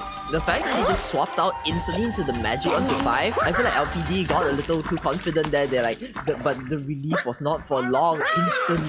What? Wild Chimps. That was such a clutch play coming out from Ansel. I would not expect this team to pull that off. Like, what? I was not expecting that. Are you actually made out of iron? Like, that's crazy. I'm lost for words.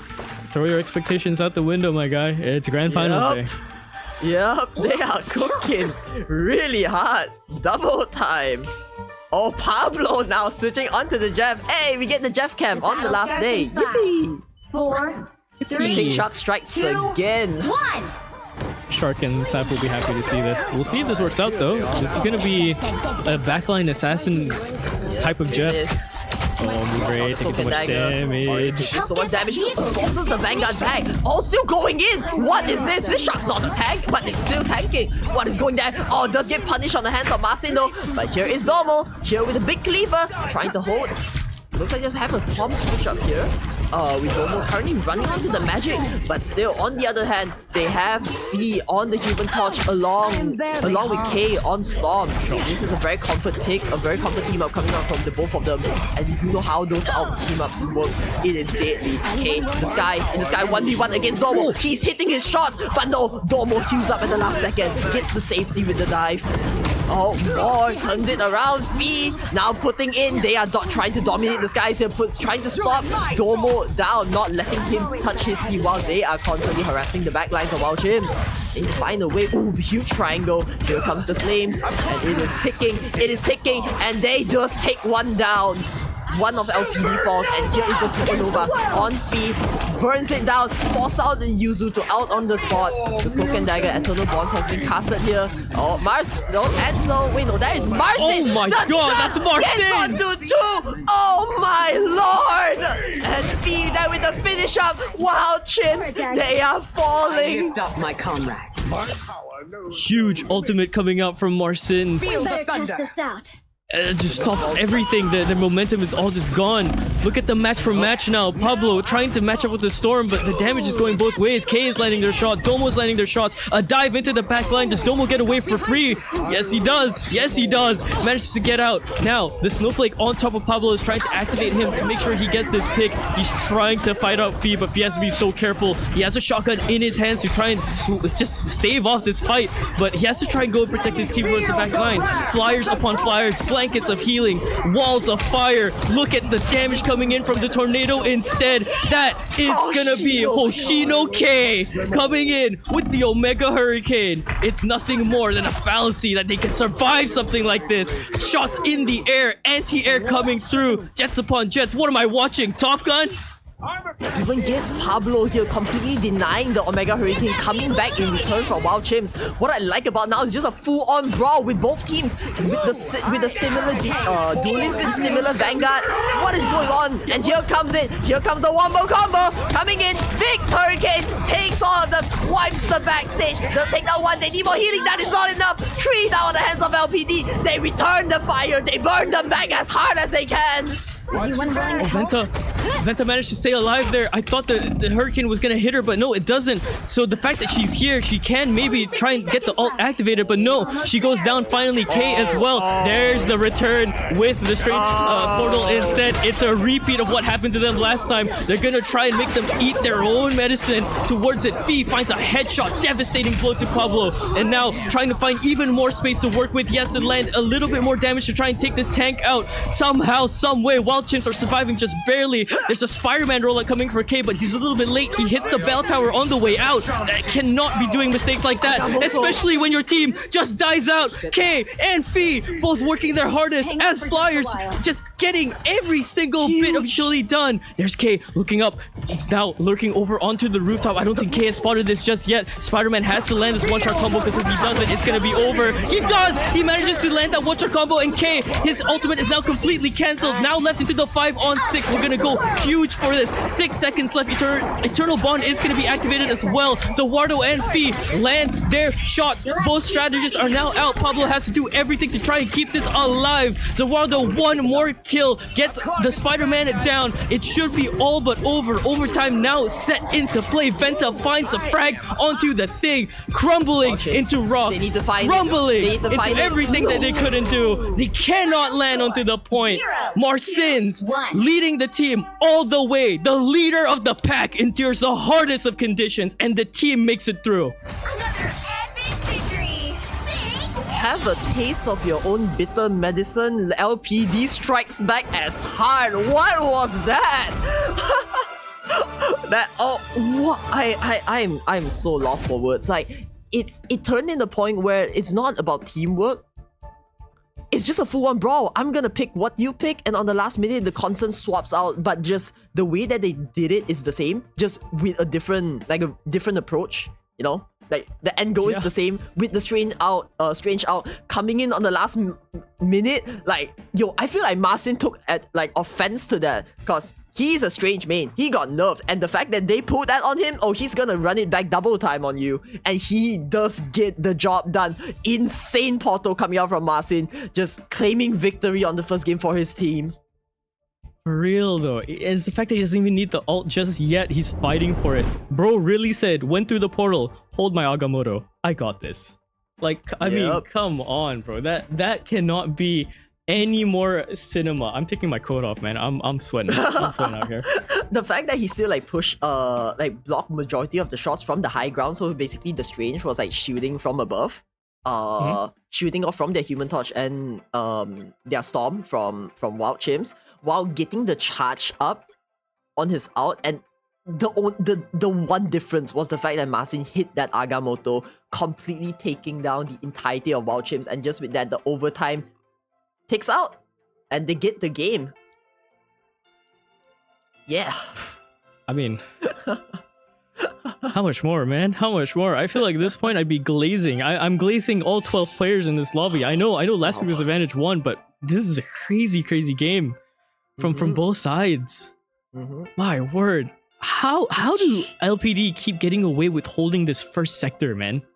I don't know. Like, I feel like each one of them plays out of their mind, and we know at this stage of the level, so they are so comfortable with just swapping out comms instantly, just trying their best to counter what they have in front of them, just in game, just to swap out into a counter, just to play something that the fact that they can even pull something out that they're comfort with is just insane. We are truly at the peak of the tournament right now, with everyone just playing at their absolute brains.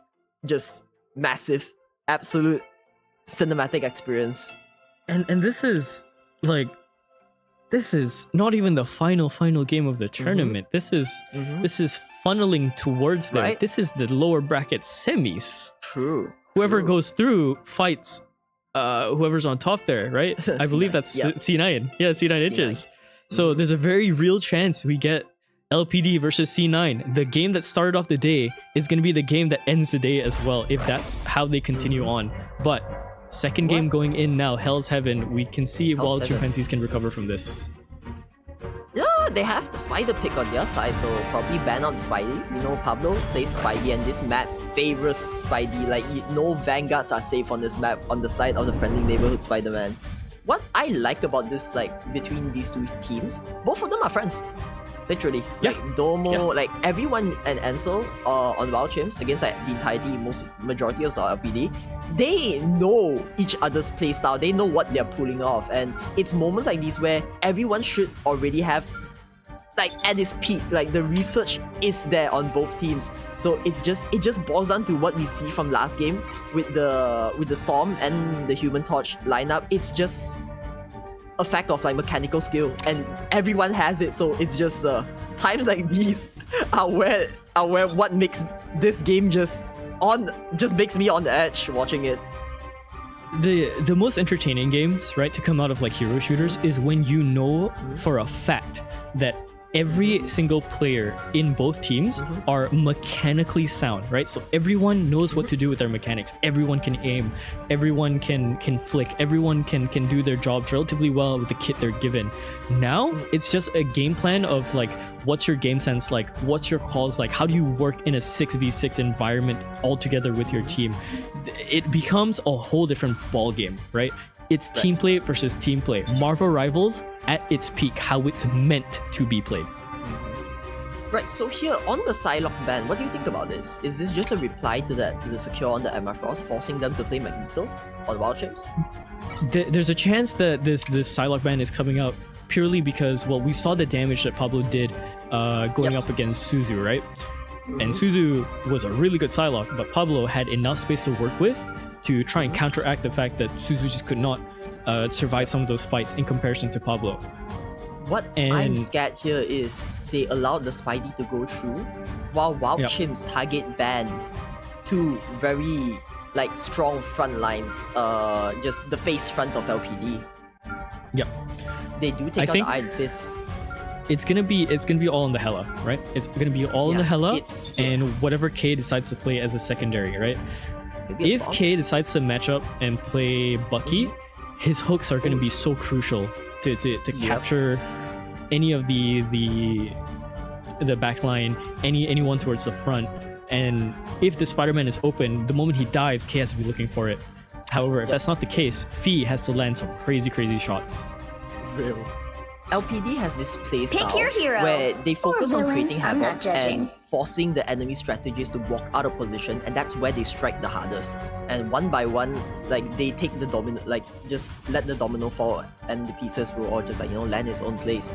So they take that, but it's a little hard to go against Wild Chimps when their entire comp relies on the messiness, relies on just that, like Pablo on who's this guy? I've been calling him Kitty Cat so long. Black Panther? Yeah, Black Panther and Domo on the Magic. So I feel like both teams right now, it's just hard from the playstyle because it's very counter interactive towards everyone. From the 30 way seconds they, before you they attack. function. Get ready. Like their general playstyle. Yeah. Reed's absolutely. probably got some special insight about See how Doom. things go this right? time. Which Doom? Yeah, both. So Fee Can we just focus on the Human what Torch we're now, doing here? so they're still going for that combo with K-Storm. And Marcin on Magneto, and Zawado on his... The feels more battle like a starts comfort in pick coming up from 5, LPD. 4, Instead of Wild 3, Chimps, also very 2, comfort pick coming up from both 1. sides. This time we see WM on the All you need Magneto. to do is capture the Yuki, mission they area. allowed the Loki Got to it? pass. So here comes Some may call this one of the entanglement best Lokis in this chaos. entire tourney. I Also Domo see. going back in with the Bros. I feel like this team up lineup in terms of outfits, it favors them really well with how Amayuki plays. Just full front line brawl it out, and instantly into the back lines we see Pablo tries to take a hit, but no, gets punished by it, takes down by K. Domo just a little late to the party there. Oh, Kate Zawado holds the high ground, aura forms on the Magic, and here is the battlefield. We are going into a fist fight. Oh, V on the high ground, Oh. takes one down. Ooh, clean combo, and now no one there to fend for WM. Where is the healing? Healing gone. Down goes WM. LPD, they are taking them one by one. Where can the Magic stand? Aside from the going back to their base, Pablo, good switch up here, taking them the more. Knowing how their team lineup works now, the switch up is very crucial here within the more play. Would we see like them going for Hulk? Because right now they're mostly flyers and stuff. This is where I feel like Domo can play stuff like Hela, and the more it was work so well against them. It's just like a out DPS kind of That is game. much better. Yeah, pretty much. It's going to be another EO game about who can shoot out the most flyers, who can play aim labs. Again, obligatory. Aim labs is free, not sponsored. As we go on into the point, we're going to see Domo try and take these fights as well. Rune is going to be used up very early on, so they're not going to have this on the engagement in towards deeper onto the point. Have to be careful though, because the ultimates are starting to line up together. Look at the percentages coming in for K and Fee. They essentially both have the Tornado Hurricane up here almost closely, but he's going to use it. He's going to use it early. He's going to use it early. K, does he decide to do it? Hey, it's your time now. Come on, do it. Yeah. Yes, he does it. He does it. Oh. In comes the tornado on the back lines. Does it out DPS the out dropped by Yuzu though? It might not. No, but no. Honor Proteus that to follow it, but it's not enough as LPD takes more. The stagger is just not there. The damage is not there. 5 big booms, chat. What? It's Omega Hurricane to come at it fiery as we go. Oh, the desperation thing coming out from the more, but it was We better just test not this enough to stagger and take anyone down, allowing LPD to just wipe the board. The chess pieces, they fall. Oh, round 2 going in. WM leading the charge up front. They have the Loki to hit them strong. Here also, here is the God of Mischief going Cloak and Dagger out, drop down, along with Ansel trying to charm everyone. Marcy needs to find a way. Oh, gets the dunk in. 2 goes down with Fee taking another. Okay, one by one, it's an ace coming up from LPD. Everyone's just farming for eliminations for this game right now. WM, the lone survivor. It is not enough as he goes down at the hands of Zawado. Ding! Go down. Yeah, even I'm at a loss of words as well. I understand completely. First point going all the way to LPD. Not a single bit of percentage captured for the side of the wild chimpanzees. Are running out of options. They're running out of ideas. One last point to fight for an extension. Oh, it's And they looking used dire. all- It's looking majority really of their rough. Resources. Yes, they used have. up majority of their resources. That's not good. They need to find a way to like just turn it around now. As we know, like this for this map, it's even harder with how like the map changes 30 and stuff. seconds before you attack. Just Get ready. yeah, healing whoever's on the vertical, and it's gonna be hard. So I feel like what they need right now is just that lock on, like what we see from Wild Chimps throwing in the Wanda.com, as I mentioned.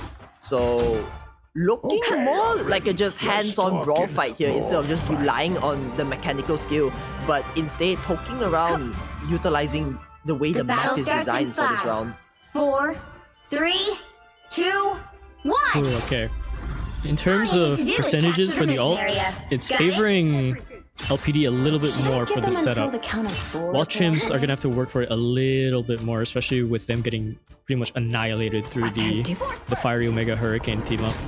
What's better nice test about this this out. is they can heal at a safe distance without Pablo or just kind of Lifetime flanking shot. around, right? Taking it down. So it's a lot more coordinated. The fights are a lot more controlled where both supports can also farm up, strategies can also farm up their Looks like the mission outfits. So area you're already is on the yours back to top capture now. lines. Just that angle, so hard to find that. Pablo goes up for the ego play. Does get one shot in, but not quite enough to take it down. But no, Domo loses at the hands of K.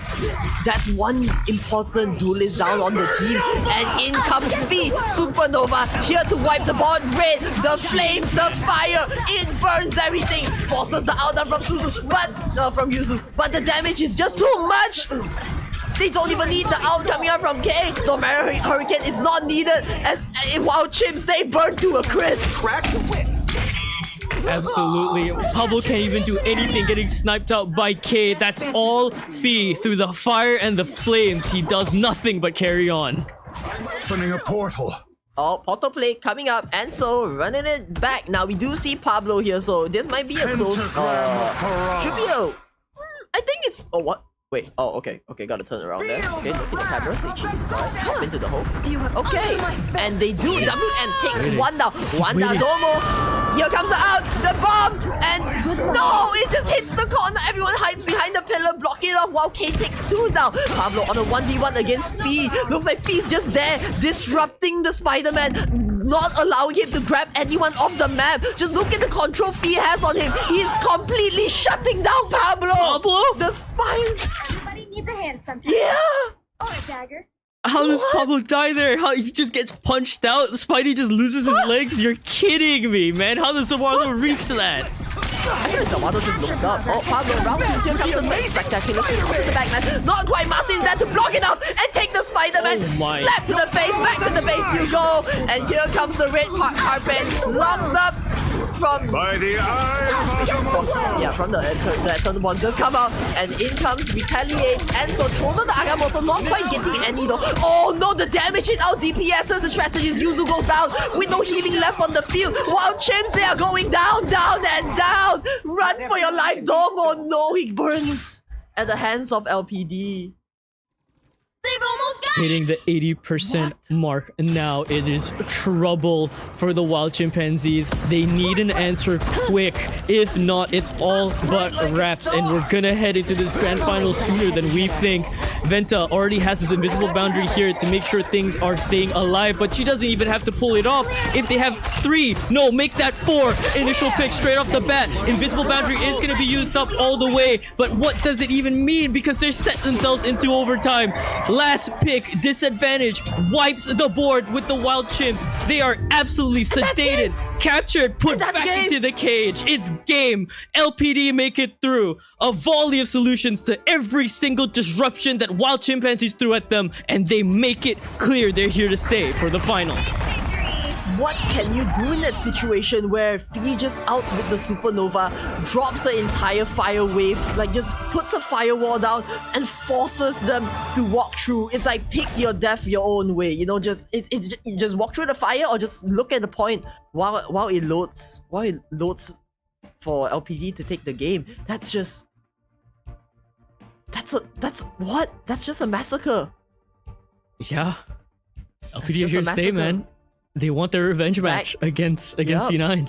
Yep, against C9. Back to back to back, but unfortunately we do not hit another one.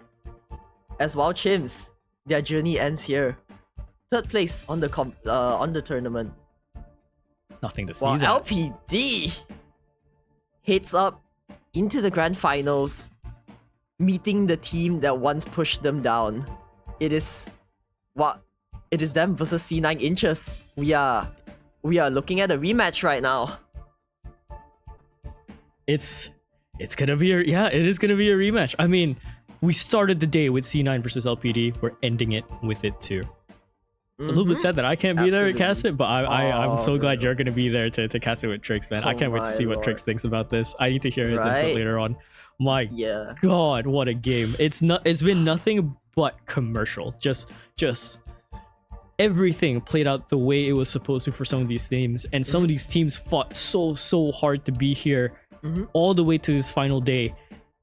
And even then, right, you think you've seen the very boundaries of what some of these teams can do, and they push it even further. They extend it out. They make sure there's still more than just mechanics and game sense to them. There's spirit, there's competitiveness, there's fire in them. Players from across the seas just figuring out how to play this game all together into one setting for a spot to be champions. Couldn't say it any better. I feel like for this morning, LPD definitely looked a lot more grouped up. Maybe because the day just started for them and stuff. Sometimes you get a little wobbly, and yeah, they claw their way back from the depths of hell, only to meet C9 again in the finals. We are going into the round 2, but instead now, not just a best of 3. We are going into a marathon. It is a best of 5 for the grand finals coming up soon. Whew. With that, It's gonna with be that said, it's gonna be the rigor. yep. With that said, gotta pour one out for Wild Chimps as their journey ends here. Big 07s to them. They played spectacular. The entire team played out of their minds today. Duelists hitting shots, strategists hitting those clutch out timings, and just Vanguard controlling and zoning the entire fight. They shine really hard today, and I hope that. And unfortunately, their journey may end here, but wow, they sure did put up hella games for us today. Yeah, no, I couldn't ask for a better day of competition, Mhm. honestly. Like, they played out of their minds to get here. And again, even with this matchup going the way it did, you can see them processing some of the ways they wanted to fight LPD, and it can definitely have gone their way as well. That convoy game could have been anybody's, genuinely. It was Real. just fought down to the very, very, very thin line, and eventually taken It away. was so close.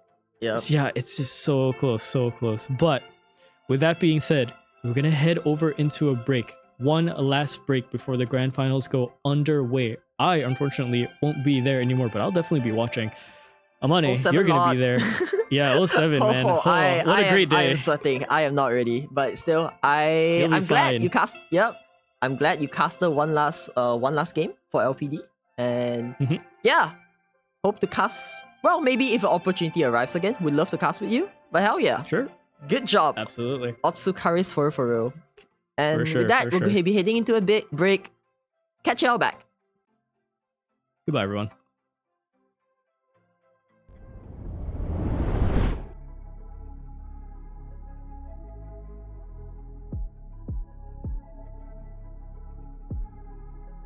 Conjure on this beat, ay.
this beat, ayy.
Conjure on this beat, ayy.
this beat, yeah.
Conjure on this beat, yeah.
Hello and welcome alright. to the Rivals of Atlas Grand Finals. We are getting set up for some fantastic matches. We've had a great couple of weekends of tournaments.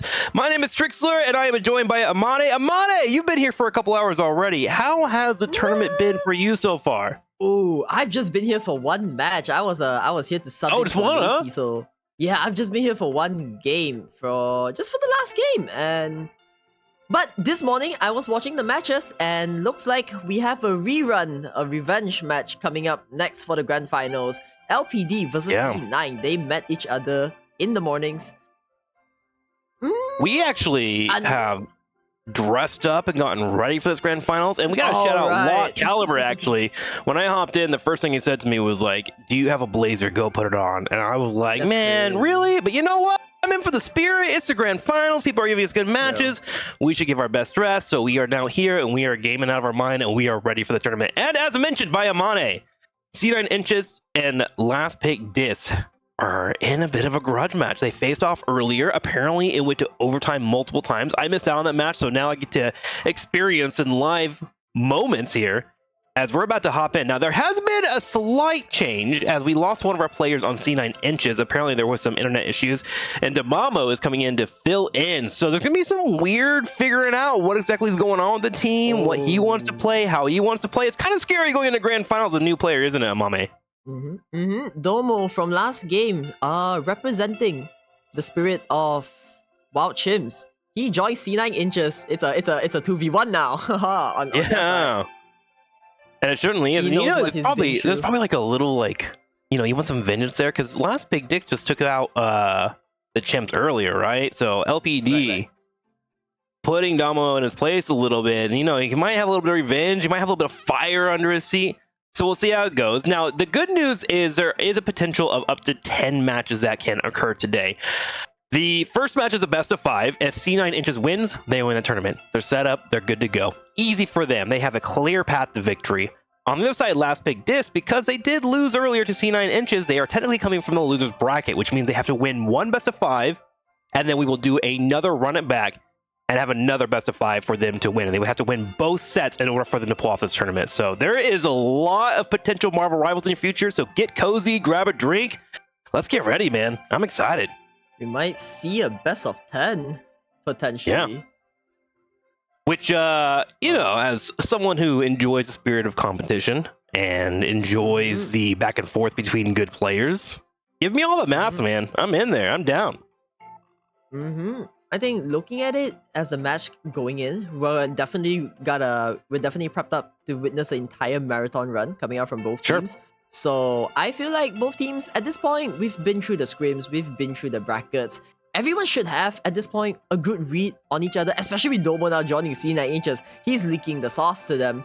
So I would say right now it just boils down to that individual teamwork, that individual mechanic skill. And I would say both teams have their own mechanic skills, though I would favor LPD just a little. in terms of the mechanics. But C9, again, Marvel Rivals is a team game. In the end, it is a 6v6. C9, they have been whipping out insane runs. Like the coordination coming out from them, it is scary. And yeah, they are the team that officially reaped the Reaper. LPD goes down at the hands of C9 this morning. So what can I say? Also... May the best team win. Yeah, gotta agree with you. And I also like that you mentioned that these players have been playing, they know each other out completely. But the other thing too, as well, has been watching the meta develop in the tournament. There's been a lot of adjustments, in particular with Emma Frost coming into the matchup, where we've seen a lot of Groot bubble to the top. He's gotten really strong. Part of that is, one, Emma Frost is a pretty strong Vanguard that just came into Marvel Rivals. And Groot is a natural counter to her. One, he has the Groot walls to help out against a majority of her abilities, but mostly her primary attack doesn't build up her ultimate, or of course her own attack on that as well. So that Groot feature has been kind of interesting, and we've been having the thing being mixed in as well. But the big part for me that I'm watching out for is Lacpictus just showed off the Storm and Human Torch combination and that team up with the Fire Tornadoes. And to be quite frank, the Wild Chimps had a hard time shutting down Double Flyer. That could have been because they were playing a lot of melee dive comps. You know, we had a lot of Black Panther, we had a lot of magic. They did try a Hela, but it didn't quite work out. And then once the Bucky was taken away, that became a major issue for them. So that's the first thing that C9 Inches needs to wonder about. Is that comp coming out, and how are they going to plan to attack it? I feel like C9 Inches, they favor more dive heavy, but also brawly kind of comp, of course. Back then, for their star player, Kron, who unfortunately will not be joining them, taking their team to victory on that Iron Fist. So now, with one of like their potentially star players out of the game with Domo, they might need to have a bit of a switch up here. Not quite sure, but I do know they go in for a more aggressive backline rush with Phelan on the thing, with Ian, who constantly switches in between Duelist and Vanguard. So they have a pretty strong front, and their strategies in the backlines, I would say they hold the line very strong. But for LPD, they don't have as much variety as C9, but they do have really insane mechanical players coming from them. But their team up could be countered, so might need to see how the drafting phase go. Again, I feel like for LPD, it heavily relies on how the match draft works out here, as we might be going into round 1. The first potential best of 5. We have Spider Islands. Yeah, I think the main approach going into this is, one, probably the first round, maybe you give up the Human Torch and Storm, allow that combination to maybe be played so you can see if you can even run your strategies against it. And there's always the option of banning out Torch. Torch is a great ban. And in this case, you get a 2-for-1 value, taking out a strong S-tier character that's good in most situations now due to his latest changes, and you also would take out the Storm team up. Now, C9 Inches open up immediately and take out that Groot. Groot being banned away does kind of indicate that they may want to play some more of that Emma Frost and Thing, which are both tanks that do struggle a little bit into him. It also is a target ban towards the Wado, but here it is, the counter ban coming out from the Emma Frost. Because yes, both C9 does play Emma Frost, and LPD does has a Groot comp with them. So it is both a target ban and a team up ban coming out from both sides. And also it really reflects the meta that we've been seeing for the last couple weeks that have been building in this tournament between Groot, Emma Frost, that whole change up, and they're like, you know what? Let's just go ahead and get rid of both of them and see what you got in your pockets. Venom will be protected here as an answer for C9 Inches. They want to have that dive, and you were alluding to that earlier. And again, they protect up the sniper, the Hela herself. So reasoning with that, I think Hela is a very flex pick between both duelists, as both duelists on LPD does have a pretty good stats on their Helas. And since the entire team is more, I would say they're more flexible around other heroes for their roles. So I think securing just a Hela for something that they could actually easily take downs with is an answer to them. Oh, does we'll get a Hawkeye ban and signature Spider-Man ban. Hawkeye. Yep, that's a signature ban. And for Spider-Man, not quite sure here. Not quite sure here. Spider-Man's been pretty big in this entire tournament. He's always a great he's been pickup. True, especially for this map. This map is a huge Spidey map. Sure, and then Hawkeye also being banned here is an indicator that we're probably going to have tanks that aren't going to be full shield. Like, you're not going to see a Strange being locked in.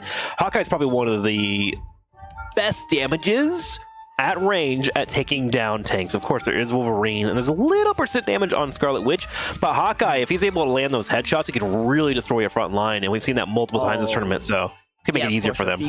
Fee could do that 100%. And I think LPD, they are with their composition on the team, they have really good anti-air, and also with their flyer comp, they are just generally just really good anti-air and really good snipes. They really do well on taking positions and high grounds just to snipe off the enemy's opposing The team's right heroes lines. could make all the difference. Okay, So here we Hawkeye go. plays big here.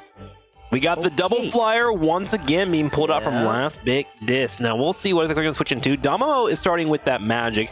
And to be quite frank with you, magic can be okay against flyers as she is able to be omnidirectional with her engage. But it is a one in a shot in a million, right? Like you're trying to go for that shot. You're trying to hit the right side of a flyer. And if you connect with it, you can get the takedown. But if you miss it, it's a volatile matchup and you're gonna fall to the ground and get picked off. So we might see a change up from Damo in the future here, because right now they might not have the full tools to deal with those flyers. We'll see how it goes. Yeah, for sure. And I think for C9 in general, the way they play style right now, both They'll be teams coming in 30 throwing out seconds. comfort Stay picks. And strong. C9, I have to emphasize this, they did take down LPD Storm, this morning brought your without heaviest any weather. team up. So they have been running Manifest your comfort soul all the way, sword and let's zero get team going. ups, and they still won. So I really emphasize that 6v6 because they function really well as a team. Like these guys Man. know the ins and outs of each other, which is insane. I wish I Right. wasn't sleeping during their first matchup. I mean, it's so late out here in America. I think it was like 2 a.m. when they were playing for me. I wanted to know if they were running this matchup and how it went down, because it was going to tell us a lot about this grand finals. But here we go. The double flyers already going for the damage. Vinik goes up and goes for a engage, and you realize, oh, I can't do much. Better test this Tries to escape. A little help, please. Yeah, the thing about Venom too, and why he's so good, is he is one of the only tanks in the game that actually goes for a headshot. And when you have flyers that are floating above you, these headshot damages suddenly aren't available for him. He's gonna be struggling. Oh, hang on though. Support does fall down for last Trades pick. come out. Yeah, that's not good. Venta, their core strategies down on the team. They need to find a way to bring it back. Quickly here, holding it strong on the front. They do get the healing, which is enough, but that might be the cue for Snake Angels to actually push in. This is actually a really good way to deal with flyers, is instead of trying to jump on top of them, just straight up dive their back lines. Make them reposition, get into weird spots, so that way your team can move up on the Ooh, Fight gets a nice shot here, looking for another one, puts out a little bit of fire, burn down the ground, dives in and grabs his health back and runs over to help his teammates. Last big disc, getting a little bit of defense, but C9 inches. CYA gets Taking dropped. inches. The entire team, C9, they have the damage boost, takes down to an LPD. V trying to hold the entire team there, but I don't think the flames are enough this time. As C9 their advances, they might just grab the first point here. The damage boost is just too much coming out from it. V alone, the lone survivor in the middle, does get taken down finally, and this might be the first point. Yeah. Strong start. Good point for them so far, and now we're gonna have a reset up here for last big disc. Now they are getting close to their combination that they've been trying to build, and this is usually the weakness of this team up, as you do require 2 ultimates to utilize it, right? So you have to wait for both Storm and Human Torch to get it, and you can't really pop those just to try and force a fight if you're trying to get that team up. Now if they have it, it's gonna be on the second phase, and we'll see if they can team wipe the opposing team. Here we go. Storm goes forward, goes for the engage. Tornadoes come in as well from the Human Torch, and they start to burn what they can. Cloak and Dagger will answer with an ultimate as well. Oh, but they only take Foro down before instantly get pressed up by the BRB. Now counterplay comes out, C9 inches. They dump everything. Biru laying out the red carpet, blue carpet, and Domo going into that magic out on the backlines with Foro finishing it off. Here comes the wombo combo from C9, but no, Zawado puts a stop to that with the big clubbering climb, and looks like Ian loses their life over it. Looks like it's gonna be a struggle between Nuru and the BB Girl, actually. The Cloak and Dagger ultimate is going to be instrumental against Storm here, and it was a nice trade-off between the two, but the Cloak and Dagger ultimate for the opposing team was picked up, and that's why we saw Ian get destroyed. But now we've gone into a bit of a stalemate. There were a lot of ultimates burned around this corner, and now it's down to basic skills. I would say in terms of outcharge, yeah, LPD doesn't have much. They are slowly getting it back. They gotta farm it up. But on C9, they just have like 2 outs up on their side now, with Ian slowly getting it out. So I would say in terms of like favor, LPD might have a couple chances. Like, if both outs are out on huge on the CYA. Yep, oh, here is the damage boost, and they do take Zavado down. But K turn it around, take Zomo out. Both teams trading 1-on-1, but K holding their front line. Here is Foro switching out to the Iron Man, tries to track down the Storm on K, and yes, does. Both duelists goes down on LPD, and looks like, oh, big knockup coming in from Phelan. And this has truly become a battle of the skies right now, as we have the Iron Man switching coming in for Foro. And Iron Man is probably one of the better flyers in actual air-to-air combat. The Torch does have good DPS, but he has to land hard shots. Oh, big pulse comes down, goes for a connect, but doesn't really hit anyone. Hoshina comes in and trying to get the Storm ultimate. Here we go! Round 2, burn them all! Don't quite see what's happening, but looks like K is doing the works in on zoning all of them out, and all of them flee at the hands of the Storm. C9 inches, they got a retreat, really good retreat coming out from them. They know when to kick the bucket, and they sure passed it really well. And now, turn it around with majority of their ultimates down. I think it's a good time for C9 inches to come back in and retake the fight again now. Yeah, they're doing a really good job of when they hear the ultimate from Storm of spreading out in multiple directions, which makes it really hard for Storm to face down. They have to kind of commit. Big ultimate comes in from the Invisible Woman trying to heal up. IMTF charged in first, trying to help out with the fight in general, but last pick this is just bringing out the damage as Van goes in and gets another right click. Like a day at the spa. Going into the middle, they do take one down from LPC, but C9, they still have Foro. No, Foro gets sniped off by Fee. The damage is just so much. What was that? Again, he's going back in. Oh, he's getting a little low. That Fee needs to regroup, needs to get that heal. He does get the heal, and back into the fight he goes. Lays down the blue carpet. In comes LPD, and they are storming through them now. Human Torch showing one of his main advantages. His left click is able to go for headshots, and he gets the kill on Iron Man. Phelan to come over here on the right side, going for a full charge as well. There's a bit of a stalemate around this corner, and with 1 minute and 10 seconds left for C9 inches, they're gonna need to make this small amount of distance. I believe it's about 25 meters for them, but they can't get through the health bars. There we go. Hoshi gets a snipe on C9 inches, slowing down this potential push. C9 at this moment is just trying to build up a couple of ultimates and get ready for one last engage as they need to get up the second objective. Yep, they have more up their sleeve right now. Both duelists, the combo, it's there. The Hurricanes, the Fury Hurricanes loaded up on LPD. Meanwhile, on C9, I feel like at this moment, both teams are just going for it. So it depends on who takes one down, but then instantly, here comes the combo. Going in, blazing through the battlefield. Hoshino K takes them down. 2 already, but now turn it around. Domo in the hella out, does take down a few, but no, Domo falls! And more.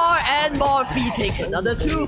Both looking a little even, actually not quite even now. C9 inches with 3 down and Fee there to clean up the entire field. Oh, that is not good looking for them. But LPD does use up all their resources for this.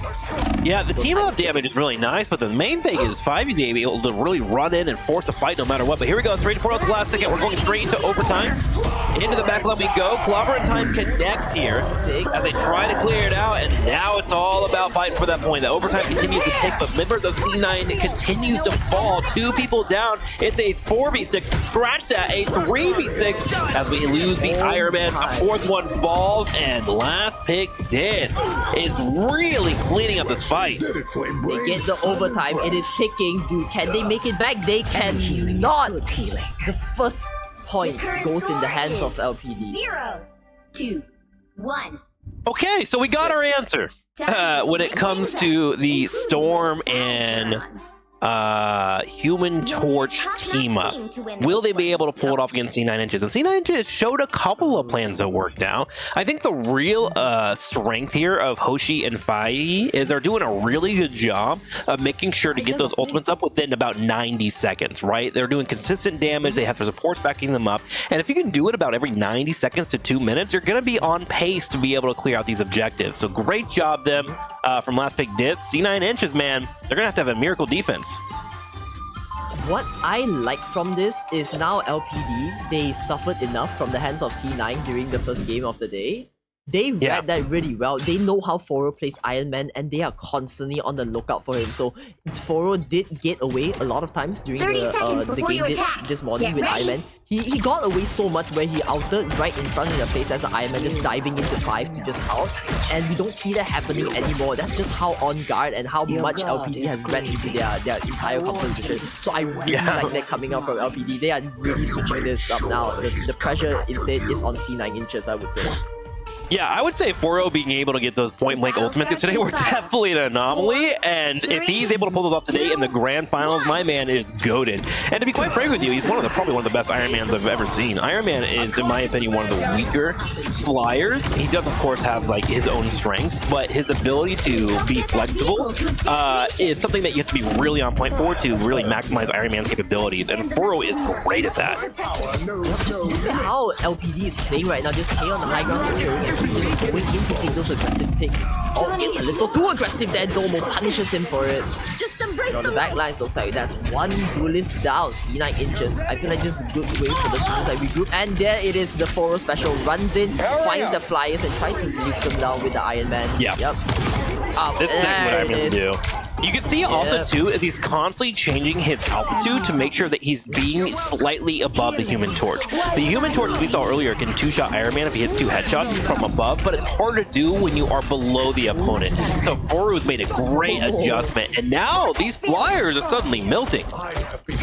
Yeah, it's Domo's putting overtime. He's hitting those headshots with Hella. He just took me out now. Oh, there is the big fight. Oh, instantly 4-0 special delivered and sub. Boom into the invisible boundary. He takes 1 out. I just saw why he succeeds so much. 4-0 charges blindly into battle like an absolute bull with massive horns, and he just slams that Q button before he even knows where he's aiming, and then he makes a micro adjustment at the last second to get the shot. 4-0 with the point blank shot, once again showing why he's one of the best Iron Mans in this tournament.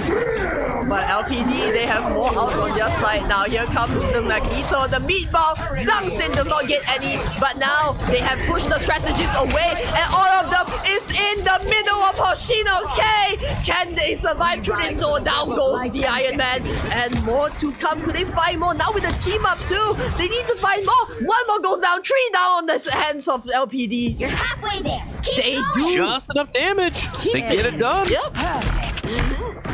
The thing is, though, this convoy wasn't as far as they would like. They're only getting a few more inches. There's going to be 1 more spawn coming in from C9 inches. They will have a chance to come in and go for the defense, and they're at 1 minute and 40 seconds. Here comes Hella up in the air, firing away. Damamo just trying to slow down this push that's setting up for the team, trying to buy time so everyone can respawn. So nice ultimate from him.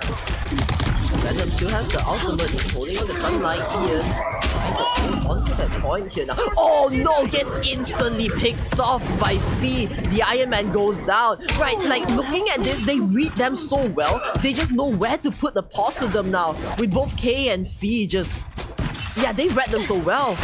Meanwhile, I would say Domo is truly putting in the damage on the backlines. The Hella Snipes has been is definitely warmed up, but it might not just be enough. Finally, to push through. Here is CYA with Ian, probably the follow-up from Venom out might come in here. Invisible boundary come out from Venta. Does hold the team alive.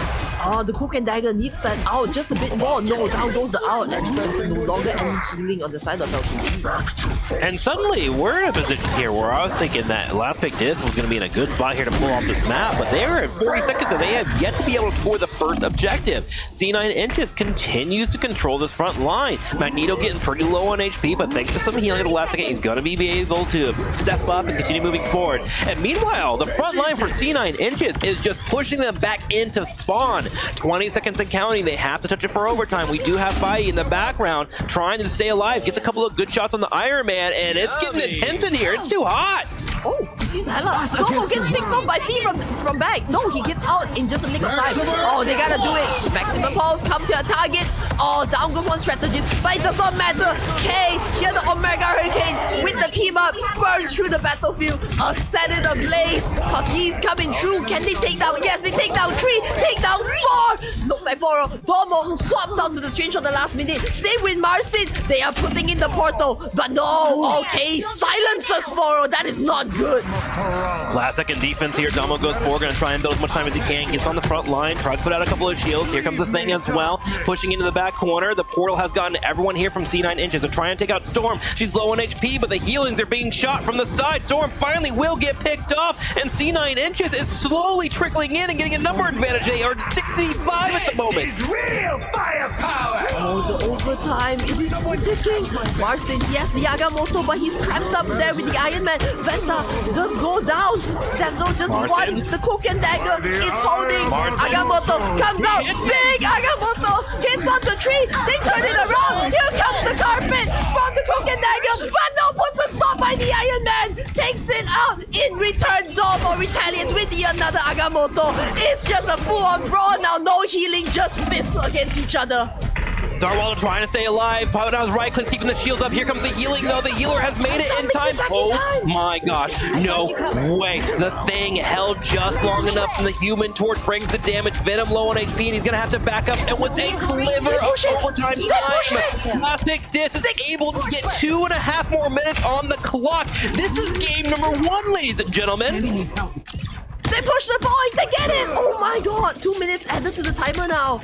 The stress is on C9. They gotta keep the push. Like in this area, I would say it might favor LPD a lot more with their lineup now. But no, maybe not, because Foro is just there to be that annoying presence for their team. Just pushing them like with I appreciate it. Yeah, just trying to do everything he can here to keep them on the backside. Cloak and Dagger will pop her ultimate to try and hold his front line here from last big disc. Fire also bringing in a hit fire of his own as Tornado starts to shell away. The combination isn't fully there. Let's see if Storm can get it off. She just got her ultimate, but it's going to not be available. So no team up here. They're going to go ahead and just try and spread those out. Meanwhile, C9 inches getting low on HP. 3 have fallen. A 4th going to get low as well. Venom goes in just to buy time. Grabs a massive shield thanks to his ultimate. Oh, that's not good here looking from the situation, but no more, just switch out to the Star-Lord. Maybe just trying their best to just get something towards their advantage here, because they really need to stall this point. But now LPD, they still have 2 ultimates up, and Marcin with more to come. I really love the turn of Marcin on this phase, just waiting for the button, and he's going to just back in. But on C9 side, they do have the Iron Man out looking for it, waiting. He sees the 5. He might go for it, trying to take the shield down, and here comes the blast! Boom! Takes down Zawado, that's the thing down. Oh, but Yoshino K! The storm rises at the back of C9, takes everything out, doubles it with the up from the Agamotto from Marcin, and they might just wipe them all off the board! Man, Last Pick Disc is really identifying when tempo is going to be pushed forward with their ultimates, and they are exploiting it every single time. Another thing that they are really just doing a great job is they are constantly finding Rocket's be right back, and they are taking that thing out every single time. You are effectively nullifying an important 40-second cooldown from Rocket Raccoon. Gosh, man, great control, great strategy, and with that fight over the overtime, Last Pick Disc able to pull off the W, and I gotta agree with you, man. Fai being the MVP here deserves that one for sure. He's so good at just like taking picks, punishing, and just zoning up the high ground. And I feel like he's just the protector of his entire team. Because whenever K's in trouble, Fee will always be there to rush to the source of damage, just to hold K, allowing K to just have a little more time to take down the strategists in the back lines. Because when their flyers in danger, they gotta walk up, and that's gonna turn them like, you know, bring them out of position just for K to just, you know, snipe, and down they go. Yeah, one thing that Fai is doing really well is Human Torch is one of the faster flyers. Iron Man is right behind him just by a hair. And so Fai is able, whenever Storm uses her ultimate and they go for that massive team up, he actually flies through the tornado with her and then spreads out, grabs a different off angle, and then goes for headshots with the Human Torch. So we see this big moment tornado, and it demands all the attention of the opposing team. And Fai is able to come in and show how much danger he can really bring to the map with that damage coming out from Human Torch. So love to watch this combination. In fact, so much so that I'm getting to a point where I'm like, hey, C9 inches, you might want to ban the Human Torch and just completely nullify one Fai and nullify this team up that we've seen now 3 times in a row. Do they let the Hawkeye pass though? Because that might be an issue, because Fee's Hawkeye, oh, that's an anti-air. At least with Hawkeye, with Hawkeye, even though he has the knockback, at least you know when you get on his face with 2 characters, you're going to force cooldowns out of him and you can delete him. He does have, of course, the damage. But with Very much Fai, so. he's showing a mastery over the mobility of both the vertical axis and the movement speed that he has on the character. And that's something that's starting to be a major issue. So in my opinion, I would not hate seeing an attempt to deal with a Hawkeye rather than dealing with the Human Torch. You are very right there, because today we do see them on C9. They let Fee pass with engage the Hawkeye, but they did realize mid-match that the entire problem coming out from LPD was actually Venta on the support. So they basically target ban Venta on the strategist. And yeah, Fee's just open in the middle.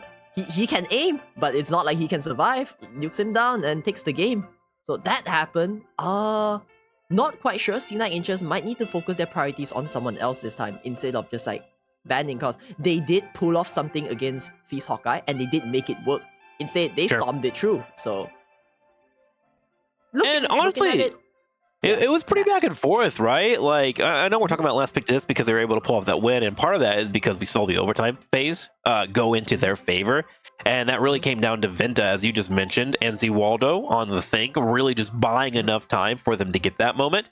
But C9 Inches was this close to pulling off the victory, right? They had the overtime phase that they almost had, and they also had a couple of fights that almost went into their way.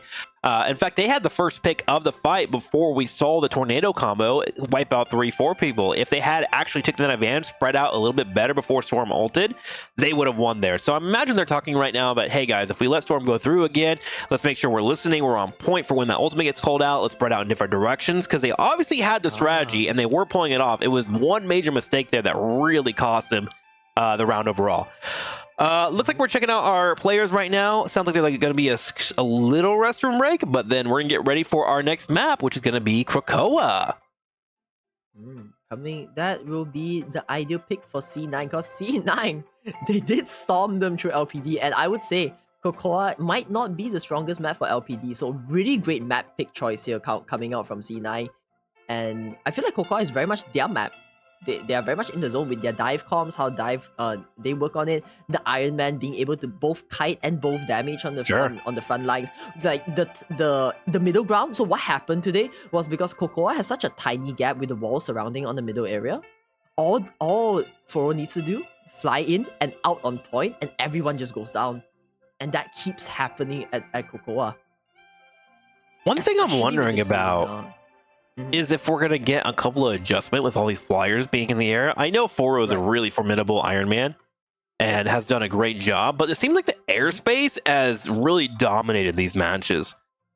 So I'm wondering if we're going to start getting things like the Punisher a little bit more. I know we've already seen Hela, that hit scan is always a main target, and we know these players can aim, so we can definitely see those mixed in. And one option as well that can be really frustrating for flyers to deal with is actually Scarlet Witch, with her ability to fly. Yeah, true. Get above them, auto aim, and then be able to descend at a slower rate thanks to her passive. She can actually get above them and be quite threatening and force them to fly away. And then when they turn around to do damage, you just shift it to another location. Like, they do enough to make flyers feel a little uncomfortable. So they've got about 3 or 4 different options, and I'm wondering if those will start to show up in the draft. And it looks like we are actually ready for said draft. Yeah, I feel like what you said was like very true. They could actually work that out. Domo does get his hands on a bit of like Bucky and Punisher here. They do play the and Bucky's Scarlet always Witch good too. They do have a Scarlet Witch, but also Ian, we constantly see Ian switching out from a Venom into like a Star-Lord. Would you say a Star-Lord is also another counter for them in disguise? Sure, definitely. I mean, Star-Lord is always good, right? Legends, like, right? You have the moments where you can fly up, jump, spin a circle, do some damage. You have the ultimates that you build up for it as well, that you can just get up there and make them like descend in a different area. The only problem with Star-Lord is you got to be pretty quick on surprising them, and they usually want to be your priority on trying to take them out quickly, the flyers, because they can get away, aside from Storm, relatively quickly. So got to be careful with that. Yeah, he needs to get picks there. So from the looks of it, both teams having similar starting bans here now, targeting the Groot, because oh god, Zavado's Groot is something else. It's annoying.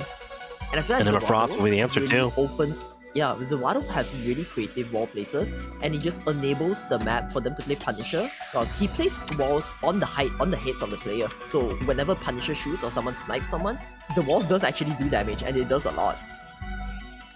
He has really Torch great will be evolves. protected. No there surprise you here. Venom being protected as well. We actually had a start with Venom and then kind of like started switching out towards the end there. And Storm will be the second ban. Interesting. Finally, they take the combo out. Force, like you said, force the Hawkeye play on V, and they do take up the Spider-Man here. Not quite sure why. Is there a Spider-Man player? Oh, I think Ian plays Spider-Man. Flyers hate Spider-Man. One, you want to take away the Venom Spider-Man team up, right? That's always good. Yep. And then Flyers, if Spider-Man's able to hit the right click, dive over, knock him up, and do some damage, if you don't get the kill, you are just disrupting him enough to make the healers pay attention to the Flyers over the front line. And that's pressure you don't want to deal with, right? Right. Though, a quick jab. Congratulations, Hoshino-K. Finally getting the target ban on the Storm. I respect it. Man has been making quick work of it. And finally, on the main stage, there it is.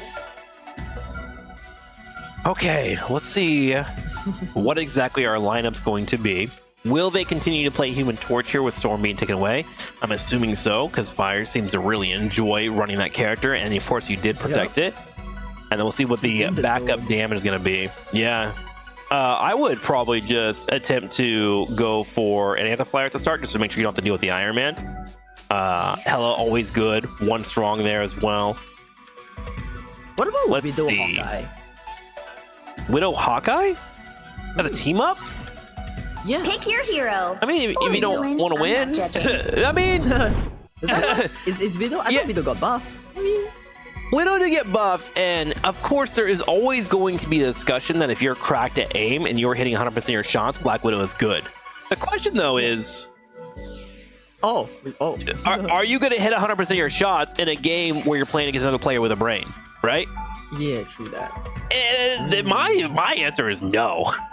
I'm not hitting those shots. And I don't know about you, dude. When I miss a shot on an opponent, I get worse because I get in my brain about it. I try to like start adjusting, things like that. You know, I get worse at it. True. The So- stress does get to you.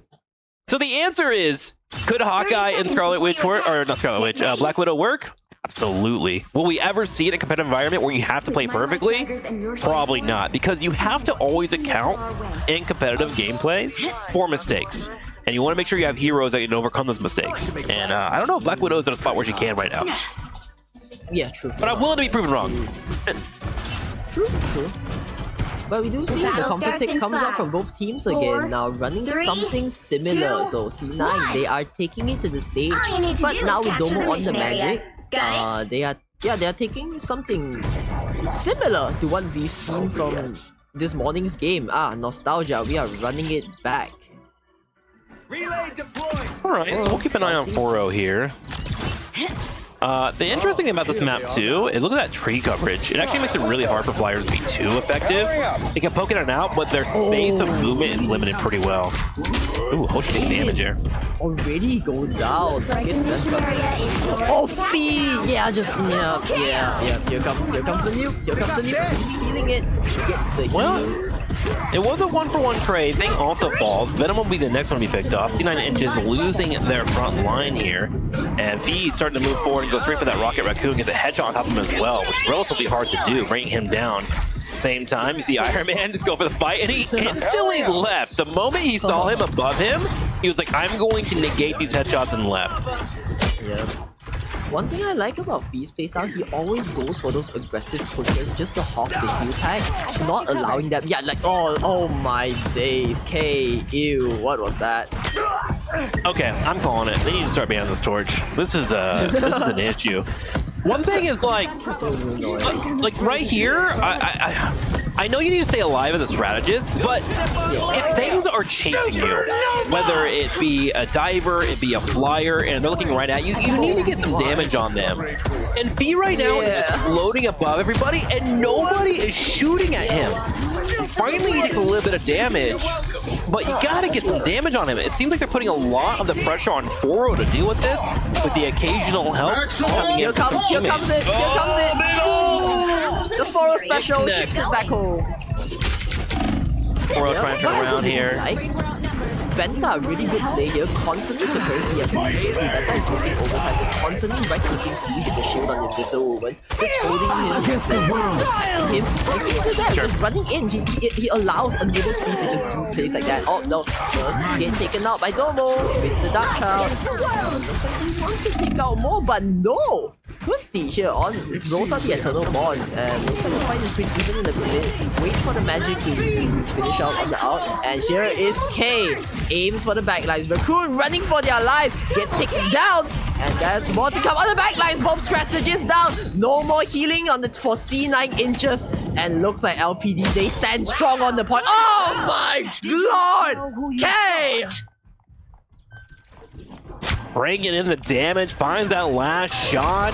Last pick dis in a 6v5 does turn it into an overtime. Ultimate comes out, Minim goes in, trying to find a pick, finally gets one there, takes out one person on the side, Vinta, but Domamo is also going to get picked off. Here comes Vida, bringing in the damage, looking for this Iron Man. The Iron Man is able to skedaddle there just in time, but C9 Inches is fighting for the life.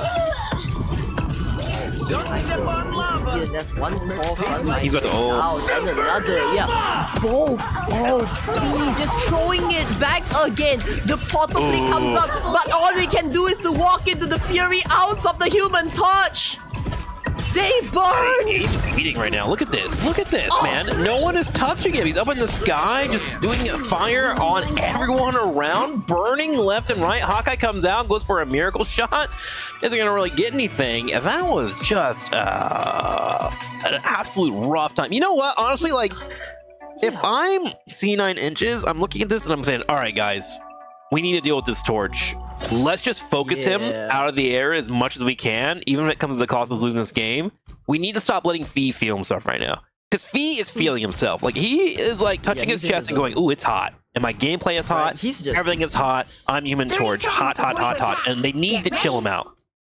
He's just portal camping at that point with that out. Promise The way me that you'll he's take it playing easy it. out there, And now Susie. C9, they don't have the portal on cooldown. Wait, is You it should on know by cooldown? now that I'm Like, if the far map from resets, but helpless. they did use the portal. Yeah, it's a global cooldown. So it goes on cooldown for everyone on your team, as well as it in between the rounds as well. So, like, you can't pick a strange, switch to another strange, and teleport again, right? It's a global cooldown.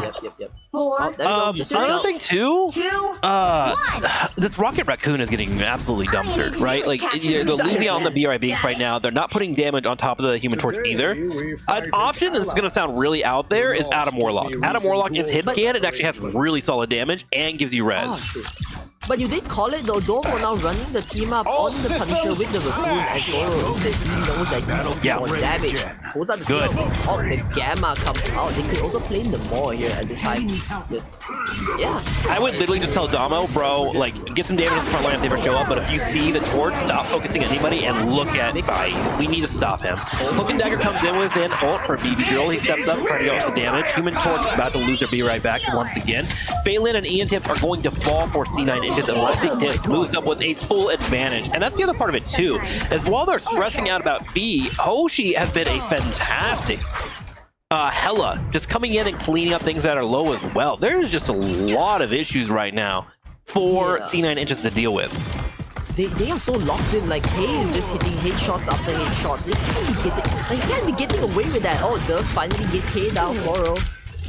That might be a time for them to go back in, because we don't see K having the Hela out onto you for the next few seconds though. Us against the Now you world. might have the advantage here. Here comes the Maximum maximum pulse! Boom! Nothing goes down, but Marcin, he might exhaust it and he goes bound. So both teams just standing strong now despite ditching the outs out. But nope, slowly, C9, they pick 2. And Foro cleaning up Fee on the skies here with not much healing. No! K puts a stop to Foro's rampage. Yeah, Fai actually realizes, we do lose Fai, but we also had Foro get picked up at the same time. Fai realizes that whenever there is a Gamma Ray fight against Iron Man, all he has to do is strafe left to right and then aim for the head, because Iron Man is slowed down and he's in a vulnerable state when he goes into that mode. Fai is actually just straight up winning that trade every single time. He is in Foro's head. It's kind of nutty to watch. He knows what's coming up. He plays against this, and I think he's more than prepared. So very insane pick coming out from him here. If they want to play the Iron Man, they gotta get rid of like the protection just for these guys. That's to stop it. Oh, goes in, Zawado rushes in, almost have the out ready. Here it is. Oh, here it is. The Venom out comes out. Oh, Zawado does not get the out goes down. And one by one, this might work in the favor of C9 Inches. As all of them get stunned up, Phelan throws the out down. And another. Finally, they break through their walls and they take all of them. With Fee forced to retreat now. Waypoint. Yes, they take the momentum, and for the first time in the series, they are actually ahead of Last Big Tis. Now it comes down to controlling this front line. Damo already in position here with his turret to try and get some initial damage on whatever front line comes their way. Looking over to the Last Pick Disc, they have yet to switch into a different character as well. They feel like they can still continue to run this competition and be just fine. See Walter runs on in, using the shield there, and the Punisher just is shelling away immediately on him. Cloak and Dagger will pop the ultimate, and now Last Pick is pushing in. Domo, he has the out on the Punisher here, and they also drop the CYA. The boost up is there, just waiting. Maximum pulse drops in. Faro delivers 3 back to the base, and there to finish it up. Domo shotguns down Fee with Sabini taking the Zawado out. Now just Venta nowhere in sight. She stays invisible, but the point is C9 to keep, and they might actually claim it. 1%. Yes, go. There we go. All right, now we got a series on our hands. We're going into game or round number 3 in our second match. Carousel. Finally getting a little bit more control there. The tanks are starting to melt a little bit. There's definitely a little bit of a change up happening strategy-wise. We'll see how Last Big Disc is going to continue to handle this or even stick with the composition. But C9 Inches finally finding their footing, which I really appreciate seeing. Zawado held on to his out. Yeah, right. Also, Zawado hold on to his out there just a little because C9, they were just too scattered. They know that he has the out. Instead, Ian just instantly goes for the back lines and just pull up the Venom out. And in favor, it worked out so well for them because they swept off LPD and they successfully recharged most of their ultimates with all of them now at like, look, 60%, 85. While LPD, they might not have the out advantage here. The resources, they need to find a way to take it back. Well, they're pretty close themselves too. Venta in particular will probably be the one that enables them to go for a push, right? When they get the Invisible Woman ult, they'll be able to move in, and of course Vi will be there with the tornadoes. However, this map can be a little bit weird with flyers. Some of the movement towards the objective is kind of tight corridors with limited fly space, so we'll have to see how he handles the situation right now. Already setting up, and Fight will now unlock his ultimate. Ooh, he goes straight for it. Here we go. So the G-Tornadoes flying forward. This will allow for them to encroach forward, right? Everyone's trying to run away, run into different corners, trying to get away from these torches. They instead go for the flank on the back line. They pop the ultimate away from Fight. They just completely ignored him. They tried to go for a pick themselves, and they did grab one on BB Girl. Just without the storm there, they are lacking in damage now. So I feel like this is a time where C9 Inches just run it back in. Look at him. They're pushing K back. The Hela tries one. Yes, does get Phelan down. That's a turnaround. Gets another hit. What is going on? Domo pushing up a little to fight there. Okay, sees that angle. He goes down. Down goes Domo. Down goes the Punisher. And here comes the Goddess of Death. Raining hell from above. Big special. Faro sends one back. But no, K does take down Phelan. K takes 2. Oh my god. What did you eat this morning? What did you drink? You are locked in, my man. K, headshot after headshot. And there's still plenty of objectives though. Last Pick did finally gets the objective. I'll build 5% up there. 35 here for C9 Inches. Venom chasing down this Hela, trying to force her to use her bird to get away from the fight. But Last Pick Disc has been able to grab the objective. And we starting to see what C9 Inches is attempting to do. They're trying to punish Fight for all of his aggression. My God. The pull from Venta. The pull from Venta let him into the team, and Fee, the special, here to finish up the meal. Cook everyone well done on the scene, and down goes Ian to the base. Meal has been served. K finishing it off. How do you think a roasted Venom tastes? I have no food-wise. Like, I think it would be like peppery. Symbiote. kind of want that thing in my He's belly. cooking him. We might as well eat his meal, right? It's rude not Well, to try the bite of the chef, maybe right? like an octopus. I guess like taco. I like taco. Maybe if it tastes like taco, I'll be down. But Anything's good on a taco, bro. We can get a venom taco easy. Dynamo comes in though with a big boy jump, and he's gonna go ahead and try and use his Punisher ultimate. Magneto goes to the counter, goes to the shot. It will connect to the space, but it does not go for the full takedown. Meanwhile, Magneto going to hold his front line. Here comes the damage overall. Venta's gonna step up and drop the Invisible Woman ult to give his team a little bit more pressure, and with the infinite ammo, Damo's trying to find a pick. He does find a pick on Venta finally here as C9 Inches grabs a 6v2 as they wipe 4 members in the front line. they claim the spot back with now 4 having his out. Really impressive play coming up from him. I really love how Marcin has this trigger where every time he hears Punishers out, the last judgment comes out, no hesitation, takes up the meteor, in comes the meatball aiming directly at the Punisher, but unfortunately it does not go, he does not get like the full blast of it as he was shielded by his teams, but still really impressive, like just instant reaction coming out from them. LPD, they might lose this, but they don't lose much. Though with all of their ultimates slowly coming out, we see Fee and K having their out, but again, this is a poke team, they are really good at situations like this. Why would I need healing? They're able to get away with that high ground. They're trying to use this high ground as a man to There it their way is. on it. Here is a close objective control right now, 77 to 73%. The next fight could take this game. Hoshi steps forward, goes into Hella's ultimate, goes straight into the air here. Foro able to find a pickup themselves. 2 do fall for Last Pick Dis. Last Pick Dis, though, however, with their damage, is trying to find some kind of way to take away the objective as they traded Domino and Miru. The area is almost yours. What is that crosshair from Foro? Oh my god. The fact that it's set up for his laser, because the laser comes out on the right side of your body, and it's angled to the top right, so it makes it easier for him to aim. Oh, that's smart. I was like, that's so close. It's like... It's cool, right? Some crosshairs you can do that, and you can make advantages on your characters. There's a lot of them. I'll have to give you a video later on. But for now, we gotta watch this video as Ian Tips dives into the front line, attempting his best here to grab it for C9 Inches, who are trying to contest this overtime. Massive ultimate does come out. 2 people have been picked, and here comes the amplifier from Rocket Raccoon. C9 Inches now able to grab the objective as they wipe all 6 members of the opposing team. Now they have to hold for what, 13% more on this objective to get the win. Will Last Pick Dis switch into Strange and go for a portal? Yes, they are. Marsons will lead the charge. They One need more to fight, hold for this, 1-2. though. They need to hold for this because they no longer have any too outs on late. their side. I Too guess late. Miru could Too late. stall it out. No, it's too late! What? Yeah, he couldn't get it off. Too late.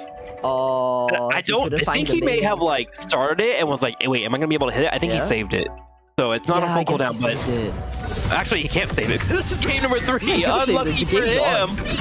We are all tied up 1-1. Okay, so there was a lot that happened in that game that I want to touch on. Right. Do you want to go first? Because I have a lot to say. Yeah, I really like at the end, during the last fight there, the way how Ian pairs up with Phelan on that Venom out right into Phelan's punches. They have been doing that consistently throughout during the scrims till now, and I'm so glad that they're pulling out the Vanguard special right in front of LPD's faces. And also, Domo, he's new, he's the sub-in player, works so well because they have Sabini playing on the Raccoon, as I said, like he plays Punisher and he does bring it out. So now, Foro, I feel like Foro is just not quite much of an impact on the game, even with the Hawk form. So it's such a perfect role for him to be that one annoyance, going for the backlines, constantly targeting the strategists. And of course, the Foro special, the pizza delivery, sending them all back to base with the out. Yeah, that's all from me. Like, agree what you mentioned here. I just wanted to point out, so we saw Faye being really destructive in both the first round and the second round, and I was kept wondering how exactly C9 was going to adjust to handle Faye and all the pressure he was bringing to the map. And what they did was kind of brilliant. Typically, you would think, challenge him head on, and they tried to do that. They had Iron Man constantly going for one-on-ones, trying to poke him off. They got to a point where they said, what if we just let Faye be aggressive, run us down, but then we pull the trigger and sweep around and loop to the back line of the opposing team instead. And they doing it off the back of their supports, Venta and BB Girl. Whenever their ultimates are available, whenever Faye comes in for a full engage, trying to snipe his kill, get a pickoff, because he is a very good aggressive player, they instead flip the entire fight by going for the back line of Last Pick Dis, clearing them out first and then dealing with Faye afterwards. And that switch of strategy to say, you know what, let him do what he's going to do, he's beating us in 1v1s constantly, is allowing for them to win the game. So they lose a battle here and there, but they win the war. It's very, very impressive to see. And just They keep an no eye on longer it. 'cause target- They do it off of Venta Yeah. and BB. True. They no longer target ban the strategists, but now they just go head front, just confronts them.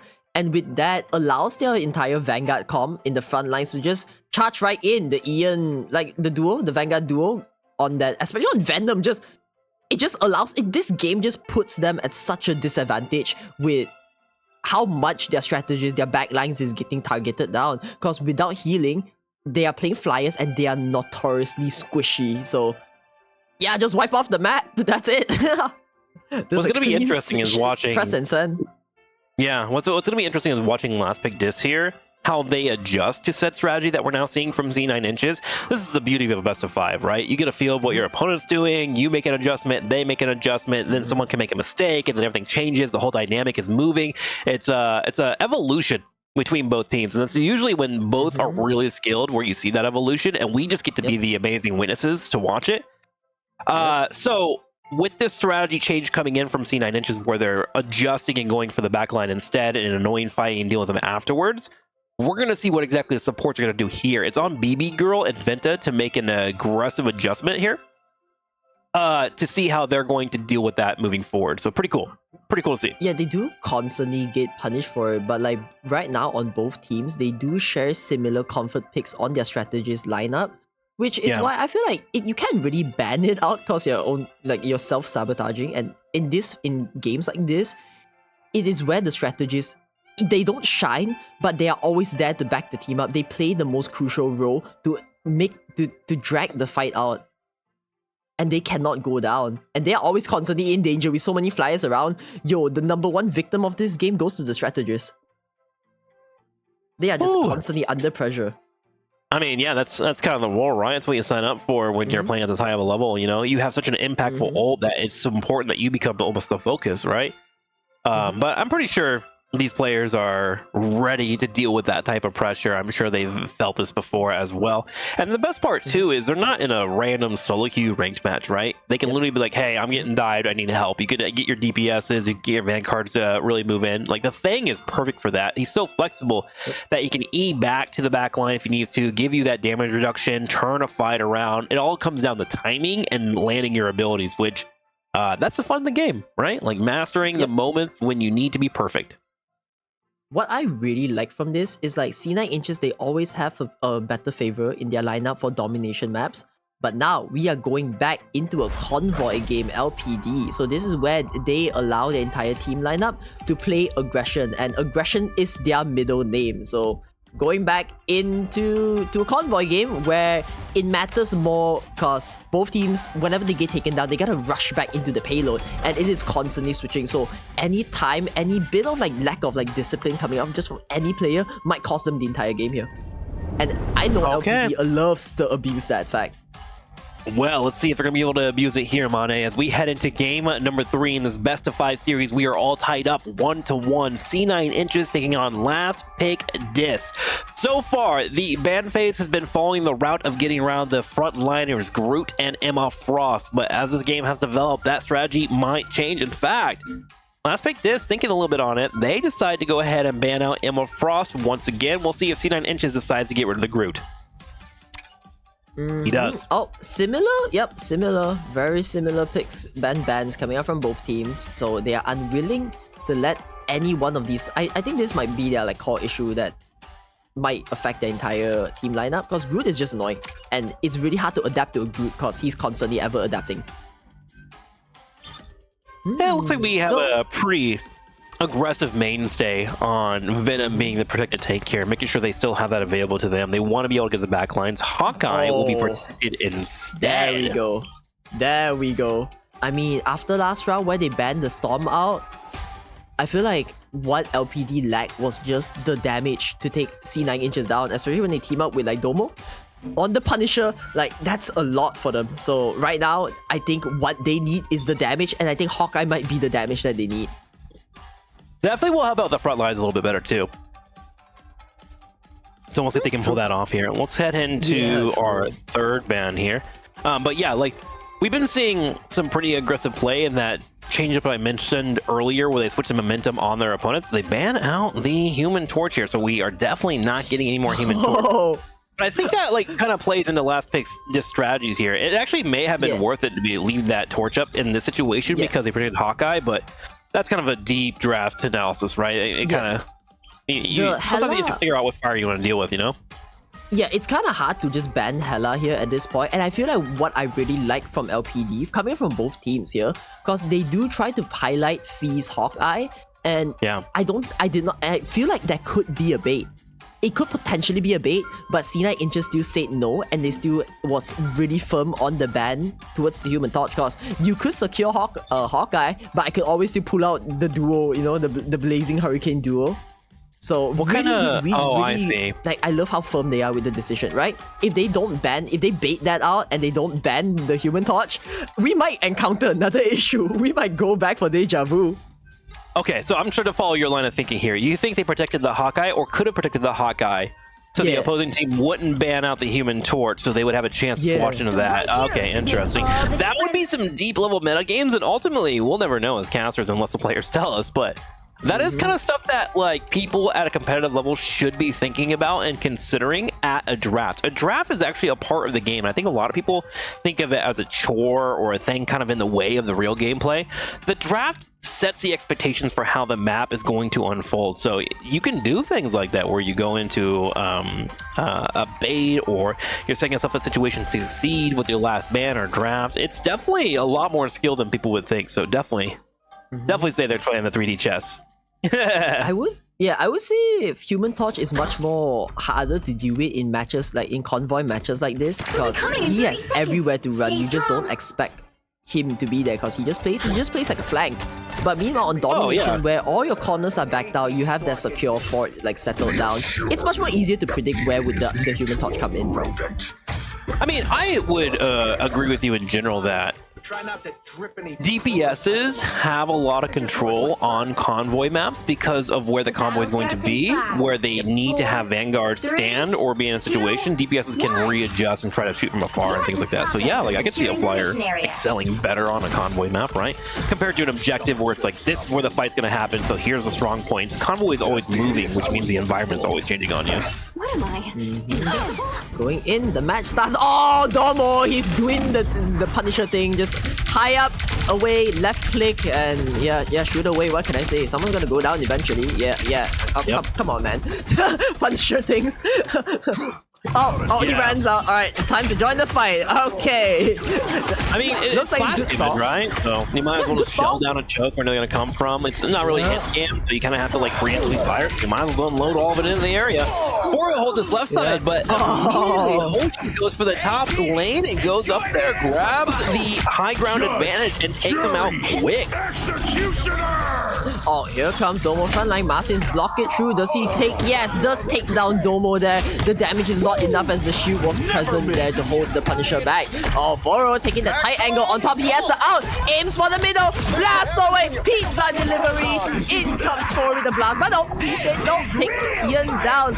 And there is more. He looks around. Tries to snipe them out. He does throw the ultimate down. The Hunter side has been procced. But oh, it's a 1v1. Oh, the shield's there. Just to block him at the nick of time. Fee survives that while taking off Foro. Insane play. Catch by Venta. And now with that, the invisible boundary, it is up and it has been dropped and shipped.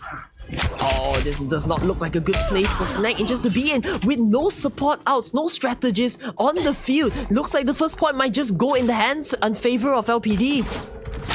Yeah, looks like they're going to be able to get this set up pretty well. In fact, I was over there dropping down the twerk and the choke. Glad we caught that moment. That's what it's all about right there. Sometimes you just got to look your opponents in the eye and twerk on them. You got to put your stank on them. One way we get to the finish line, Zero. Together. That's great, dude. You're welcome.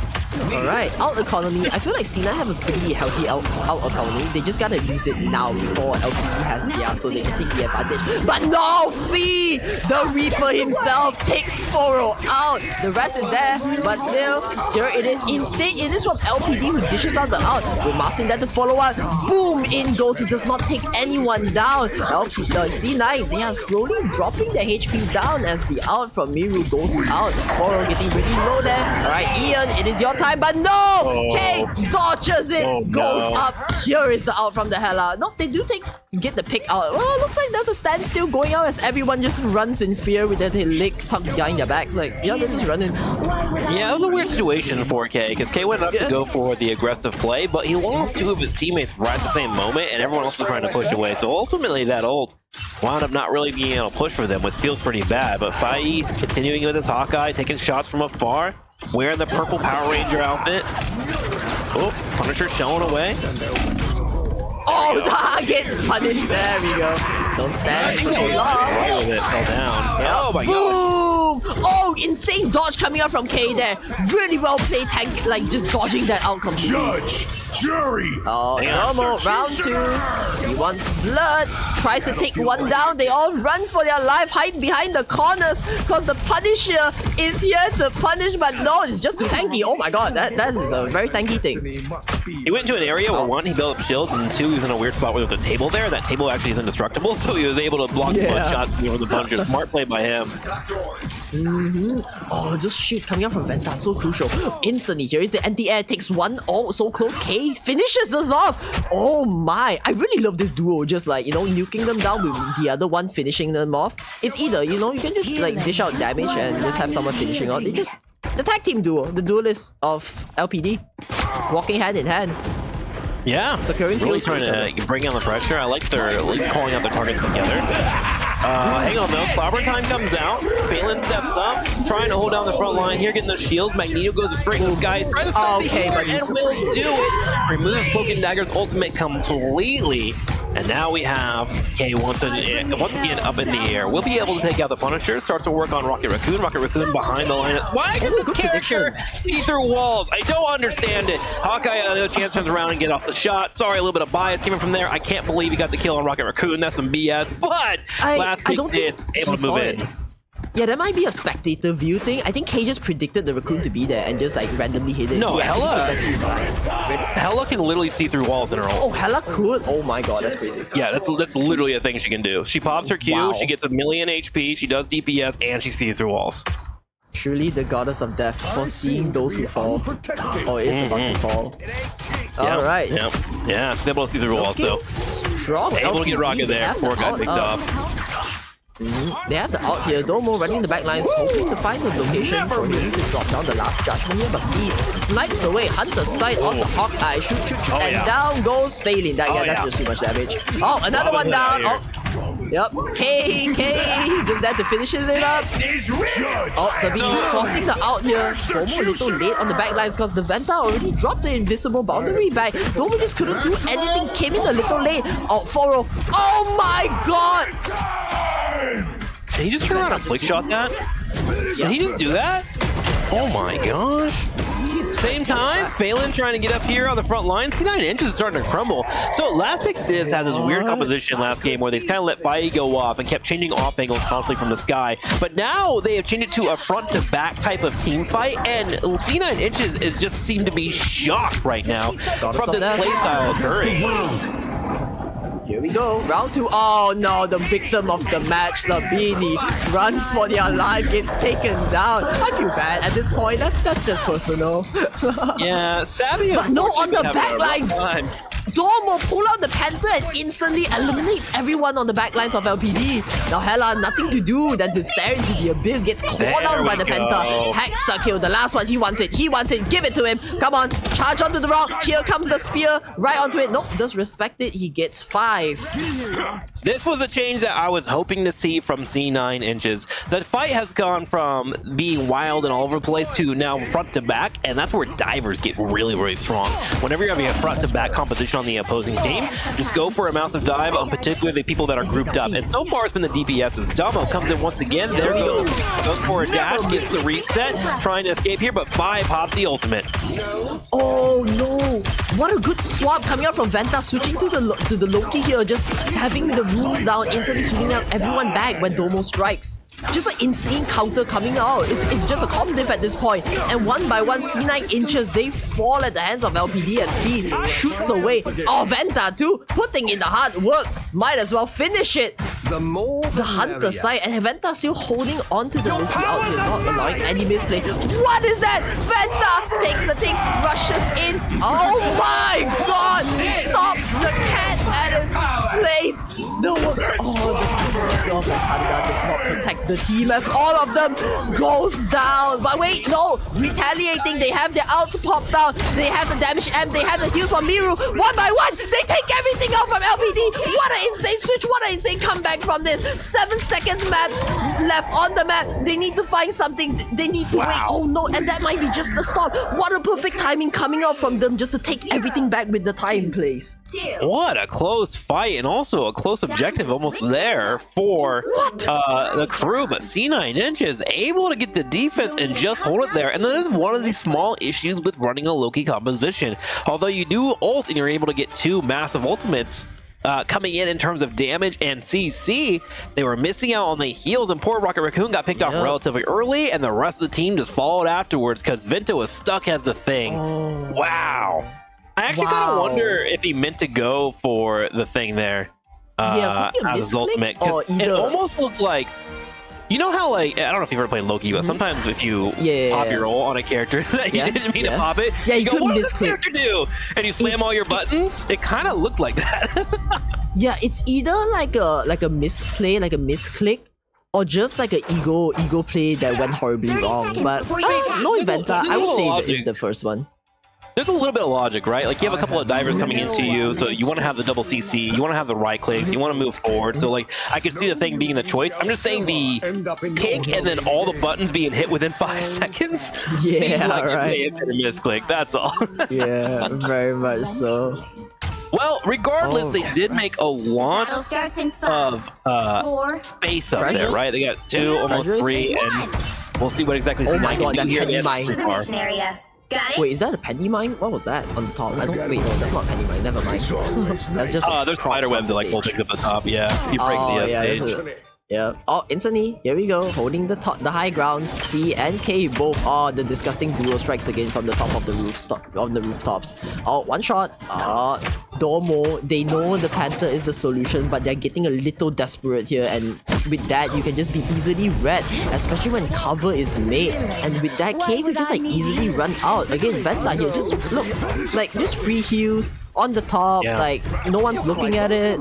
Yeah, and now we go. First elimination off the map. Domo goes down, gets rest up though. Don't worry, and he's back to round 2. But there's just so much damage coming in from front lines. One by one, C9, their front falls. It crumbles. Oh, great setup there. Domo by himself here, just trying to cook, and he's kind of cooking, but nothing's being made yet. He was using the microwave there. 4-0 trying to escape and get set up. But yeah, I gotta say, last pick in their opening here, where they had 4 people on the high ground, really put them in a situation where it was almost like shooting fish in a barrel, right? Oh my god, K-Stop. Getting the shots. 4-0 trying to stay alive here. 5 goes for a arrow, almost connects. Almost gets. They are feeling it. You can tell that their morale is all-time high right now. They are just, you know, playing comfort picks like that. Oh my god, just instant snipe. Okay. Okay, buddy. Time out. Okay, what was that? Double K. Ew. Stop. The Hella players in this tournament have been inspiring me to play some Hella. That's for sure. Hey, that's hella insane. What was that? I mean, Hella feels really good against flyers. You aim for that right side of the body, you aim for that knee, that's like chest area, and you can get a 3-tap on people pretty easily, and he is just locked in at the moment. Yeah. Finds another angle. I like how he's not shooting here. He's waiting for them to commit through the choke and then picks them off in the back line. Yeah, here's the carpet. They are committing everything for this. 4-0 goes in, but no, they don't quite get anything as the out comes out from the Loki, stealing the CYR. And now, return fire with all of C9. Out exhausted. LPD, it is their time to shine. Again, the misery continues. The raccoon goes down. What is this? Bring death upon all of them. K raining hell.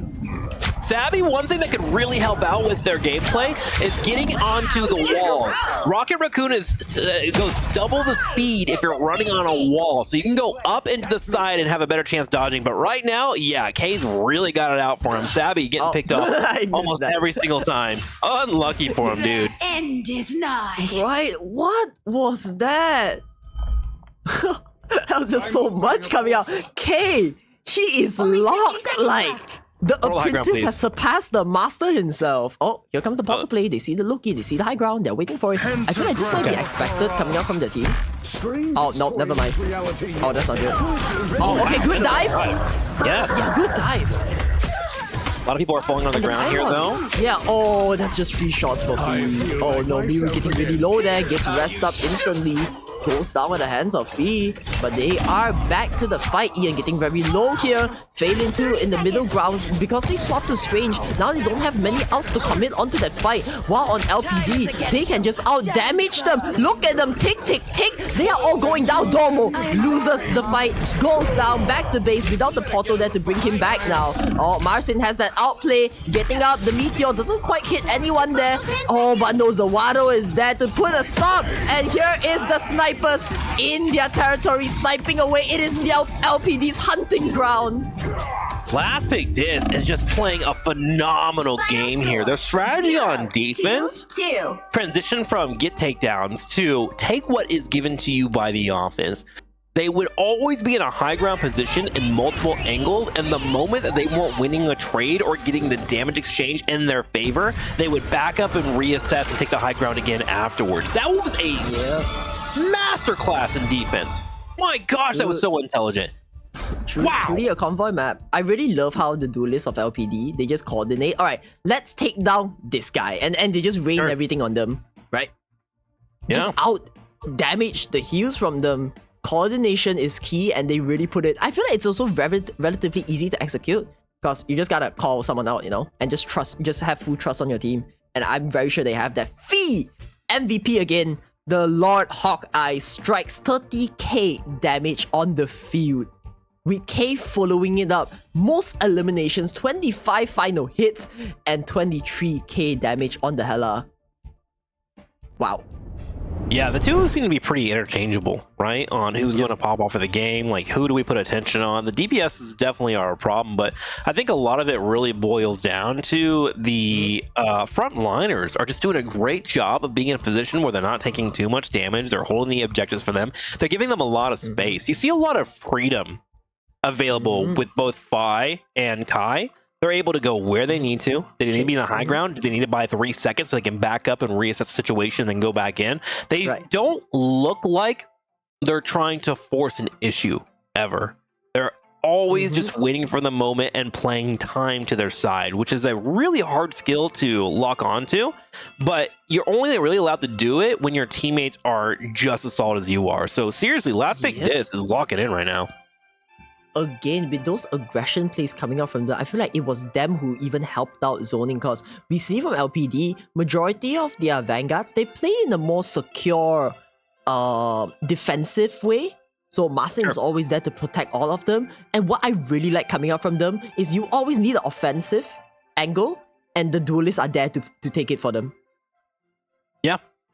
And because of it, they are now up 2-1 as we get ready for game number 4. C9 Inches continues to show flourishes of great moments, but overall, Last Pick, I would say, is really outplaying a lot on these matches here. C9 Inches needs to try and get that synergy. And remember, they are in a weird spot where they're missing one of their DPS players. They have Domomo coming in. And that's not to say that Domomo is worse or better than the other player at all. Domomo is just trying to figure out where he fits synergy-wise on this team in the middle of a grand final. That's a really hard thing to figure out while the opposing team is just ramming themselves down your throat, right? So they're doing a pretty solid job here. One thing that maybe C9 Inches can do here is look over at Domomo and be like, hey man, what do you want to play? Maybe try to build a comp around that and figure it out. I would also maybe like to see Furrow switch up a little bit off this Iron Man. He's trying to do it a lot, and it's looking like he's starting to get the bad end of the engagements right now. They seem to have locked into his patterns, so he needs to mix it up a bit. Domo did pull out the Punisher during the last game, and it definitely worked for them. So very much a communication. And again, grand finals, everyone is mechanically like at that level. They are good in their own respective roles, mastery of their own craft. But it's just, again, it's a team game, and 6v6 is where we really stand. So Domo, he needs to, like you say, he needs to find a way to step in with the, just sync up with the entire team. It is hard, but that's what 5 games are for. So don't worry. Also for the audience, we are going on a best of 5 instead of a best of 3. So That's right. The fight is not over. C9 Inches now going for a domination map on the Royal Palace. Again, domination is their key, that it is their bread and butter. So LPD now, the tides has turned not in their favor. But still, they still have, I feel like games like this is really nice because even if they lose the bracket for this, they gotta play it again. Yeah. They If can you're just play not it again. joining They us, have another chance. Yep. as Amami just mentioned, if Last Big Disc gets another win here, they are coming up from the losers bracket, so they will get the 3-1 victory, and then we will reset the bracket and have one more grand finals for them because they've essentially beaten the winner at the top of the bracket. However, if C9 Inches can tie this up and take us to game number 5, they have a chance to win the entire thing right now. So it all comes down to this moment. It's all about momentum, how everything's being built up. Last Pick Disc certainly has the momentum right now, and C9 Inches, as you mentioned, are going to be bringing out the domination map in an attempt to try and stop that. And one thing C9 Inches does a very good job of, in my opinion, on domination maps is once they get control of the objective, they cut off the main engages to get back to that objective and make you work for it. And when you work for it, you have to burn resources. And once you're burning resources that are not in your favor, C9 Inches pounces. And that's what we're looking for in this map. Right, exactly. So coming in style, again, both teams mastery of their own roles, and it's just up to the coin flip. Let's be real, like who gets the first map pick. This is where in the tournament we see how important the maps are, how important those team synergy comes in. We don't see that much, but now where everyone is playing at the highest level, little things, little details like this matters the most. What's interesting too is when you get a little bit further into the whole brain thought of like, all right, we're really good at this map, and then what if the opposing team stomps you on your favorite map, right? Does that just kill your entire team's motivation? Do you set up for another one? The mental of an esports player, man, or people that are competing, is something that I feel like people could write papers on for years. It's such a fascinating thing, and something that I've been like studying for years of my life as well. Oh my god, they banned Hella. Hella being taken out. Oh my gosh. But I So don't. Yeah, true. Good ban. So they do let the Groot pass. Ooh. Something interesting too to think about is when you're playing a character consistently through a tournament. So in this case, Kay's been playing Hella a lot of these matches.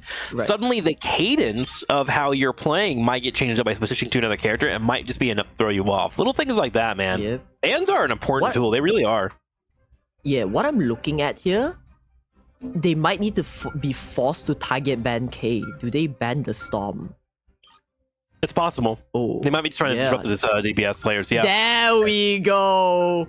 All Storm and right. Hella. Oh, Sheen, okay, getting the target banned for both of his characters. They are forcing him out. Wow.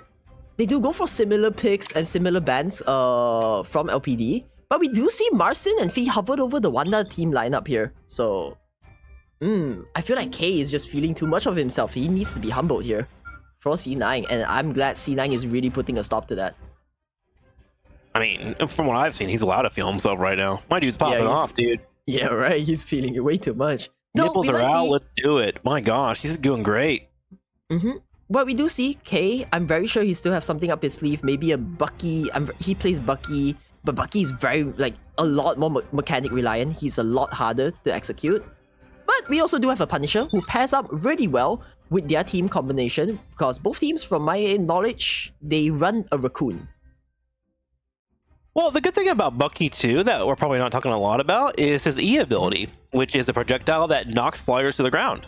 Like, that in itself is strong and usable in matchups, and it can set you up for a reset. So, that's something that we might want to see from Damo. We've been seeing chat actually yell a lot about Damo pull out Bucky as hashtag, Or villain. and it is a character that he's excelled with in this tournament, so we could see that. Agreed. Domo is not Domo. Yeah. Here we go. The 1v1s. Domo is famous throughout the entire tourney for his Bucky play. So I'm gonna be real. I'm in favor of Domo's Bucky, but who knows? Sometimes morale and mental affects a game a lot. And K looks like he does not want to contest for the King of the Jungles. He switches out. No, wait, pause. Locks in again. Wow. All right, we are looking at a Bucky rundown now with Foro taking the spotlight. He is there, feeling it. If you can fight them, beat them. He is picking out the Hawkeye for his combination, while 30 Fee seconds before you goes attack. back to his Get roots ready. on the Human Torch.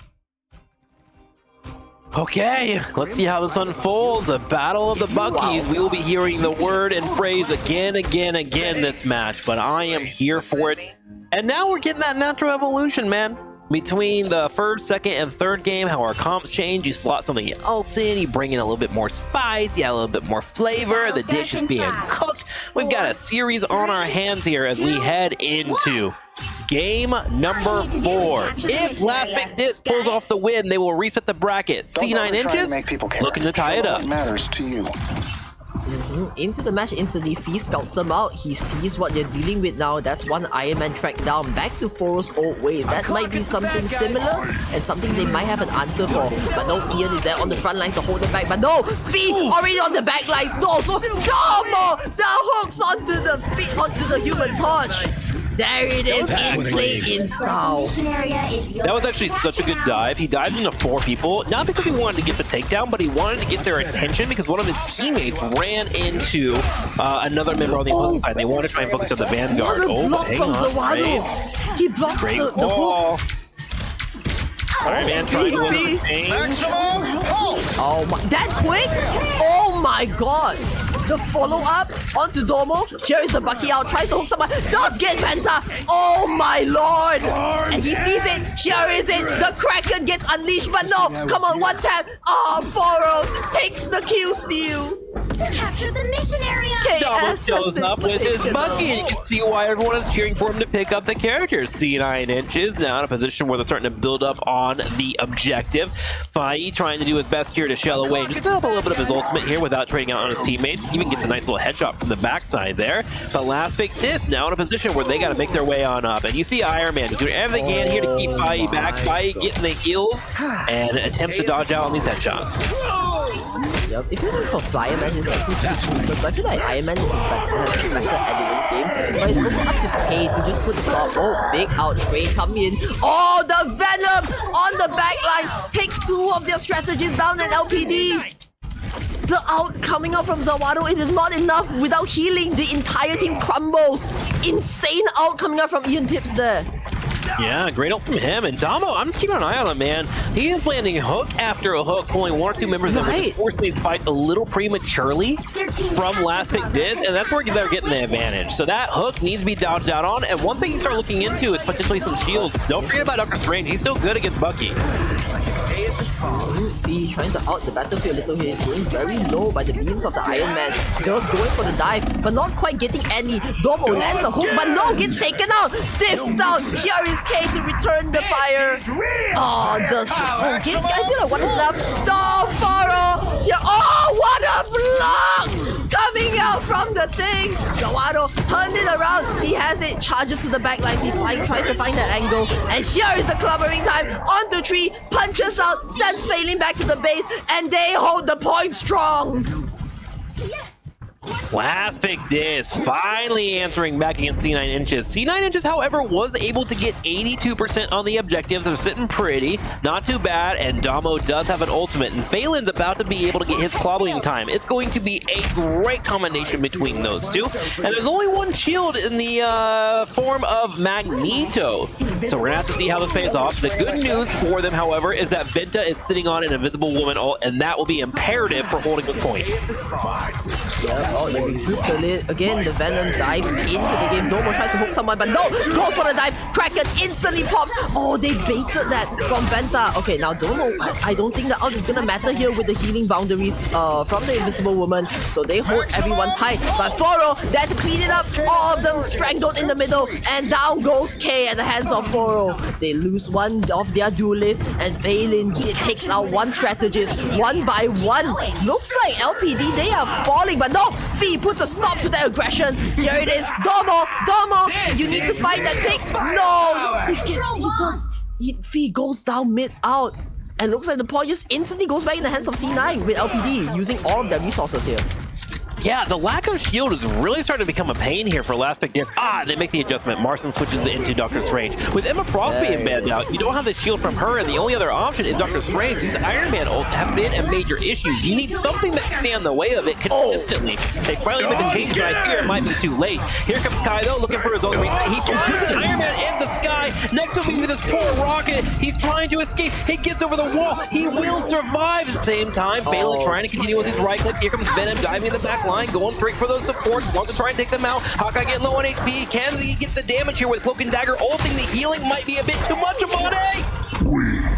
What is going on here in the middle? They're just holding it strong right now. But Ian, here he's finding a way to pick up the fight. But no, the Venom out. They're not gonna kill. But Domo does. What was that disrespect on Fee? Hooks another one into the hands of the Kraken. But no, LPD, they stand strong. Fee may go down, but just as quick, they hold the point back 99% now. Oh, they really hold it down. Oh, Foro getting sniped a little there. Oh, Fee! Looks like he had enough back to the old way. We see a Hawkeye coming out from him now. Oh, he's trying to go to the middle. In comes the maximum pulse, and boom! Does not wait, does get one. That's two, that's three. That's gonna be a fourth one once he gets this. Wait a minute, actually, Vinta comes in for a last pick heal, and the last time this happened, Last Pick Disc was able to turn the fight around. He has an Eye of Agamotto waiting for it. He gets low on HP, bringing up the shield. Will he do it? No, he does not pop it. He may have made the decision to save it for the next round. We'll see here as Ruggles comes in. Yep, they still have 3 ultimates on their hand on C9. How is LPD gonna take this back in this such tight of a clutch hole? And looks like they are not, as Foro claims to. C9 inches coming out in game number 1, giving Damo the Bucky, and it looks like it was a great decision as we head into the throne room. They are currently up 1-0 in this map here. And gotta say, the combination of Damo and these front lines are really starting to pay off. The signature picks finally coming out from Domo, and he finds a way to, not just without the team up, he finds a way to do it in classic C9 style. Because C9, they don't really pull out the team ups as we know. Domo with that Bucky just fits right in. Well, the thing that he's doing a lot too is he's putting a lot of pressure on the ground game, right? The front lines are getting hooked in, they're getting pulled in, which is putting a lot of probably comms and focus on Damo. And this is allowing Foro to once again, who is strong on the Iron Man, to control the skies. He's got a lot of really effective ultimates, and the fear of the resets coming in from Damo from Last Pick Disc has made them prioritize Bucky in these fights. And you'll see Foro will just come in afterwards, swoop in and get a takedown afterwards in full Iron Man fashion. Maybe just at this point, target banning K might be the issue with the just take out 2 of his signature picks and force him to play something that he might not be as good as. Oh, but no, instantly into the covering time. Here comes the follow-up from Foro. Boom, gets blocked out, and Fee shoots away with the Hunter sight. Does take down Foro, and it looks like there's more to come. A big Agamotto on the hands of Marcin, staggering all of them. And here is the finish crew. C9 does get the point, but I don't think that might be long. But no, Ian says no, push them back without. They have more though. Last pick, they have not exhausted everything. And down goes the Venom. Again, resets. Domo cooks K. He's trying to fight for the 1 pick onto K. Does not get the reset, but the job has been done. C9, they lose the point to LPD. Yeah, and a reason for it is Marcin's with the head-up play of switching into Dr. Strange. You saw the ultimate come out from Furo, which has been getting kill after kill in the last couple of matches. With Marcin stepping up and using the shield, he's able to nullify the entire thing, negating a lot of the firepower coming in from C9 engines. And now they are in full control of the objective, and with Hawkeye in a position where he can shell away. Oh my god. Location. One thing I really like from here, Miru, knowing their game, how they use Vanta to shield the flyers, she switched out from the Cloak and Dagger into the Invisible Woman, converting to a fight. So here comes the maximum pulse, boom, in the middle. Does not quite get any as the healing is there, enough for the entire team to survive. Miru throws down the Eternal Bonds. Also, on the other hand, Miru throws out the Invisible Boundary. Everyone is in the middle right now with C9 already losing 2 of their members. They need more. Oh, a big covering time at the last minute. Takes 4 into the Domo, into the Kraken, the ult comes out, but is the damage enough? Is the follow-up there? No! Fee turns it around, activates the Hunter sight, and bring all of them down one by one. C9, they fall at the marksman's. Full Control by Venta. That fight, well, yes, Fai shows off the explosive firepower. Zawaldo hit a really sick ult. Venta being able to drop the Invisible Woman ult at the prime time after her opponent, Miro, used theirs, allowed for them to swing that team fight into their favor. It was perfect execution. Venta, the MVP of that last team fight, and now C9 Inches needs to find a way to break them. Oh, they see it, targets down, up, down goes Venta. It looks like they are returning fire. K, oh, the maximum pulse does claim the lives of a few. But K, he's trying to salvage whatever he can in this situation. Misses the hook, no, but does get the job done from the hands of Domo. Oh, wow. But here, I guess both teams are just trading. Yep. They grab the objective here. They win the trade overall. Damo now playing on Black Panther instead of Bucky. Portal coming in from last pick this on Marston's going to try and grab this high ground and drop in with an Ion Agamotto with his teammates. Here it comes. Will he be able to find the angle they're looking for? Oh, gets staggered by Ian there. It is time. He's trying to go for the backlines. In comes the angle. And here is Yagamoto. Big blast, but no! The strategist gets out just right in time. He does not get any, but it allows them to panic. Let's see. Take down a lot of them. But now return fire. Here is Foro with the damage on the front lines. And the damage amp coming out from Sabini. They are holding the line with everything exhausted. There's nothing LPD can do, but instead C9, the upper advantage is on them. They dish out more and more. Ian with that out, clawing down Tree. Oh, Domo here to finish it up. He still has an out, but I don't think it's needed as LPD, they crumble. Yeah, he's got to save that ultimate, be able to use it on the next team fight, because there's going to be probably one more coming in from Last Pick Dis. Last Pick Dis did use a few of their ultimates there, though, namely the Thing and Doctor Strange, so they are in a weird position where they're trying to rebuild those up. But there is one saving grace. Last Pick Dis can sit and farm. They have time here to get about 30 to 40% on their charges, and they have a K who is running Bucky to look for those resets. Damamo is going to be looking to take out a support here, so we should be keeping an eye on him here as we head into the fight. Costa out here, he's going in zone. He sees the CYA drop down by the Raccoon, instantly goes for a really good pick coming out, taking out the Raccoon Damo from that. flanking. Oh, here we go, boom in the back line, does take one down. That's a golden dagger. That was a massive pick. That's what Damo had to do. He goes in for the combos. K's gonna turn around and try and go for the resets, but does not get it. Damo nips that entire fight right in the butt there. They take out the support, and now Marston comes in with the Eye of Agamotto, looking for a lockdown. They get a snipe on their support though. Nero's low. It's only Saban trying to be the healer, dropping down the amplifier as well, with Iron Man bringing in the gamma rays, and I think it might just be enough. C9 Inches are going to grab map number 2, and we got a tie series on our hands, Amane. Oh my. I feel like, yeah, you know what? I'm calling it. It's a map diff at this point. Like one team being more favorable to it's a domination game, and the other one on the convoy, which now leads us to the final game. This is where things goes a little rougher. Cause yeah. LPD, they have the last pick on the last map. If they pull a convoy here, I don't know, man. Could it be a map diff? We need to see how C9 like goes into this, cause they need to fight against all odds with the convoy maps. Sure. Yeah. I think we're looking at two different teams that have two different play styles more than a map diff. If you look over to C9 Inches, they're all about moments of momentum and being able to deflate them really well. We saw that from Domino, actually, with that Black Panther. There was a moment and an opportunity that was available for the opposing team to move in and take the objective, but he identified, if I take a support out right now, they are going to lose a lot of steam and we'll be able to win the team fight afterwards, and he went for that objective. And I believe domination maps only have one or two ways to come into a big circle where you have to stand on, right? So it makes it easier to find those timings and go for the execution, and that's where C9 is currently excelling.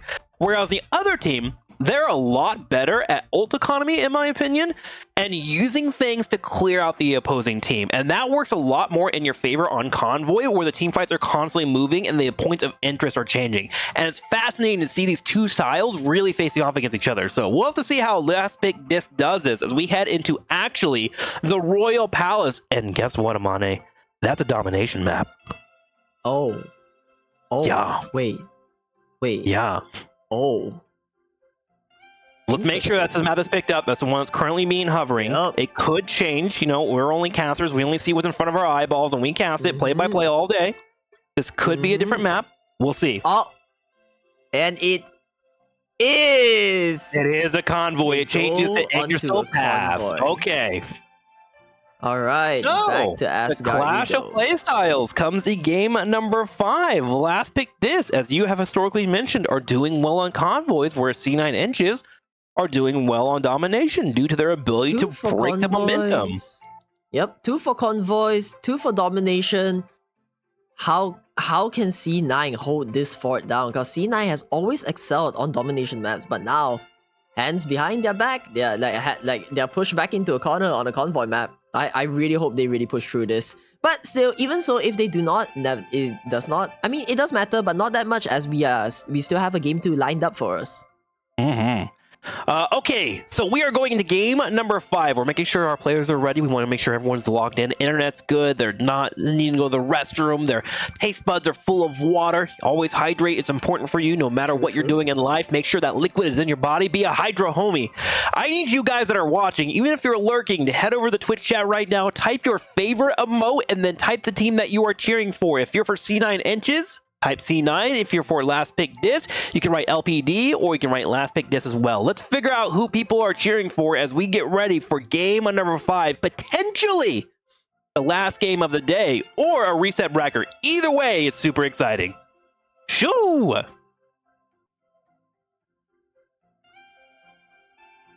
You know what I'm calling this? I'm calling this last pick diff on the maps. They won the coin toss, which won them the game. That's crazy. Did I just see someone write Hill Hydra? Kung Fu Ju. Oh, that's crazy. He's cheering for a different map that we're not even playing on. Right? Like, who, what? Bro invited himself to the party. That's crazy. He's living that Marvel's life, man. He's doing it. Good old Kung Fu out here. LPD, you all got this. C9. Here we go. Game number 5. The draft is underway. Amane, take it away, man. Are we going to see the Emma Frost man again? We have not seen her this entire series.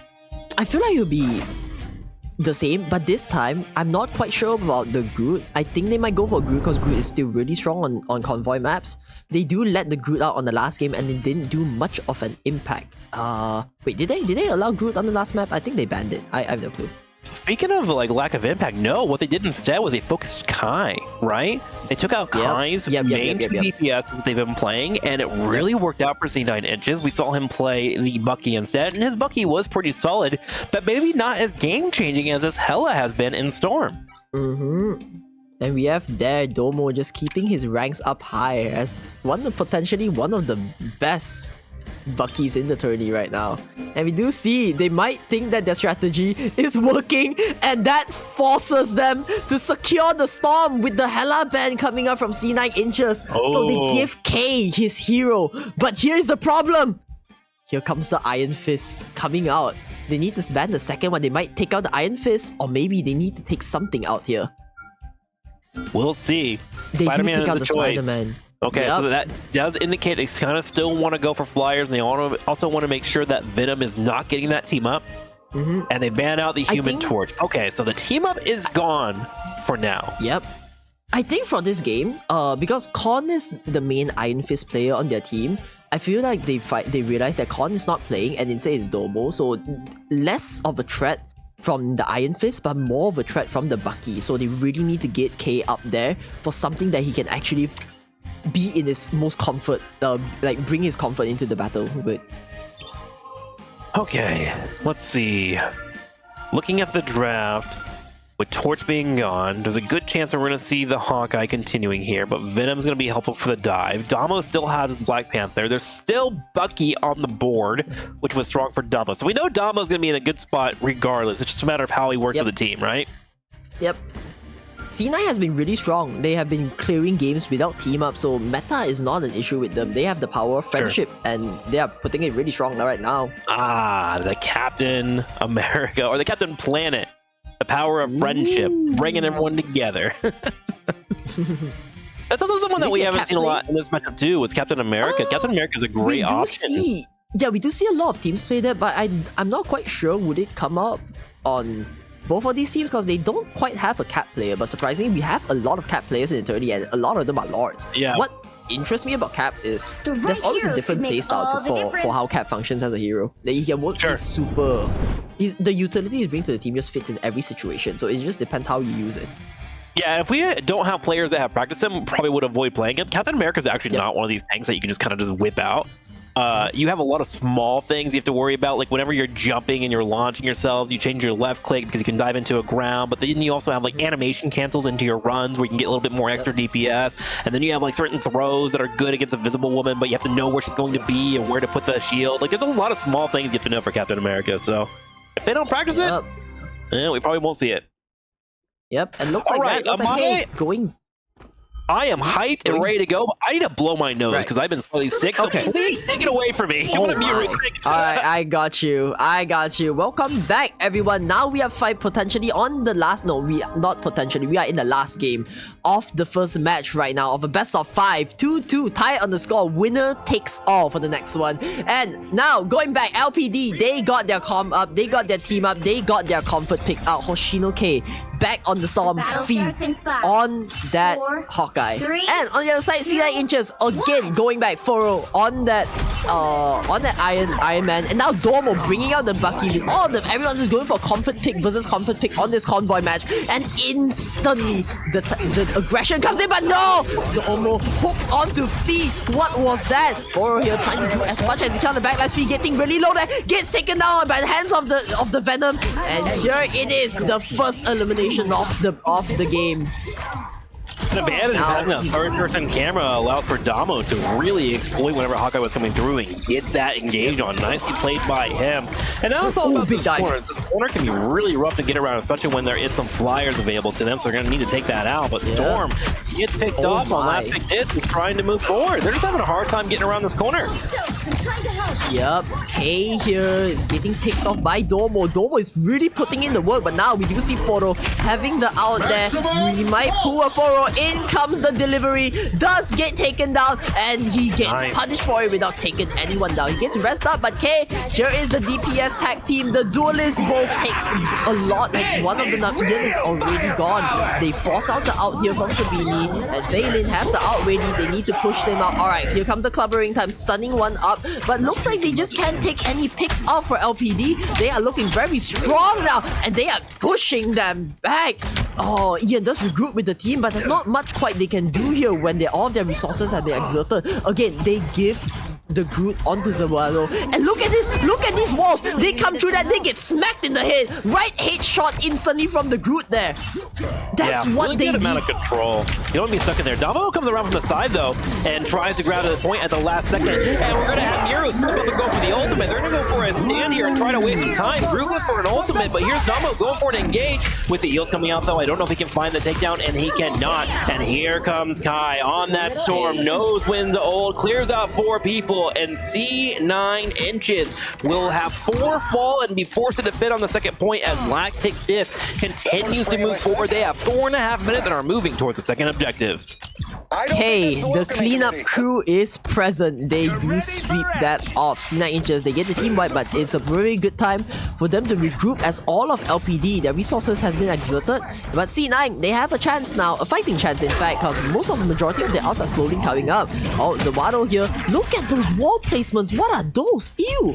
Like, they are really giving in the grid and giving overtime. He snipes off Foro on the backlines, but Domo pulls up the Panther, is going onto the backlines. He knows where the priorities are, tries to go for them, but no, they instantly ditches that. Oh my god, big out!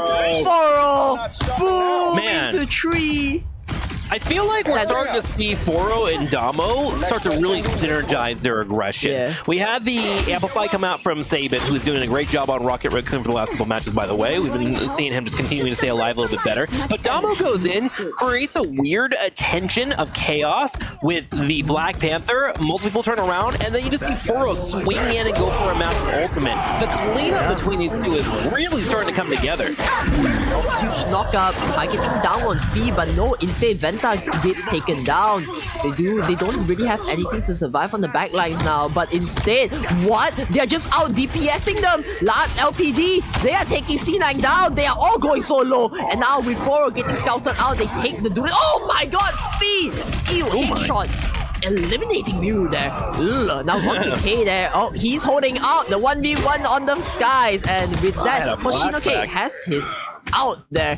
Domo needs to find the tangent, just finding any advantage in this situation, but it does not look like it. Now with hands again, like now they are backed up into a corner. LPD 4 outs up and ready on their side. No, make it 5. Big good out, comes out here, holds down onto the choke hold, and oh my god, that's just toxic. Just plants a wall, block their path, but like allows them to get hit with the hole in the wall. And look at that wall, it's just what?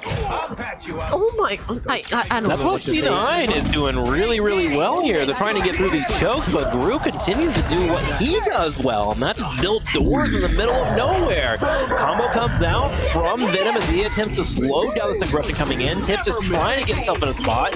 Ultimately, C9 can be pretty happy with this defense because it wasted a lot of time, but the thing is, overtime is about to be put on the clock as last pick Dis grabs his objective and sets up for number 3. Oro comes over, goes for a shot, but does not connect. Yep. At this point, I feel like it might be a little hard with how they play their comp. Everyone's playing at their mastery. They can't really target ban K at this point, and they allow the group. So right now, LPD is just playing at their max potential, and it's gonna be really hard for them. Though they don't really quite have their outs ready up. We do see Baby Girl 96% on the Cloak and Dagger. Might throw down the carpet here. Phelan punching for the life. Instantly big knockup with 4. Wait, still has the out here. Holding for it, just a mini stun. Yeah, Domo on the back lines. They are waiting. Yep, they're waiting for that wombo combo here on the back lines. But oh god, it's probably too late. Oh, goes in the back lines. Panther instantly goes out of there. Buffalo getting sniped by Fee. Oh lord, Fee is really putting in that, like, just putting in the damage there. Broken Dagger out, used by Miru on the hands. They still have more. They still have Sabini and Phelan holding on to their out, waiting for the last second here. Covering time comes out on Phelan. Does get 2. They take both of the duelists down, and now Venta goes down. Zawado, the healing's not enough. 1 by 1. That is a team wipe from C9. They take it back with more to save for the next. Yeah, they know this last objective is probably the hardest one to do on this map, so they're just doing their best here to hold their corners, because it's 2 different L shapes that you have to go through, and they have a lot of great AoE ultimates that do well in this choke. So they're playing around those and waiting for their opponents to mess up their support ultimates, which is what happened there. We had BB Girl use her Cloak and Dagger ultimate. The moment it transpired, C9 Inches stepped up and took the opportunity. Oh, Venta trying to find that out here. Almost there. Throws the out down. Instantly, here we go. And in comes the backup. He does go down. Loses his life in the meantime. But no, K is there. No, he gets stunned up by the out. He couldn't take the out. And now he's resorting to headshots after headshots. What is that damage coming out from K? Save the out. He still has his aim. Oh, one more Storm is she's great in this environment when you have tanks naturally grouping up. Her auto attacks, her primary attack, actually pierce, and they're pretty solid at 15 meters of range as well. So they're just moving in, dropping down the lightning bolts, which is bringing in lightning, and then piercing both of the tanks, which really allows for her to excel and set up. So much to the point where Furo is like, wait, I should change that character, and Furo is now playing Storm.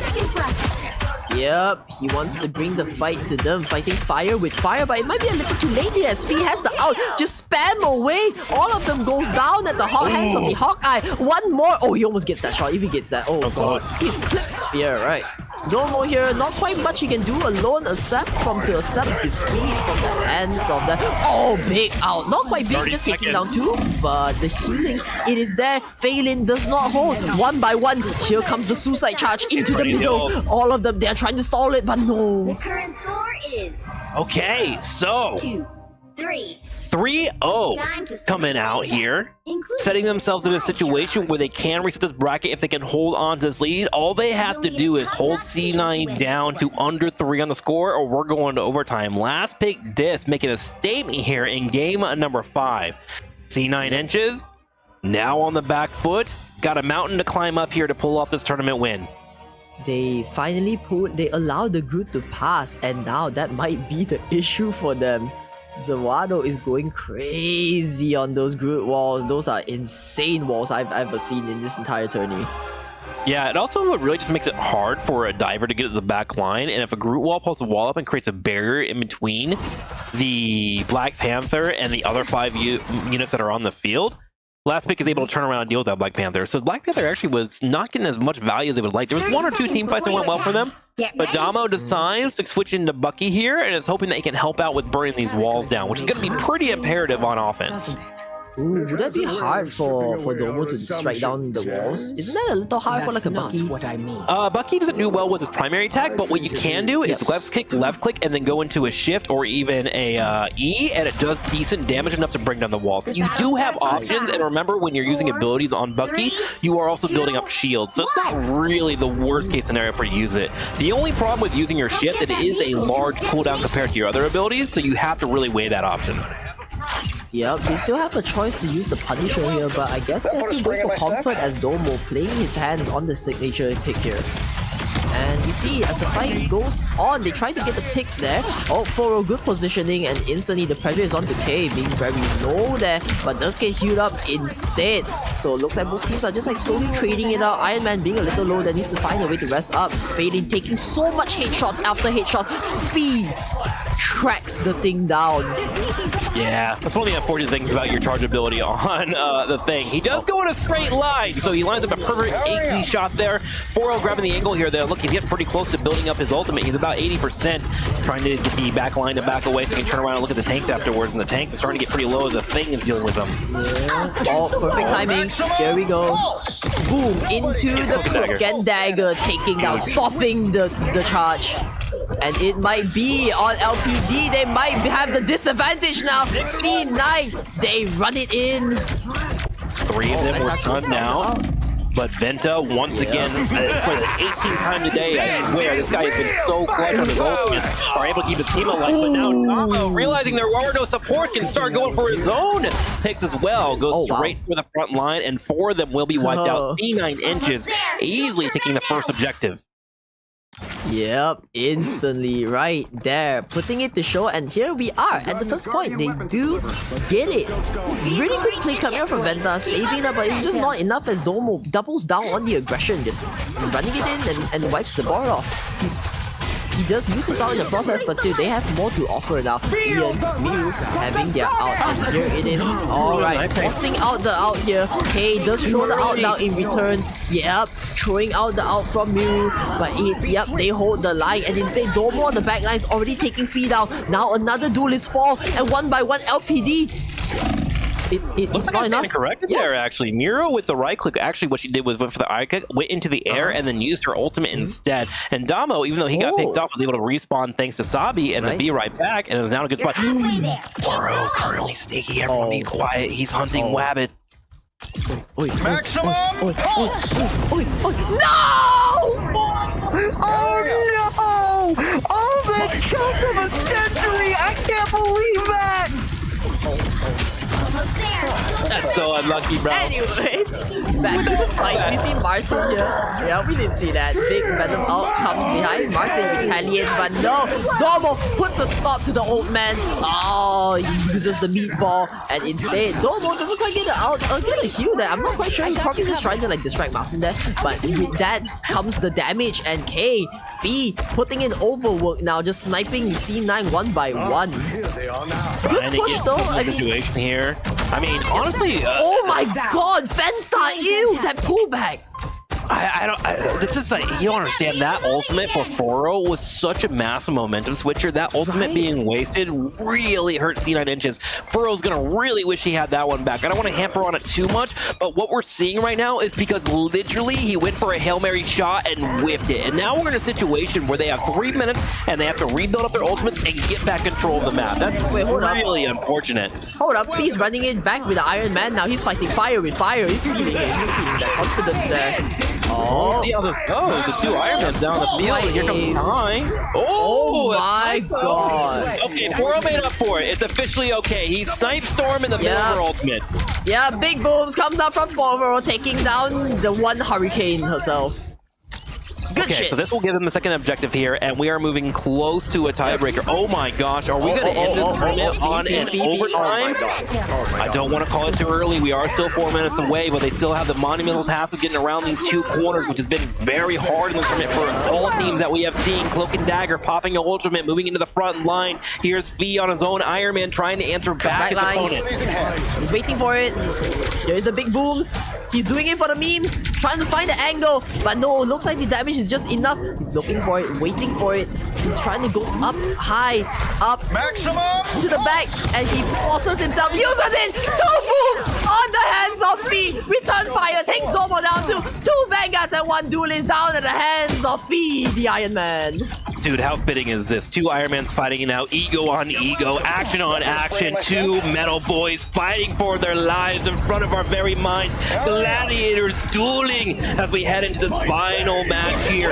Burrow Spectre steps up, trying to bring out the Gamma Beam. Both supports are going to ult to create a nice Venn diagram of healing. From the abyss, we still see Ian holding on to the ult, waiting for the angle now. No! Root gets hooked. Alright, here comes the abyss chomp from the backline. Oh, looking onto Venta here. Doesn't quite get down, but Zawado with no healing left. Okay! Switch it around. He's trying, takes Ian down. He needs more, looking for that. But Foro, there to stop it. Wait, what is that thing? Where did out go? I think it glitched right into the chariot, unfortunately there. The convoy not working out for them, but now we're in a 5v6 situation. C9 Inches trying to step up and make some progress here. Here comes another Iron Man ult, hits another corner. We are just letting missiles fly out here. Yeah, they hold the push. What was that glitch? Unfortunate timing. Well, it is what it is, but looks like they still have 2 minutes, a little bit of wiggle time for them to run around, mess around now. Fee really contempt on the Iron Man. Looks like he just wants to bring the fight to Foro, giving them a taste of their own medicine here on the front lines. Also really, oh my god, that high ground on the Eternal Bonds coming from Miru, really well played there. Looks like they might need to fall back a little here, because they might not have any defensive utilities to hold their entire team back. And looks like this might be a victorious fight in the hands of C9. Yeah, one by one they go down. They're getting close to it. They're trying to tie up this series here and go into overtime for the potential win of this best of 5 series thing. He's starting to get the punches here on that front line. The convoy needs to move in. A minute and a half, as you mentioned. 4 people need to be on the convoy. Oh, come on, Foro. No. Going for the pre-fire. He was trying to get the Hail Mary play here, trying to pop the end. Oh, there we go. Finally get the takedown. Would love to get to Venta. One ultimate is about to be up for Venta. Venta potentially could save this. Venta gets the ultimate down, which means her team can move in. Venta may have saved this here for last pick. Did they do Hold it tight. Now BB Girl coming in, but no, the out gets stopped. And Domo there, the cherry on top. Finish the game off again. Oh, hold up, pause, Fee. No, it hits the wall and all of them comes back right into their faces. It is just not enough. Utilities exhausted. They still have K. Look at the storm. Here comes the goddess, saving the day on the back lines, hoping for pick. And yes, K does run it down. Domo down. Sabini down. They hold. Domo does get rest up here. Just save after save coming in. Zarwado steps up, has the Groot available, goes in for the CC, locking down the content. 20 seconds and ticking. This 3rd point is needed for C9 Inches. At the same time, Maru comes in with a Cloak and Dagger, trying to heal and survive. Venom goes for a nibble, takes a bite on the ankle, and Achilles will fall. Here we have Zarwado attempting to grab this top lane. Has no healing coming in here, waiting for his teammates to show up. Meanwhile, Furo flying forward. He has an ultimate, 6% for it to build up. Can he hit the shot here? Waiting for the opportunity. Here we go. Spaghetti. He big kill on Iron Man. And here's a portal on top of it. This is a fight for their very lives, Amane. They really want this. The bottle play even comes out here. No, Domo does take K now. Finally, the magic burst damage. And oh my god, after 2 minutes of constant fighting, we are in the overtime. The good walls holding everyone, creating just some kind of advantage in the fight. What is going on here? One by one, they are going down. Fee, there's no one there to hold it. The overtime, it is ticking though. They can find it back. Venta going in onto the raccoon now. They need that rest. Fee holds it. Domo! Big Agamotto comes out on the back lines, holds down 5, and they finish the charge. And that is just to set us up for an overtime, ladies and gentlemen. This series is not over quite yet.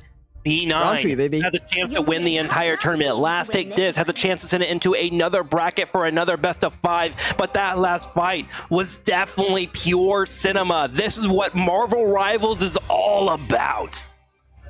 Or the last minute, the fact that he got his out instantly into Agamotto, hitting up 4 with no one there to back it up.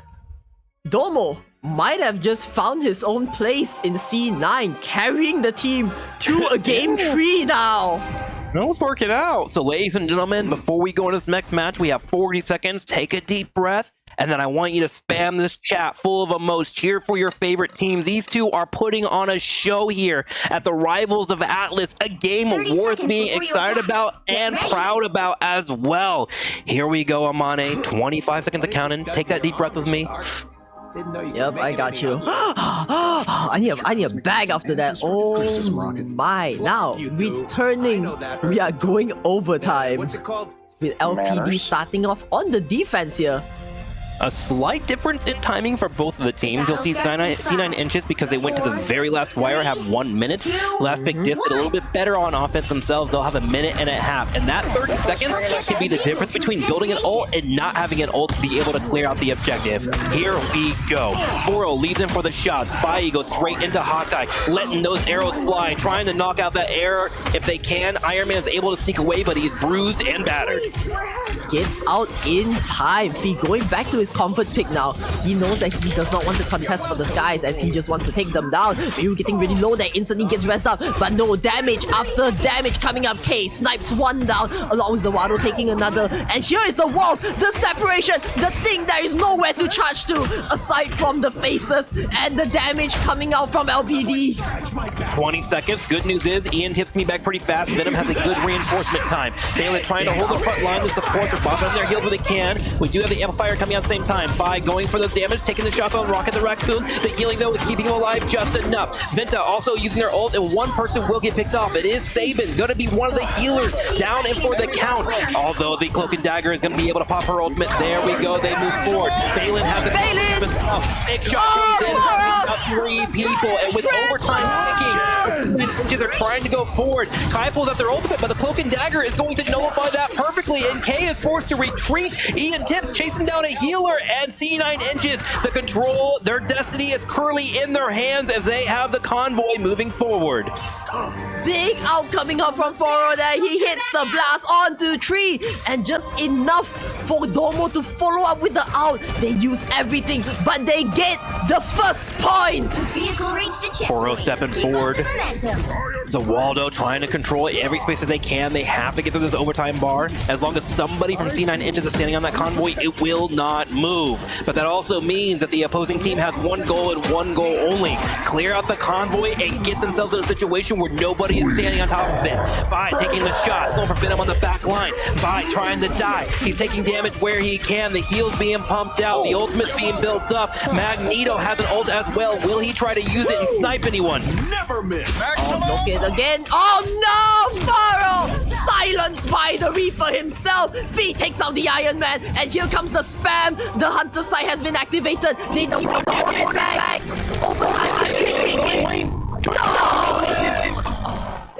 Save it, picked up. They got it. Just in about a minute here. Wait, hold on. 37 meters on point number 2, and now in order.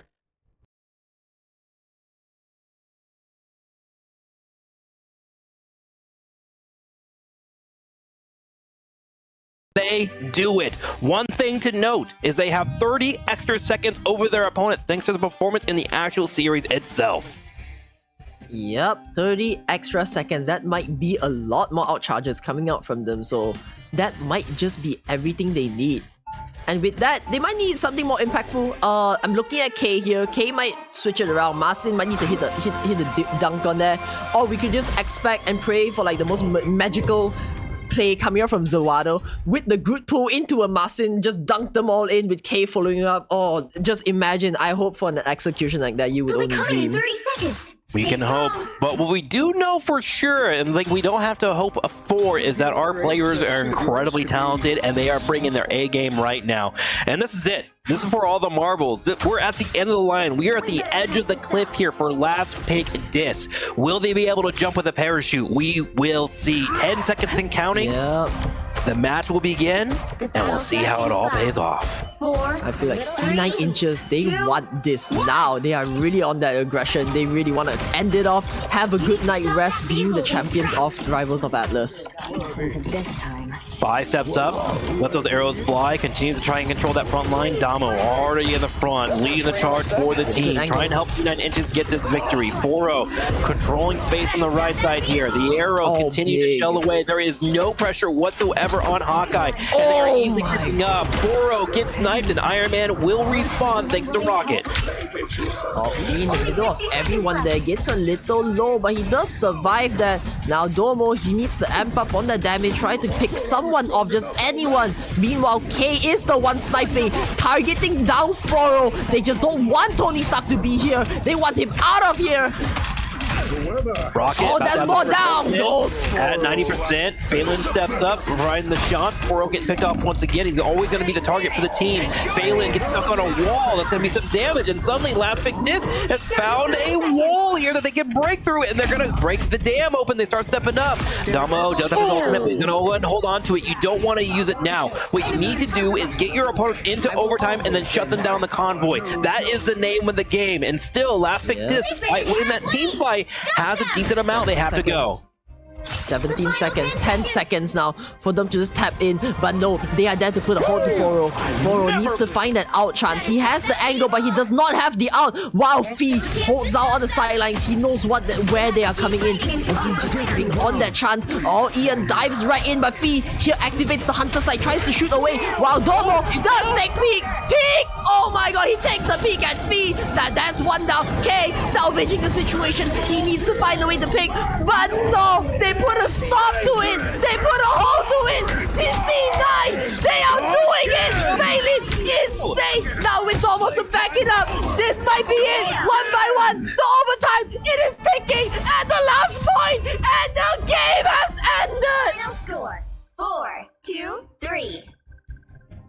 With an incredible team fight to end it here on the first objective in overtime in game number 5. Your champions will be C9 as Rivals of Atlas has found its tournament champion, but it has been an incredible series, and I love that Miro is going to be the MVP. Miro's Cloak and Dagger ultimate set up for the tanks and Damo to clear out the entire team on the convoy, and C9 inches, ladies and gentlemen, is your tournament champion. What a great display of skill from everybody. Amane. That was awesome.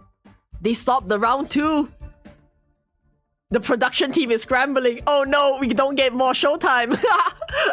Insane win. Oh. Okay. Insane. It sounds like we're set up. Yeah. Right. Who are we going to interview first? Hang on. We're going to be interviewing apparently both teams here. I'm assuming we're gonna go with point first. Yep. Okay. All right, sounds good. Oh, God. The power of friendship prevails. Wow. Yeah, and the thing is too is they did it in a scenario where they had been failing before, which is on convoys, which shows the beauty of this game. Learning what your opponent's ins and outs are, running a best of 5 series. Adapting on the fly, doing as you need to, finding out what works for your team, and they also did it with a sub at the last second, which is pretty darn impressive. In classic C9 fashion, they take home the winner title with 0 team ups too. That's really funny. And also they fought them through the convoy map, which is like something that they've never did it before. So such a clutch end, and both teams just fought to the end, but C9 again with their ultimate timings, like it was just cinema.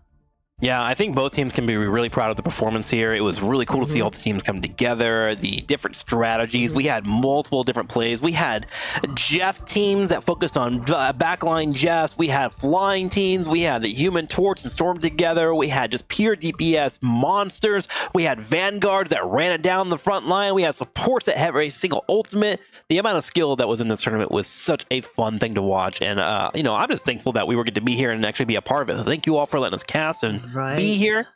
We are setting up to interview last pick disadvantage. Gonna figure out who is going to speak for them here, and then we'll bring them in and we'll get some questions. Chat, is there any questions you want to ask that we as a casters can push along to them? Let us know. Hello. Oh, it looks like we have our representative of last pick disadvantage, Marsons. Marsons, dude, before we even get into it, man, I want to congratulate you. What an amazing tournament. I know you guys are going to land in second place, but still that is a feat to be proud of. And I got to ask you, dude, how you feeling after those matches? Those were great matches, not gonna lie. I had an amazing run with this team. And the sound of exhaustion. Dude, I'm tired as hell. Like, I get that. I love my understand team that. so much. They really did so much. And I mean, real quick, just to let you, I know you're tired, but like, do you want to give a shout out to every one of your teammates? Like one cool thing about them that you enjoyed. This is like a moment for you to like, bake in the wholesomeness, and you have an audience here. What do you like about your teammates? Second place. I'm gonna say this: like, everyone had to adapt and change during this tourney. Yeah. Like, Ray was a Squirrel Girl main. We had to make her play strategist in this tourney because we felt that we had too many DPS players on our team at this point. So she was forced onto Cloak and Dagger and That's awesome. Raccoon. So I really, really like to thank Moonray for actually, sacrificing her Squirrel Girl to play strategist for us. And of course, Goated Vanta, an amazing strategist as well. Like, she's such a flexible so clutch. strategist. Had so many moments where she saved the team and set you guys up for a win. It was really awesome to watch. Exactly. Those post pushes, insane. It's crazy. Fee, the god Hawkeye himself, love him. Love him to death, my brother. Same goes for K. K barely played this game, by the way. We had to grow him up. Oh yeah, K. I feel like K improved the most. I feel like K might be the individual that improved the most among every player here, because day one K and K today, the fact that he went from getting ignored to getting 2 of his heroes target banned is a feat. Dude, that actually stumped us. I'm not gonna lie. I'm gonna put it out there. Yeah, right. That stumped us. When I saw the Hela Stormban, I went, what K do now? Yeah, we were Right? talking about Like, that. oh my god. Kudos to you for adjusting and figuring that out, though, because in game number 5, you protected one of their players to make sure that they were set up and you guys could excel. So that was like good drafting by you guys. Who was your main drafter, by the way? Okay. This team was solely played around whatever we can play well. Yeah, if you yeah, couldn't yeah. tell, this is just whatever we can play well. Our bans were True. Our bans were mainly focused, like, for example, Emma, we really can't block out her ultimate since most of the time they ban Groot.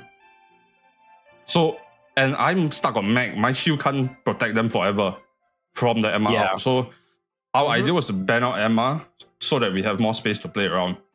Smart. And Zawado gets a bit too aggressive, so he gets punished by Emma quite easily. That's the Emma ban. Gotcha. Yeah, and of course they protect Venom. We banned Spidey, but low-key, I'm feeling that might be a bit ban, but we still went through with it. I think it was a good ban, actually, because you guys were running a lot of flyer compositions, and Spider-Man can kind of just snipe a flyer out of nowhere, which can be really annoying and put a lot of pressure on your strategist. So I don't think it was a bad ban at all. Yeah, the one-shot combo is no joke. Right. Yeah.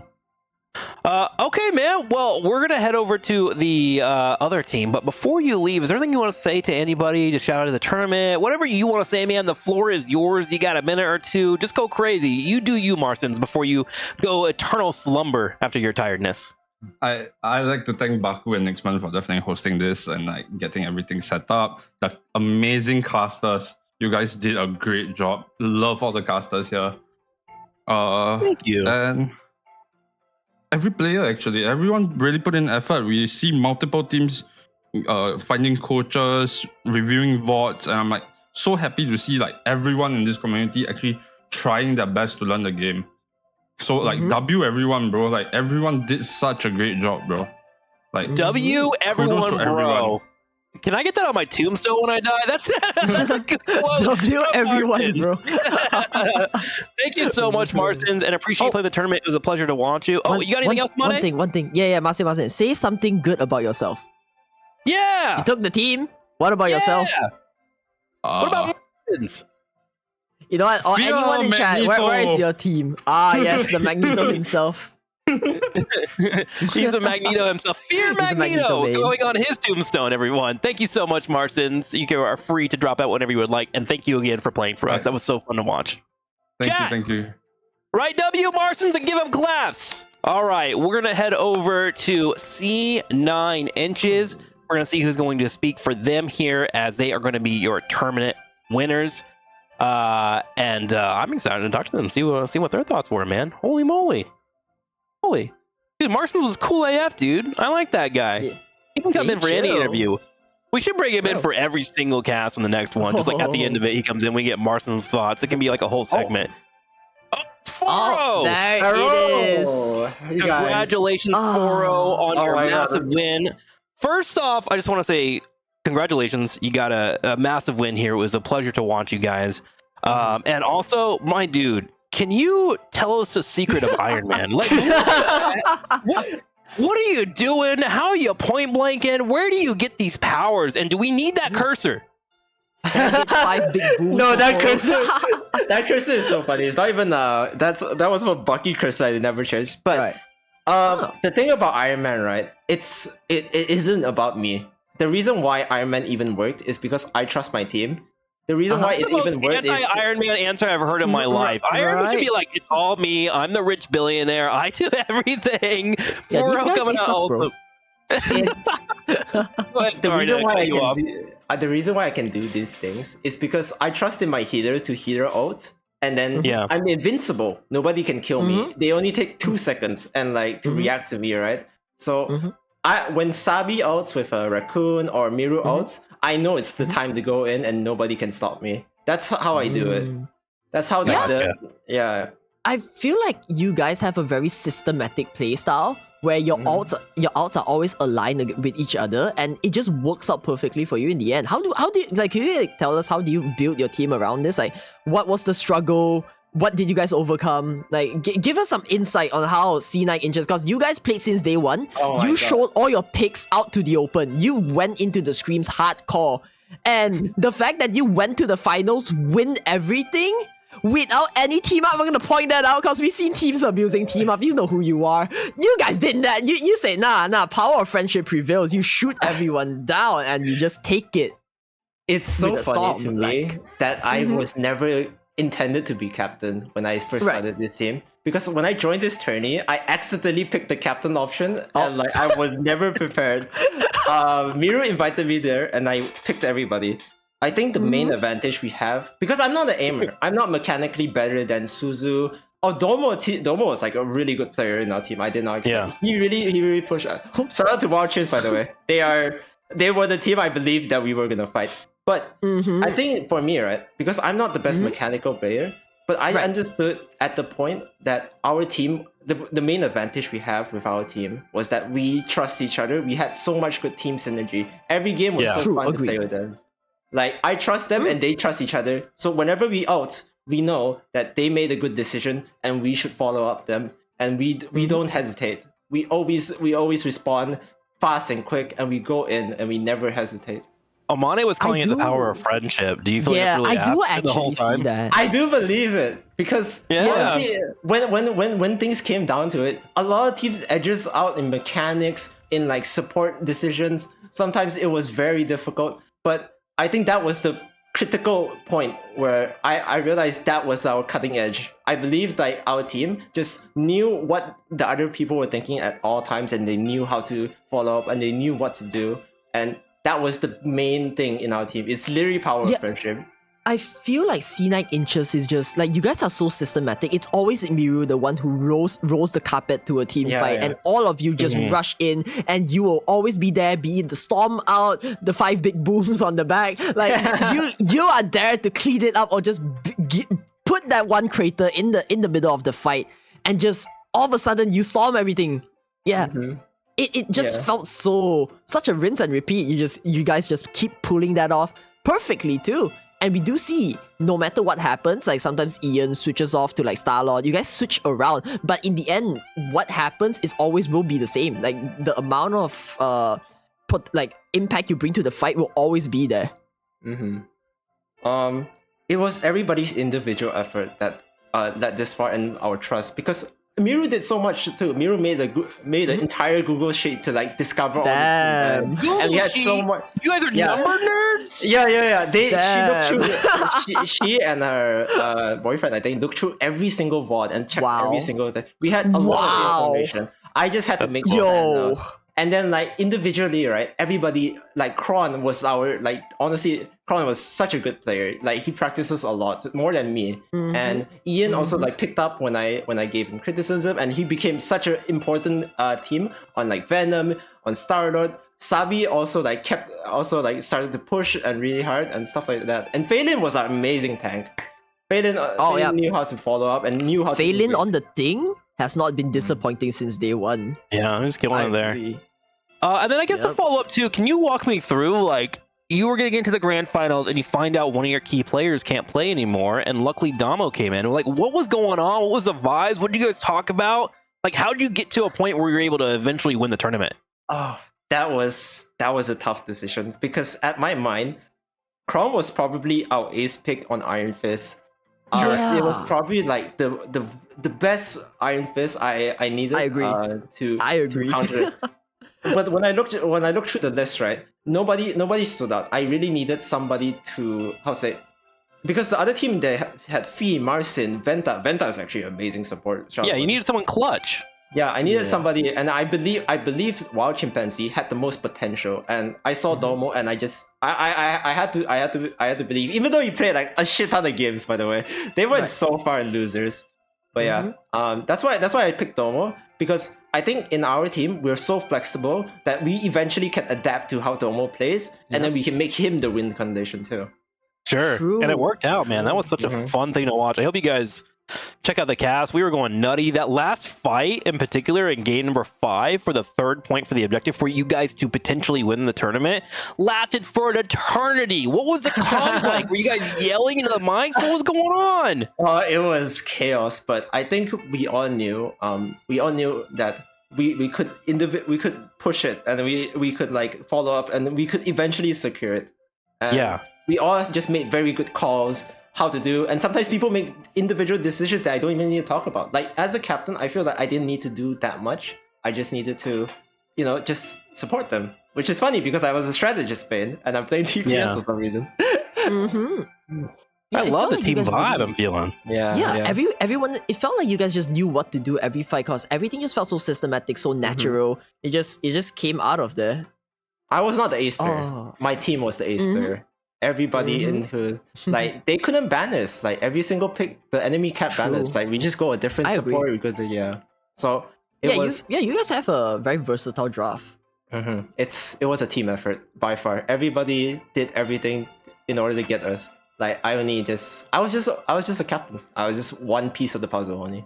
You were a great piece of the puzzle. Well, before I send you off, man, I know you've been playing for a couple weeks. You're probably tired as hell. Congratulations again on your tournament, but I love to give the players a couple minutes to speak about what they want to speak about, like whatever is dear to your heart. So, as I mentioned earlier, floor is yours, man. What do you want to say to the people at home that are watching, to the tournament organizers, anything that comes to mind? All you, bro. Man, I this is the first time I've been put on the spot, but I think the most important thing is, when you play games like these, it's most important thing is just to have fun. If you have you're able Power to friendship. You can have the best experience. When you have the best experience, you can start to actually like play the game, because I felt like a lot of team was very stressed, but they stopped having fun. And like when you try to support your team, like play together and like have fun, just you will naturally like be better and win the game. And I think that's honestly to me, right? The most important part is just us having a good experience at the end. And did you have one? I mean, I was expecting to go out loser bracket on day one, to be honest. On the first one. So I would say I've exceeded past that, and I'm really proud of my team, and I'm really happy that you guys made this tournament. It was a very stormed. Man, it was you guys Nick stormed and the Baku. brackets. Well, congratulations, man. I will let you go. Thank you for joining us for a quick little interview. And again, congratulations on your victory. Amani, do you have anything else before we let go? Pause. One more. Okay, explain the Discord hack situation. How was it? We need to know. You need to let the audience know. Yeah. What happened there? Let's just say don't pirate Adobe. Oh my god. Whoa. We got some pirates in here? Alright. Mid-match? Kids at home, don't do it. But just so you know, maybe, like okay, Yo, Premier Pro can wait till the match ends. Like, what? That was... Like, so what happened? Did Miu just, like, randomly disconnected? Like, in-game, no. I think game? somebody got access. How bad was it? Also, guys, remember to activate 2-second authentication, guys. Remember, it's important. Oh my Pretty good. It's free. Not sponsored. Free. Wait, no, it is. Technically, it's in-game. But yeah. All right. Foro, guys let for you go, casting, man. man. Thank you. No, of course. Easy. We got you, buddy. Easy to any time. And let us know if you ever have any more matches. Surely. Huh? Heck yeah, dude. All right, guys, let's close out this tournament. Baku, do we have anything we need to do? Are we good to say goodbye to the incredible people that have given us so much of their time? Where are we at? Baku speech. Are you giving a speech, Baku? Can they hear you? Are you going full speech? I can add my Do it. real The people quick. want it. Can I be heard? Hello? Yep. I can hear you. I don't know if they can hear you. Can the people hear you? Can you hear Yes. me? I'm hearing a yes. I don't know if to cheer for the speech or for being able to hear. Yes. Oh, the cheering? I'm pretty sure they can. Yeah, they're I cheering. think I can. Yeah. You win. Go. Yep. I accidentally covered you all up. I'm sorry. Oh. That's okay. Let me just fix. Yeah. There we go. Alright, downtime. Why is And we are back. Why is this? Why is this? Oh Turn my God, on it's capture. all Turn on hard. capture Oh, transparency. no. Capture transparency. Capture no. transparency. Yep. I don't see it. Why? Never mind. It's fine. You can take the stage. I'm just Yeah, take the another stage. voice in Yeah, your we're head. chilling. Yeah, hello I'm everyone. just another voice in your head. Oh. You know, I didn't expect it to be this big. This all started with me meeting Azu and Nyx in the VTuber Rivals, and I was like, you know what? This is fun. I want to make one of these. I want to make a tournament where people of all ranks can make friends and improve and play and have fun together. And I'm glad to see that is what happened. And I hope we all have made long-lasting friendships during this tournament. For those who are curious, there are plans for future tournaments. We will see. It's a bit shaky, but I already have ideas brewing in my mind, especially when Ultron releases. So watch out for that, and stick around if you want to. Let's. I think at least for me, Uh-huh. we had an unforgettable experience that we'll never forget for the rest of our lives. For my team, Definitely. especially. W speech. W speech. Let's go. W speech. If Thank you, wanna stick Baku. around, This is where everyone you're claps and says thank you, Baku. Heck yeah. Anything else, True. Baku? We are gonna raid and share the love with someone. Oh yeah. Okay, let's say our goodbyes. Amane, do you want to start? Not much. I learned a lot. It's my first time casting, and I'm glad to be a part of the finals here. A lot of training, and I'm glad it worked out. Shout out to Ichi. Oh my god, Ichi, love you. He has been there since day one, coordinating every cast match, just being my partner in crime. And he's not here to share the stage, but still, he shares a place in my heart. Yeah, that's about from me. 5 big booms for Baku. Also, Azu has been overworking on that camera roll. Like, Jesus. Yeah, I've seen Azu everywhere. I think I've worked with Azu twice now in the Marvel Rivals op scene, and she is doing a fantastic job, continuing to improve, really nailing on important ultimates, listening to us really well. So shout out to Azu, because it's actually like Obsing is a really hard job. You're the eyes for the people, and you're also kind of quiet in your background. You don't really have your own voice, so you like your voice is what we see, right? And Ozzy's been doing a fantastic job, and I really appreciate what she brings to the table. And she works tirelessly, working all day for you guys. Casters do like half shifts, and she's here all day observing. So W to Ozu, thank you so much for that. We're running in Asia time zones, like Baku's, I mean, Azu's like what EST, PST, like they're running this like midnight, like out of casual hours, so it's like double time. Usually a source of passion, so appreciate you, Azu. And then, of course, for me, thank you all for letting me be a part of your tournament. You know, I'm kind of getting back into casting. I used to cast a long time ago, and I'm a little bit on the rusty side, but it's great to work with everybody. I love casting Marvel Rivals. If you guys have any tournaments that you want me to be a part of, please send me an invitation. I would love to be there. And shout out to Nick, man, for letting me get in on that. And, of course, Baku and Azu, who I worked with twice now. You guys are fantastic. You give me the information. You help me out. And if any other caster, by the way, in this league wants to work together and improve, feel free to reach out to me. But that's it for me. Feel free to hit me up. I stream all the time, 6 days a week. I would love to see you guys there. And that's it. That's all I got. All right. Thank you, everybody. Bye, guys. It was good seeing you. Goodbye. Thank you for you guys for hosting. I'll say it for the chat. Yeah, thank you for great games, by the way, dude. You inspired me to go play some Iron Man. I'm gonna go. I think I have brought up the Iron Man favorite. Bye bye. Bye, Azu. Thank you. Bye, everybody. Bye.